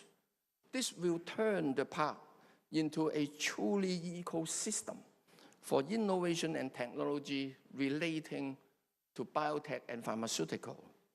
But more than land, strategic enterprises and talent are the lifeblood of our I&T progress. That is why we have launched a range of initiatives to attract the best and the brightest from around the world. And the results are encouraging. Some 100 I&T companies from around the group have been attracted to Hong Kong with investments totaling $6 billion and creating more than 17,000 jobs in the next couple of years. But it is not just about companies. It is about people as well. Our talent schemes have been met with overwhelming response, with nearly 400,000 applications received today. We have approved about 250,000 of them, and about 160,000 professionals have already arrived in Hong Kong. Meanwhile, to add to the impetus of our I&T development, we have set up the Hong Kong IC, Hong Kong Investment Corporation. As patient capital, the Hong Kong IC has a dual mandate, seeking reasonable financial returns, of course, while enhancing Hong Kong's competitiveness and economic vitality through strategic investments. Through investing and co-investing in projects, it plays a key role of supporting Hong Kong's strategic industries and the development of the different parts of the related ecosystem in the industry chain, as well as channeling private capital to the sectors that we want them to go. The Hong Kong IC has already concluded a number of exciting projects, from using AI for drug discovery to exporting electric vehicle charging systems to Thailand. It is helping to drive our innovation agenda forward, and we will be seeing the impact it will make in the coming few years. Ladies and gentlemen, I hope I have given you a glimpse into the exciting future that Hong Kong awaits you. We are a city that has always tried on change and challenges, and we are confident that though the sailing can be fraught with uncertainty, we will, as always, weather the challenges that lie ahead and emerge even stronger and more vibrant. Under the one country, two systems principle, Hong Kong will always remain open and welcoming, harness its singular strength in internationalization and committed to working with you all to build a brighter future. I know you all will enjoy today's luncheon and the accompanying fireside chats. Thank you very much indeed. Thank you, Mr. Chan, for sharing your vision. Most of our audience here know Hong Kong as an international financial center, but Hong Kong is also an important trade and innovation hub in the region. Just as our financial market serves as a barometer of the performance of neighboring economies, what goes on in Hong Kong's economy is also a gauge of some important traits affecting the broader region. Our fireside chat will explore key themes shaping Hong Kong as well as the region's transformation. May we now welcome our moderator, Laura Cha from the Hong Kong Stock Exchange, Victor Fung of Fung Investments, and Joseph Chai of Alibaba.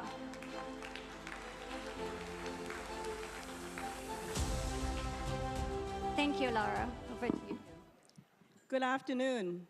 Welcome, everyone, and thank you for staying through lunch and to this fireside chat. I'm delighted and very pleased to have two good friends of mine and who are esteemed experts in business, finance, technology, and trends that are shaping the global economy to join us for this fireside chat. They hardly need any introduction, but very briefly, many of us know that Victor is a prominent industrialist who has led successfully one of the world's largest trading companies. And before that, he was a professor at Harvard Business School. This, not too many people know. Joe, at the same time, has been admired for his journey from a lawyer to private equity investor and, of course, co-founding Alibaba. And he is recently known to be a sports investor and is the proud owner of a sports team. So we have heard this morning the different, how should I say, the global economic landscape in the face of growing populism and political polarization. We are in a world where the economic policies are now very much shaped by geopolitical considerations, competitive rivalry, national security, and the list goes on. And we are in a world where with the incoming Trump administration, I think there will be more uncertainty to our world order. Uncertainties in terms of shifting geopolitical tensions, uncertainties in the sense of more advanced technology, and with the breathtaking development in AI and technology, there will be more variables in the world order. But we know at the same time that, as the title of this year's summit suggests, we have to sail through changes. So a lot of the talk about global economy now have centered on decoupling, deglobalization, and de-risking of supply chain. We will explore, are these really what's happening? And what does that mean for global economy and for Asia's economy and for Hong Kong's role as a center for international finance and trade? So, Victor, with the global supply chain experiencing significant changes due to tensions, due to technology advances, and shifting customer expectations. As a global leader in supply chain management for decades, what challenges have you observed, and what do you foresee the supply chain reconfiguration will mean? Thank you very much, Laura. First of all, I really like to say how happy I am to be here, see so many friends and familiar faces, and really to thank the HKMA for bringing all of us together. This is absolutely a time of dramatic change for the world supply chains. And to me, the changes in the supply chains really symbolizes the change in the global trade patterns and the global economy. Let me just say that, this one thing you see in the landscape today is really two things that you really must recognize for a global trader. First of all, the geopolitics. It is what it is. We are all working very hard to make it better, but I don't think that many people are thinking that the geopolitics will change, and hopefully it won't change for the worse as we see it today. So that's really one reality that is going to be affecting all of us. The second reality is we all talk a lot about how Asia is going to really be the future. Yes, but actually for the global trader, it hasn't happened yet.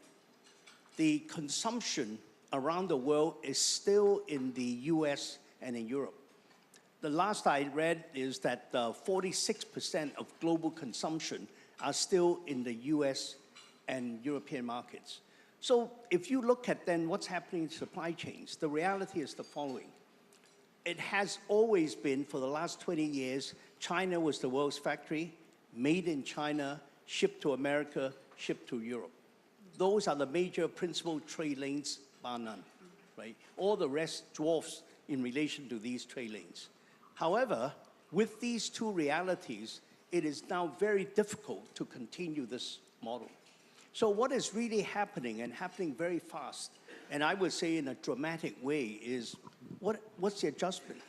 Really, what people have been doing now is really taking the components that are still made in China, shipping it to a third country like Vietnam, doing the last stage of assembly, usually the labor-intensive portion, and under strict WTO rules, have enough local content to get a designation made in Vietnam.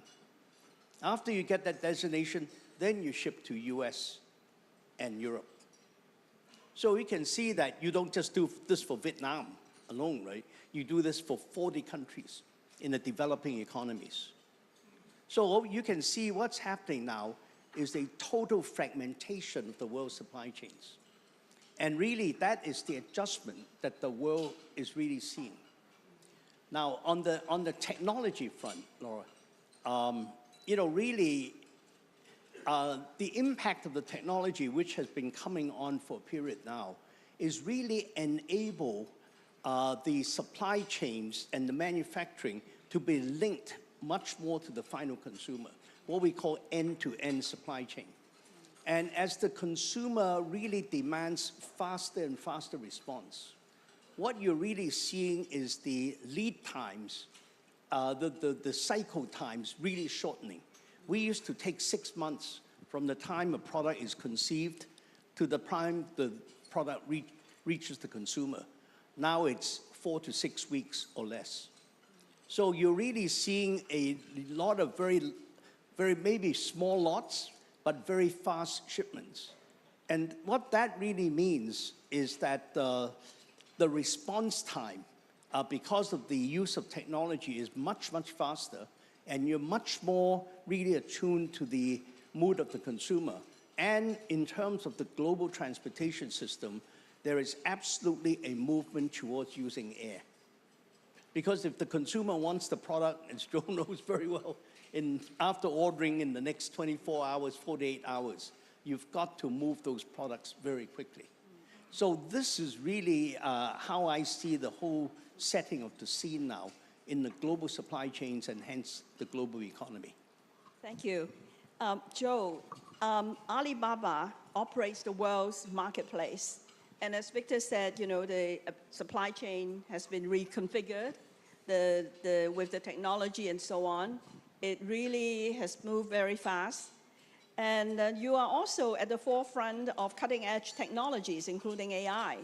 So how are you seeing the changing global environment for trade, finance, and technologies? How did that converge, and how does that impact on your business?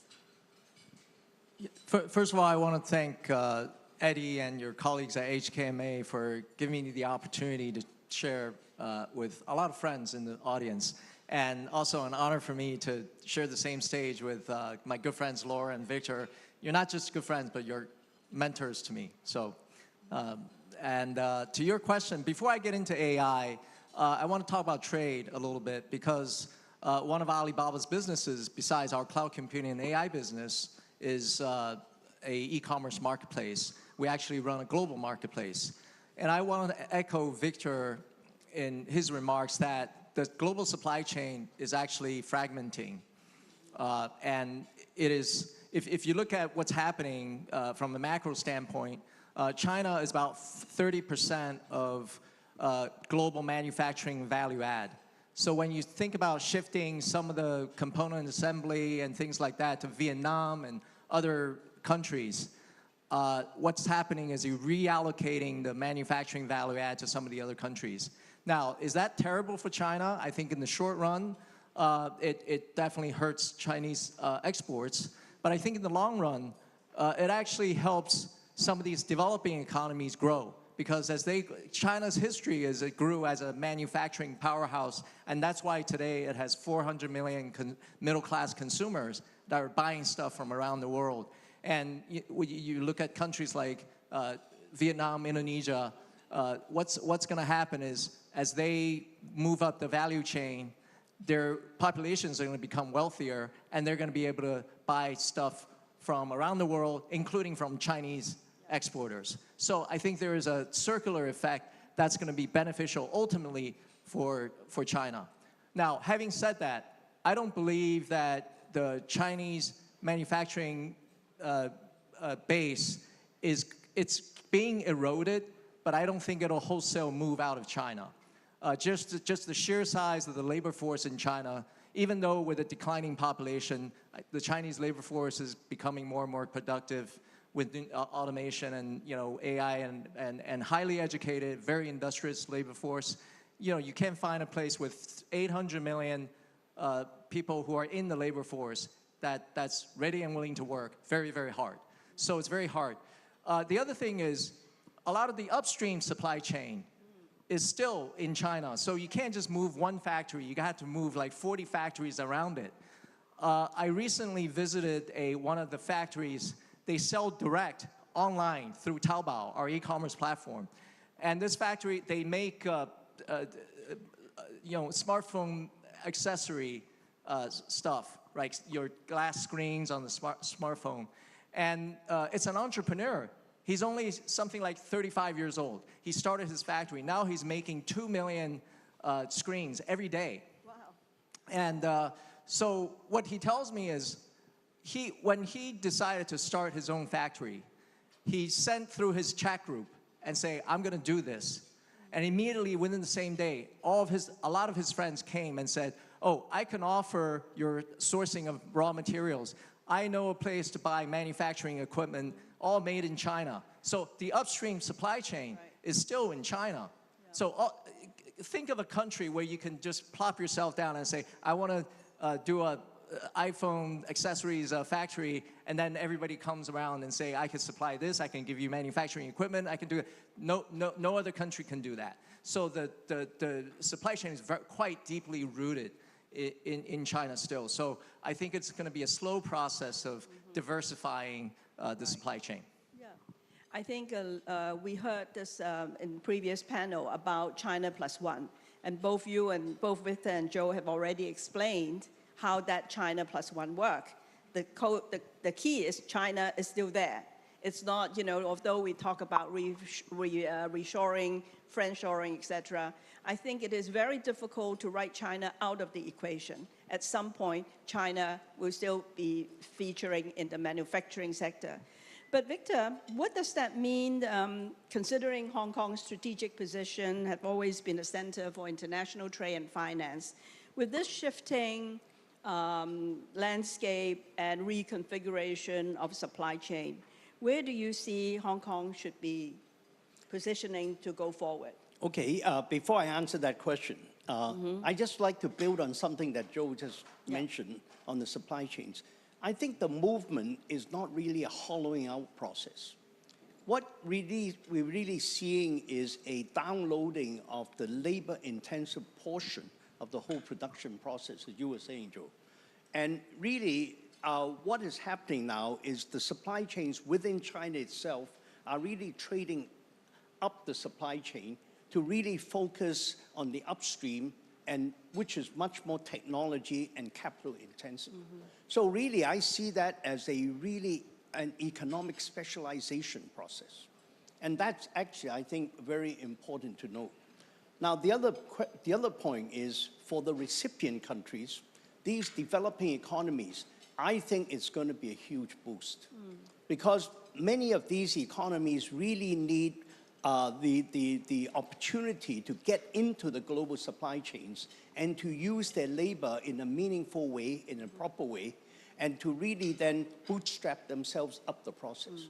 In fact, if you look back at the history of the Chinese economy's development, that's how China bootstrapped itself to the economy that you see today. So I think this actually is bringing in my mind, a new wave of globalization. Very, very far from the idea of decoupling, very far from the idea of deglobalization.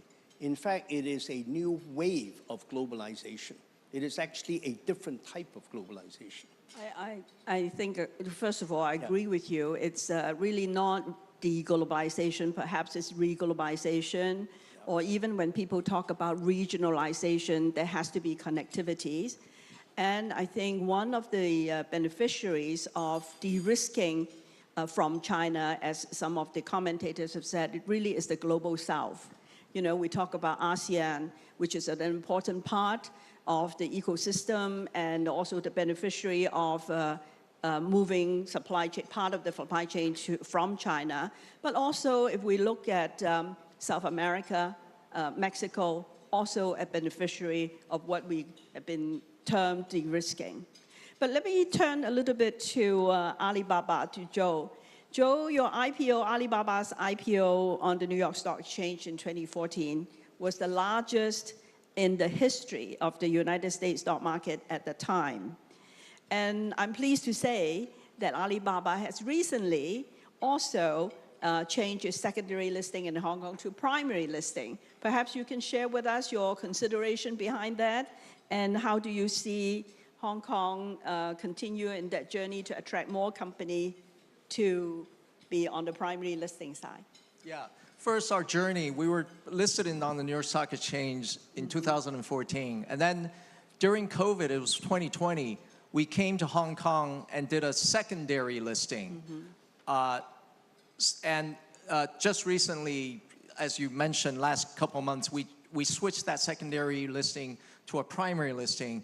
And the main advantage of having a primary listing in Hong Kong is that you get access to mainland investors through the Stock Connect program. This is an excellent program where mainland investors can basically invest their RMB and they come in and buy Alibaba stock, and their money stays in the system. So it's a closed loop system. Right. So, which means when they sell, they still have to ship the RMB back to their back to China. But it actually opens up our ability to attract our mainland investors. And guess what? 90+% of our business is in the mainland. So we have our customers and users who are familiar with our products, but not familiar with our stock. Now they can access investing on our stock. And just within a couple of months of us attaining this primary listing status through the Stock Connect program, about 4% of our public float now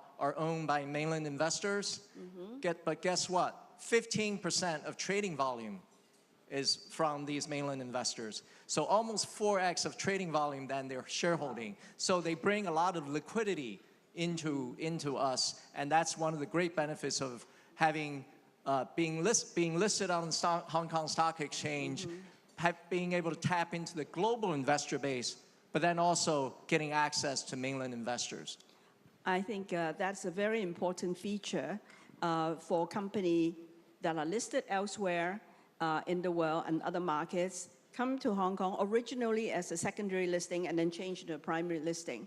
A year ago, the mainland authority also allowed primary listed foreign companies in Hong Kong In other words, you do not have to be like Alibaba or any of the red chips, but the foreign companies coming to Hong Kong and list as a primary listing, you can also enter into the Connect program and therefore access the huge number of retail investors in China and thereby increase your liquidity.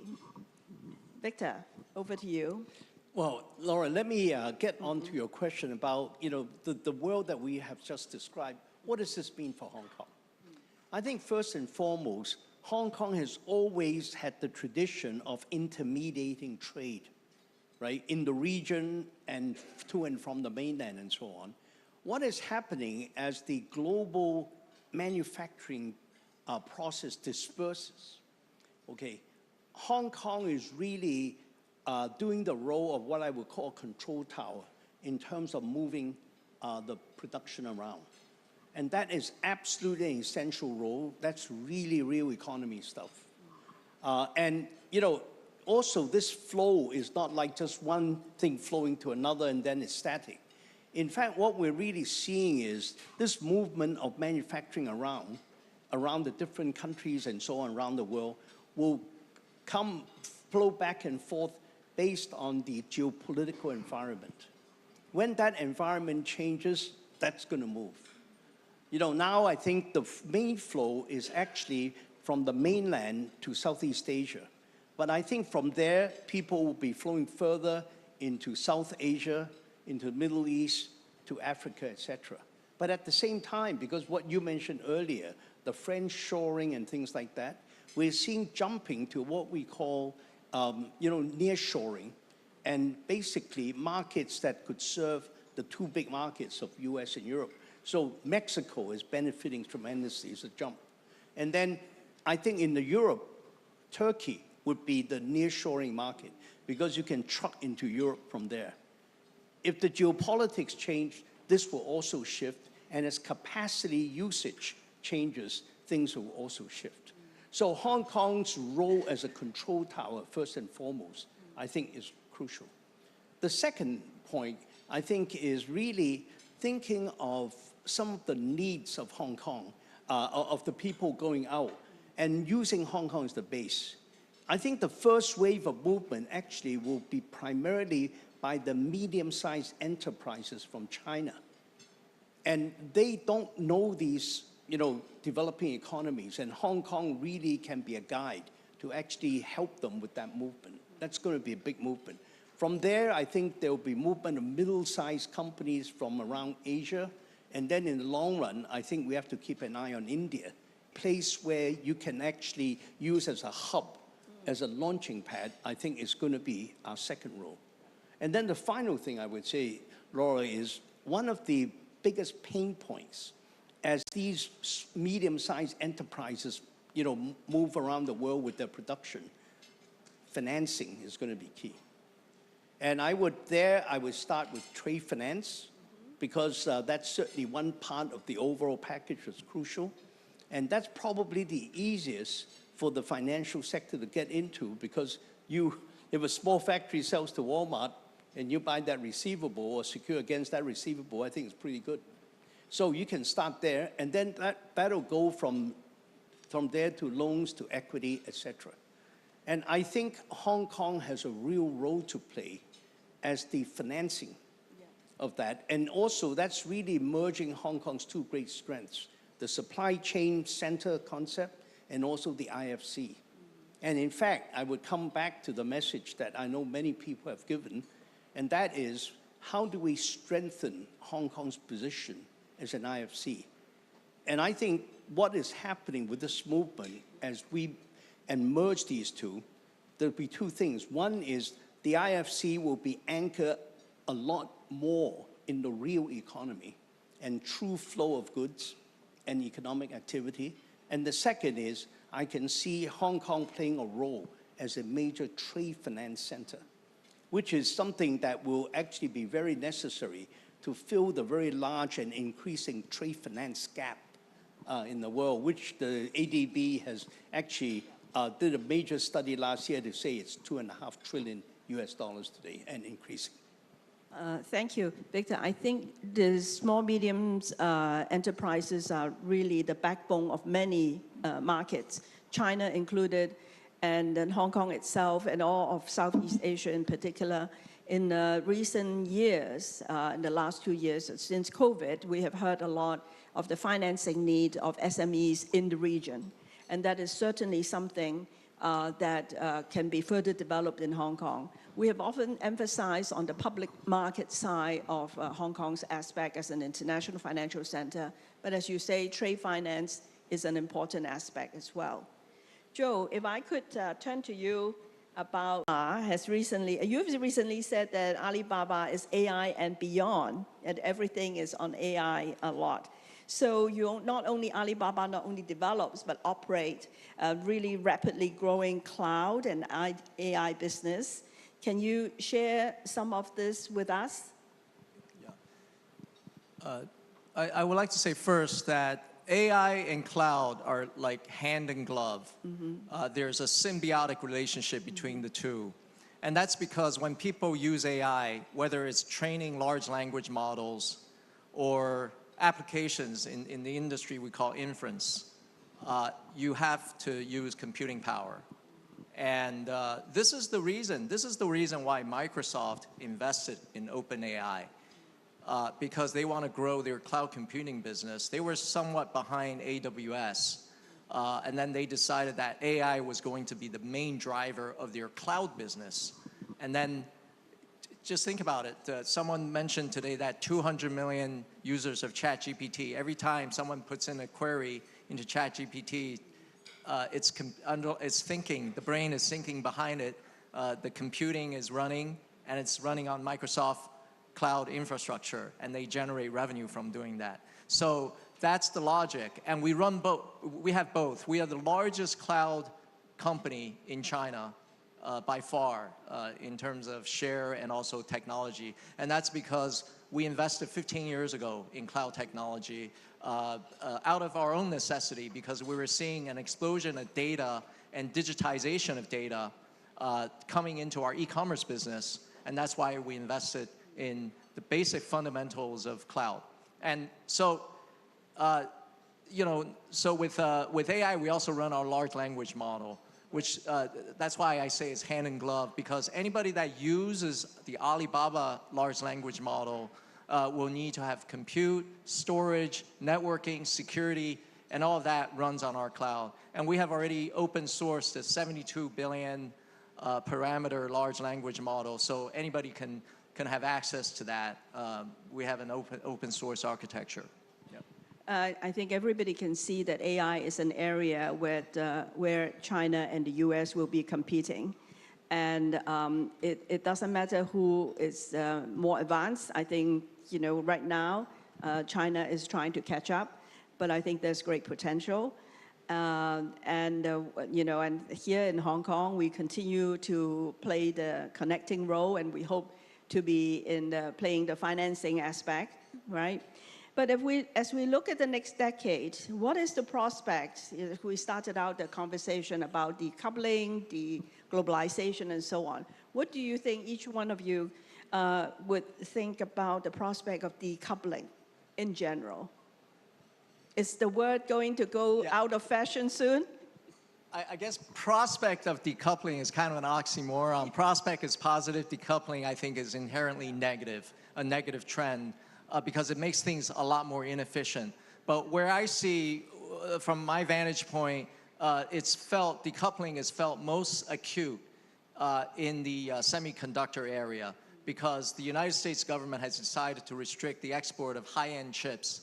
But not only the chips, final product itself, NVIDIA chips, but also manufacturing technology and lithography technology. And these are, manufacturing technology is, the leading example is TSMC, and the Dutch make the lithography equipment, and that's even subject to restriction, and the restriction is against China. So now you are forcing a decoupling of Chinese, forcing the Chinese to self-develop their semiconductor manufacturing. Now, I see this I don't see any light at the end of the tunnel. So I think the trend is going to continue to decouple in the next, let's say, 4 or 5 years. But beyond that, people are going to all of a sudden realize, wait, this is kind of silly. Now, for 2 reasons. Number one, in the area of AI, it is so expensive and time-consuming to develop AI technology. And you're seeing American companies pouring in massive amounts. And we're talking about $100 billion worth of data centers. John talked about that. The question is, how are you ever going to make that money back? And there's it can't be that this is not a sustainable situation. So I think countries will have to work together. Between US and China, they'll have to work together to develop some kind of AI. And the second thing is, the second reason I see some kind of convergence is the world is not just about US and China. Yeah. There are a lot of other countries in the world. You know, I was talking to the AI minister at the UAE. They're developing their own version of AI. And they all need to get access to somebody's technology at some point, and they're not going to choose. They're not going to choose, I'm using American or Chinese. They're going to do both. And that'll give an opportunity for both countries to further develop their technology. So I think over time, people will just say, this is kind of silly. Let's get rid of the barriers. Let's converge. Yeah. Otherwise, it's too costly. Yeah. Laura, I certainly agree with Joe. You know, when you're talking about the, cutting edge development of AI and at the top, I'd like to offer a slightly different viewpoint on what's really happening on the ground. If you think about it, without AI and all this technology, I think the linkage of the manufacturing with the consumer will never have happened the way it did. So in a sense, if you look at the working level, the practical on-the-ground level, this technology has actually brought people together as opposed to decoupling. In fact, I would say the technology, AI especially, has enabled a stronger coupling. Now you link the factories and markets together, in split seconds. And then the other thing I would say is, if you look at the major issue that all of us are thinking about in our daily lives, sustainability. Without the technology, without the, all the things like blockchains, et cetera, without AI, I think we would never be able to tackle the issue, which is what we're tackling, which is really looking at the whole area of traceability to actually do something about the sustainability issue. And going to our tier 2, tier 3, tier 4 suppliers to be able to trace the whole journey of a product all the way from the farm to the consumer.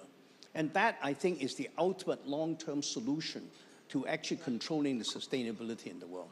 I think that's very well said. I think, on everybody's agenda, all the corporate agenda, sustainability is here and it's getting even more prominent. This morning, the Vice Premier talked about, the high level of opening up, a high quality productivity, and where Hong Kong can fit in, and where Hong Kong can fill the needs of China, of the country's demand, and at the same time for the country to lean on Hong Kong on the international financial center aspect. I think we will all agree that, Hong Kong will continue to have a role to play, whether in reglobalization, fragmentation. Our role as a super connector is important. I think technology will play a big part. The SAR government is catching up on that area. But I think overall, I would say we are hopeful that decoupling may not, in a sense, will not last. It continue to happen. We have to deal with it. We face it. But hopefully, it will not last very long. With that, can we give a big hand to our 2 panelists? Thank you very much, Laura, Victor, and Joe. Please stay on stage for a quick photo.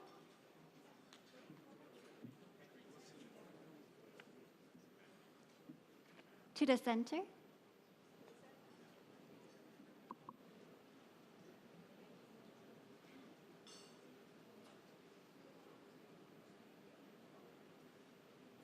Thank you. And to our right corner over here, please.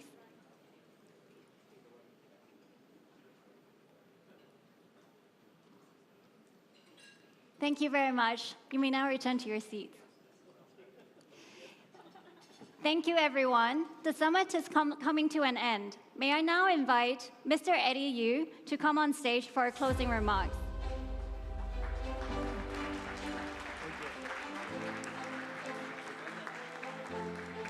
I'll be extremely brief. Well, first of all, thank you very much to you all for coming to this event and staying from 8 o'clock in the morning till now. We really appreciate that. And I hope that you have enjoyed the dialogue today as much as I did. And my special thanks to all the speakers who made the dialogue so interesting. In fact, this kind of dialogue is exactly the type that we will want in times of change like this. So next year, we're going to do the summit again in the first week of November. We've already identified 2 very nice venues for you, for both the dinner and also the summit. So do come back. Remember the first week of November, and we'll send you the invite early. Thank you so much.